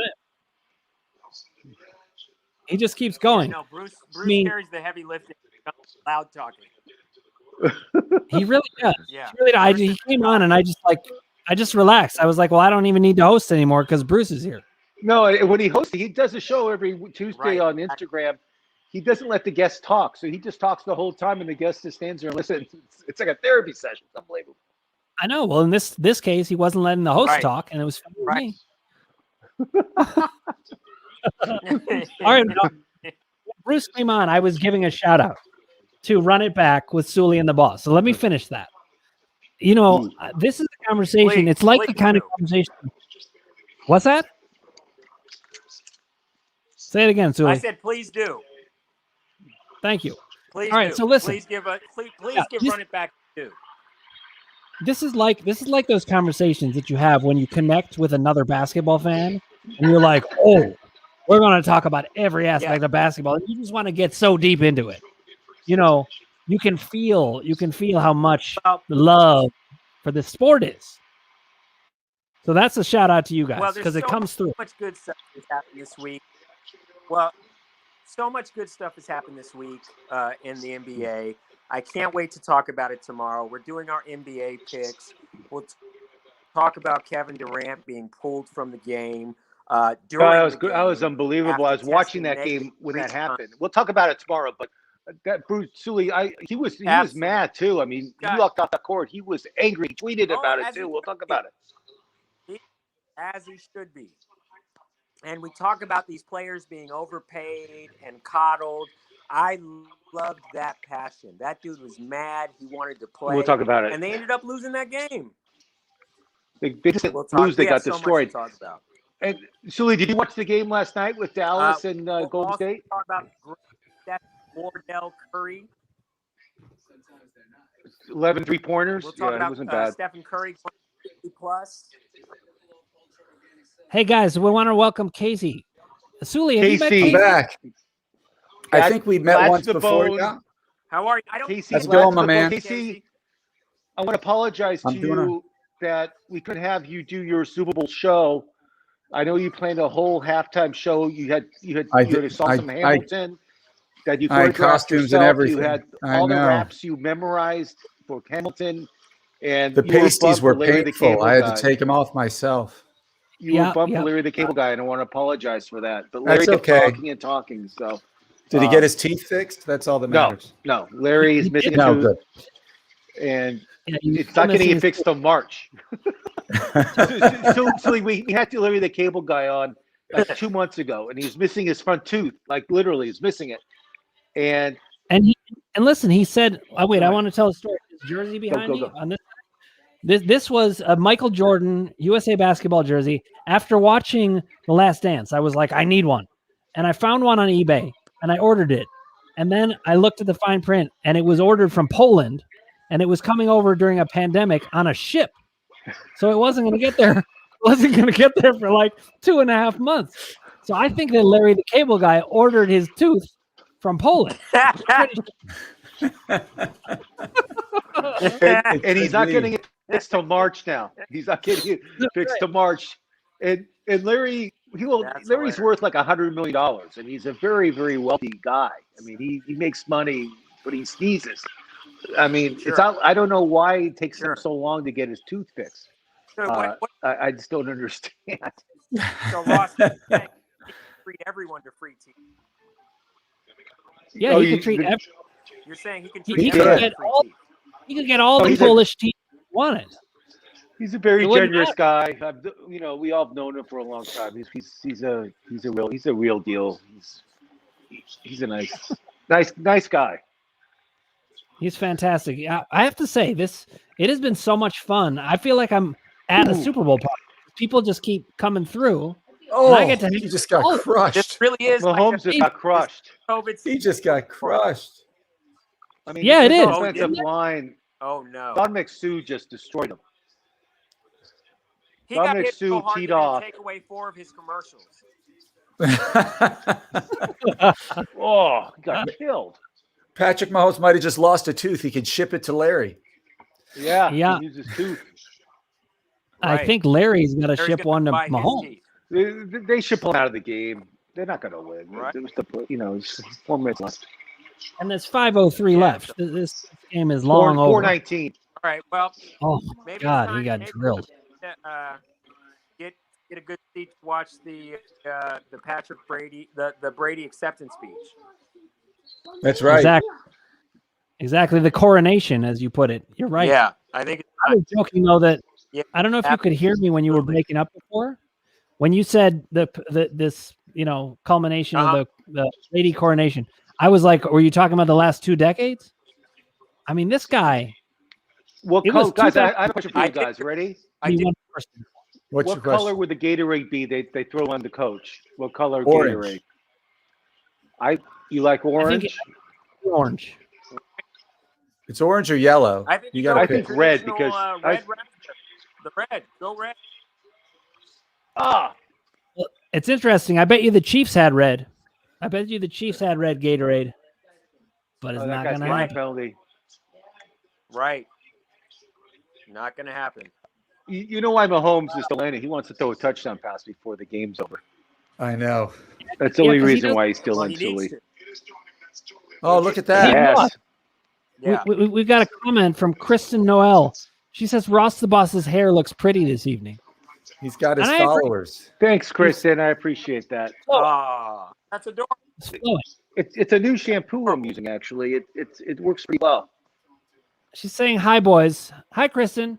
Hey. Thank you for joining us. Kristen's a model. She's very popular on Instagram. I've known her for years. She's great. Check her out. Well, it's when the it's a model says your great hair is have. you gotta believe it. That's true. That's true. It's Bruce Fine approved. Bruce Fine approved. That's great. So yeah, Kristen, if you haven't already, click subscribe, ring the bell for notifications. Hit like if you like what you're seeing. If it's Ross's hair, that's fine. Whatever you like, it's fine with me. Right. So we're not mad at that. Casey Scheinfeld. This game's been boring. I mean, between us four, it's been like the most disappointing Super Bowl in like this game or the Rams game when the Rams played and it was like no scoring for the first half. This felt like a COVID Super Bowl. I mean, but let me rephrase. Like, I'm so bored. This was a COVID Super Bowl. Let's just look what it is. It was. But let me rephrase.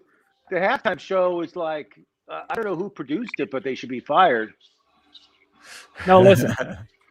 I didn't actually get to see most of it because. Kristen says she checks it every day. Is that with you, Ross? Listen, you are the sweetest. Thank you, Kristen. Yeah, we're lucky to have you. So let me reframe this for you. This game may be no fun right now, but when you look at the Super Bowl, you got to remember this is NFL history. The story's unwritten here. Patrick Mahomes and what he does with this game is the story now. It's not uninteresting if you look at it that way. The bigger picture. How does he bounce back? How does he bounce back? I mean, look, we could have seen this coming. 25 years old. He's 25. He'll be fine. He'll probably win 2 more Super Bowls. Brady's been playing for what, 21 years? Is that what they're saying? I'm not worried about him. So he's won 1/3 of every Super Bowl, like 1/3 of all Super Bowls since he's been in the league. Right? Is that crazy? That is insane. Andre. Oh, we're not joined again by Andre Watson. Andre, Casey's on with us. Andre Watson.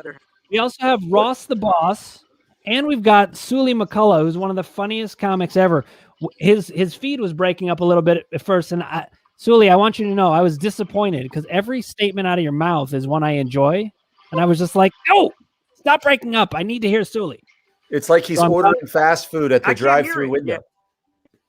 Well, yeah, exactly. Let's save it for Run It Back tomorrow. Tune in to Run It Back. That sounds good. Yeah, I'm gonna give one more shout out to Run It Back. Yeah, that's a great one. Run It Back. We're live at 6:30 tomorrow, right? Please. Sully and the Boss, Run It Back, live at 6:30 tomorrow on MFSN. Well, I want to miss it. Watch the Tom Brady. It's the third episode, and I keep wanting to come on. You guys are gonna. No, you're banned from the show. I'm banned from the show. We'll take Casey. Casey has an open invite. Casey Scheinfeld. I'm in. Has an open invite. He can come anytime he wants. All right. None of that talk about Dr. anything Dan you want stuff. to. He's one of my favorites, as we all know. Casey, Dr. Dan, you're banned. What'd you say? Dr. Sully, Dan, did you you're ask banned. me? Who's your team, Casey? Oh, I'm a Central Who's your Pennsylvania NBA guy, team? so I got to go with the Sixers at this point because they're the closest team to me. I grew up a Jazz fan. I was a Stockton Malone kind of guy, but I've floated loyalties. Okay. What I was, I'm not yeah. mad at that. Sixers right now are probably one of the best teams in the East. They're playing great. They are, but they'll crash. But John Stockton was kind of the guy, a shorter white people who couldn't play basketball really well, could kind of aspire to be. You know, he was 6 foot nothing. Sure. Didn't have exceptional athleticism, but he was tough as nails and could pass as well as anybody. Hall of Famer. No, I played with some white guys, and they could have started in a movie called White Men Can't Pass. Right. Casey wasn't one of those. Casey and I played a lot of basketball. Andre, we didn't get to play basketball with you. Basketball is not a big sport among the blind, as far as I know. We need to play goal ball. Wait, Andre, I think you're muted. Can I hear you? Yeah, you're definitely muted. Listen, I know you're blind, but you can talk. Oh, you muted yourself again. Hit it. Yeah, you're still muted. Hit it again. Listen. There you go. There we go. All right. Wait, Well, my isn't what I wanted to be. It's not what you wanted to be, Sully? Guys, Listen. I'm gonna watch the tail. I'm Sully, gonna I'll watch see the you tomorrow. tail end of this. You watch the Winning- tail winning end. back. Thank you Tomorrow, for joining us. 6:30 Pacific. Much Sully, I'll watch you tomorrow. I'll run it back. All right, and I need to say, so see me Run with It a Back is live at 7. That's right. I'll see you guys. 7 Pacific, not 6:30. It's 7 okay. Pacific. Okay. That's Well, where Ross Seven- starts shotgunning the kill cliffs to give him the energy for it. 7 o'clock. 7 Sounds o'clock good, my man. Pacific. All right, we'll see you soon. I'll see you. Good seeing you. All right, Sully, take it easy, man. Ciao for now. All right. Now let's see if we can get Sully Andre McCullough. sound on. Ross, I got to tell you something about Andre. Oh, Andre just dropped off. Here he's back. Still can't hear him, though. All right, I'm going to tell you something about Andre, though. Andre plays a sport. It's a blind sport. It's called goal ball. And he was in the Paralympics. I want him to tell about it, but he's muted. Well, the Maybe game, Greg the can game help has him. 3 minutes left in the game, so Tampa Bay's punting. They just tried to Yeah. throw a bomb to somebody. That didn't work. But now we're going to see Mahomes come out again. He's going to try to score a touchdown. They shouldn't send him out there. Where's Blaine They will. Gabbert when you need him? He can Who's get the hurt backup now. in Tampa? Is it Blaine Gabbert? Who is the backup? I think there? it's no in Kansas City. I think it's Blaine Gabbert, isn't it? No, it's Haney. It's Haney. Oh, is it Haney? It's Chad Haney. Yeah. Chad Henne. Okay, same guy, different name. I mean, they all look. They're all the same. Well, yeah. They all work. They all have clipboards. They all have clipboards. Chad Henne can throw a clipboard with the best of them. I still can't hear you, Andre. It's so disappointing. I have to say, I don't know what's going on. Andre, It's Black Andre, History turn Month, off and we your- can't hear Andre, Claudia, or Sully. turn off All your three phone black and turn people it back on. Can't hear them. What is going on? There's Andre, there's a white privilege joke in there somewhere. I'm just not going to take it. There is. I don't know what happened. I mean, what is going on? Well, we're going to work on that. I swear it's not institutional here. Did that hit the ground? Not personal. That did not hit the ground. That'll be a pickoff. No, they Oh, just 'cause showed the replay. It did not hit the ground. They can flip. They're not going to do it. They can't challenge it. They could have, but they decided not to. You know what's crazy? This game, I think this is going to be one of the quickest Super Bowls ever because It is. oh, yeah. Are we all because- watching? Are we all watching the Queen Latifah show after The Equalizer. Equalizer? Dr. trying to- Dan's going to be sitting there. that was Guys, a pick. Guys, that's what I said. Guys, this is the last football game until until the season starts next September. Sad. It is, but we got March Madness coming up. We got spring training coming up. I'm excited for our March Madness show. I know. It's great. I love college basketball. Much like this. I saw North Carolina beat Duke last night. That was a good game. That was ugly basketball. I know, but I love when Duke loses. We're gonna have a March Madness show coming up, and this year we're gonna actually have March Madness. I think. Very excited. Fingers crossed. It all Andre, takes you place. there? It's all the games are in one city. Oh, we year, can't hear actually. you. No, but I can see you mouthing the words, Andre. You said, "Can you hear me?" Go ahead. You talk. There's a joke. What's this is Richard? A blind man mouthing the words to me. What's the Richard? See no evil, hear no evil. I feel like we're reliving that. Yeah. Andre, say something. Let's see if I can read your lips. I hate you, Dan. He said, "Can you?" I think it was "I hate you, Dan." Wait, no, Andre, do this. Pretend you're Karl Malone at the free throw line. He always, I don't know if you know this, but he would like say words at the free throw line every time. Yeah, there you go. You look like Karl Malone at the free throw line. Anthony Quintano's Anthony trying to bring it back for NFL's 2021 fantasy season after this Super Bowl. Things to note for NFL's 2021 fantasy season. Well, listen, the things to note. First of all, don't take this game to mean that Patrick Mahomes shouldn't be the number one quarterback off the board in fantasy sports. Says the guy who owns him in Dynasty. Yeah, the guy that owns him.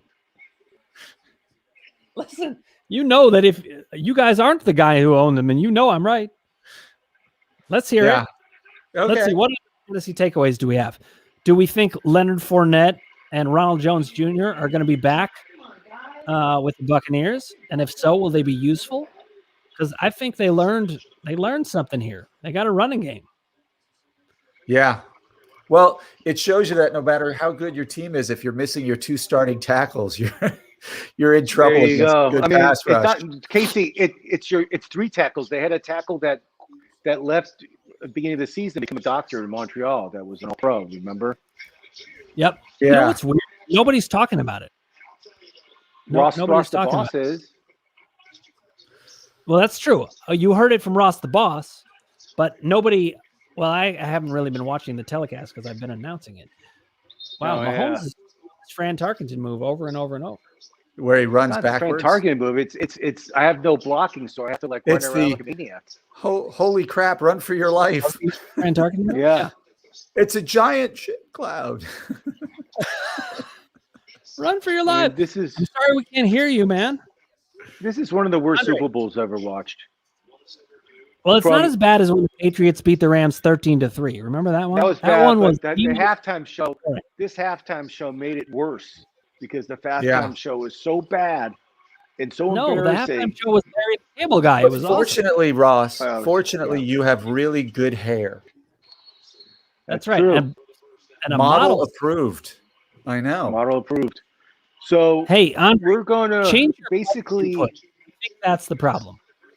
I'm curious to see what the ratings are for tomorrow for the Super Bowl. If people watched it. I think the first half will have decent rating. Everybody's going to rip Andy Reid and Mahomes. So they won't give credit at all to Tampa Bay, which they should. Well, I'll tell you what, on MFSN, we're going to give lots of credit to Tampa Bay because they won this game, hands down. They did. So Ross, who won the prop bets? You or Rich? I know I won the coin toss. I had heads. I have no idea. I've been flip-flopping so much on all these things the past 2 weeks. I have no idea what you picked. No idea. It's just a big flip-flop. I mean, it's a friend of mine texted me. He said, "Who should I bet?" I said, "Bet Kansas City in the under." Right. And on our show, I said, "Bet the over." Now I'm back at the under. That's funny. But I have no idea. Well, listen, you're right. This is not the best Super Bowl ever, but you remember there was a time where their Super Bowl was a blowout almost every year for like 10 years. Yeah, remember that? I remember. And it was always the NFC just dominating the AFC. It was that was when it was really boring. No, I really didn't enjoy the Ravens Giants Super Bowl very much. Yeah. Well, that was one of the worst. Casey, we did talk about Jim Burt earlier, which I thought. Oh, did you? Yes, I thought of you because you're a Giant fan. Weighed 50 pounds. They used displacement to figure that out. We did, which made. Yeah, we did talk about Jim Burt. I can't hear you, Andre. Came up. I wish I could. I'm sure what you're saying is excellent. Yeah, you're definitely making good points. So now, I feel like this is unfair, Andre. You're blind and you're now a mime. Blind mute. A blind mute. Yeah, look at him. He's he's such a good sport, though. I love Andre. He's the doctor. Dr. Andre Watson is one of the best. So, Andre, you're supposed to try to change your setting to make sure it's set on Yeti, because I think you have a Yeti mic. Let's see if we can fix this. But in the meantime, let's talk about what are the best Super Bowls ever. Oh, one of my favorite Eagles. The Rams Titans. Rams Titans, yard and a half. And look, I know that Scott Norwood wide right was painful, but that was a great. How about the Eagles Patriots when the Eagles won in the last like 2 minutes? Well, David Tyrese. What about David Tyrese helmet catch? The helmet catch. That was a good one. You guys know Brady against the NFC East has never beat them in the Super Bowl? I thought he beat them once. Didn't they beat the Eagles in like 2002 or 3? Wasn't that? It was him. I thought they did. I thought he never beat the NFC East. Andre, Chris Noel is saying, tell Andre to type. Do it in the comments. Then we'll see what you're saying. If you type in our chat, I'll say what you're saying. Thank you, Chris. Interception. Game over. There it is. It's often the women of the world who solve the problem. So, Kristen, we appreciate you. Take a knee. I like when they do that for the camera. It's the best. Look at that. It's great. Good for these guys. Host a Super Bowl and win it in your home city. Yes, I can read this. Yes, we can, Andre. With the 43-year-old quarterback. Just don't type in Braille. He says you guys are awesome. By that, he's including me. I'm assuming he's talking to Kristen. And maybe. This is Gronk. He says, feel my fist. He's going to make you say some. If he's smart, he'll make you say some ridiculous stuff. Yeah, Andre, you can make me say anything. Yeah, this is a great moment, though, Ross. I agree. You know, these guys worked for this. You know, I like as a sports fan. You know how much work they put into this season. Bruce Arians, Hanover, PA, just down the road from me. Oh, Shady wow. Boy, Harrisburg, PA. Okay, this is for Andre wants me to do this. Okay. He wanted me to say, pass the fork and butter with that hand in my mouth. So it's the least I can do because Andre came on here. And so MVP's Brady, huh? We'll give the MVP to Brady. It's got to be. I say Brady won't mention Belichick. Let's say he won't mention Belichick. He doesn't need to. Prop bets. I say the announcers will mention Belichick, though. Yes, Andre, I agree. The running backs were awesome for Tampa Bay. Okay, we have a comment from Tech Sergeant Jonathan, Neighborhood Sports Showdown. This game reminds me of Super Bowl 18 when the Raiders destroyed the defending champion Redskins. Congratulations to Tom Flores. I was at that game. That game was in Tampa, and I actually went to that Super Bowl when I was actually in high school. I was there. Ross, and it was great. Super Bowls have you been? I've been to 9 Super Bowls. Really? What was the best one you went to? Were you at the Patriots Rams game where they won? I think it was 17. No, I was not. I was not at that game. I was at that one. The best one. Andre says the running back for Tampa Bay was awesome. I agree. Leonard Fournette. I mean, did we Ronald miss Jones. What color was the Gatorade? We missed it. Wait, they haven't done it. I don't think they did Gatorade. He looks pretty dry.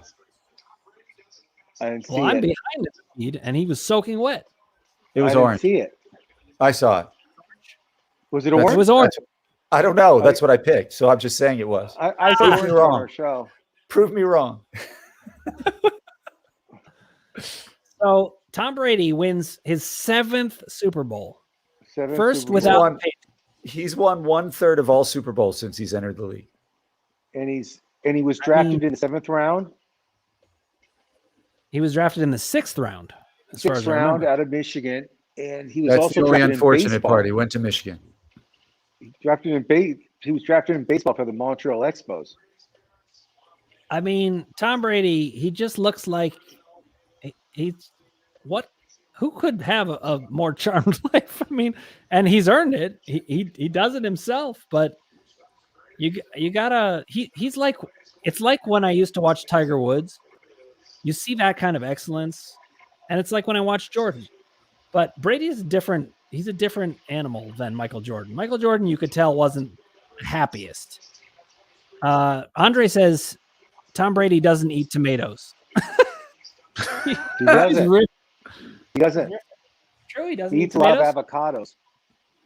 Yeah, avocados are a very healthy thing to eat. If you eat avocados, you might win 7 Super Bowls. That's the lesson here. I'm on it. Okay, so guys, the Super Bowl is over. We're going to sign off here. I appreciate everybody who joined me. Andre, No, I I appreciate think you. we should stay on and talk about the Queen Latifah's new show and watch the show together, and we can comment on how great the show is, and you can really hype it up during the show. What do you guys think? Well, listen, we'll debate that in a second. Dan but has first, to put his kids to bed. I do.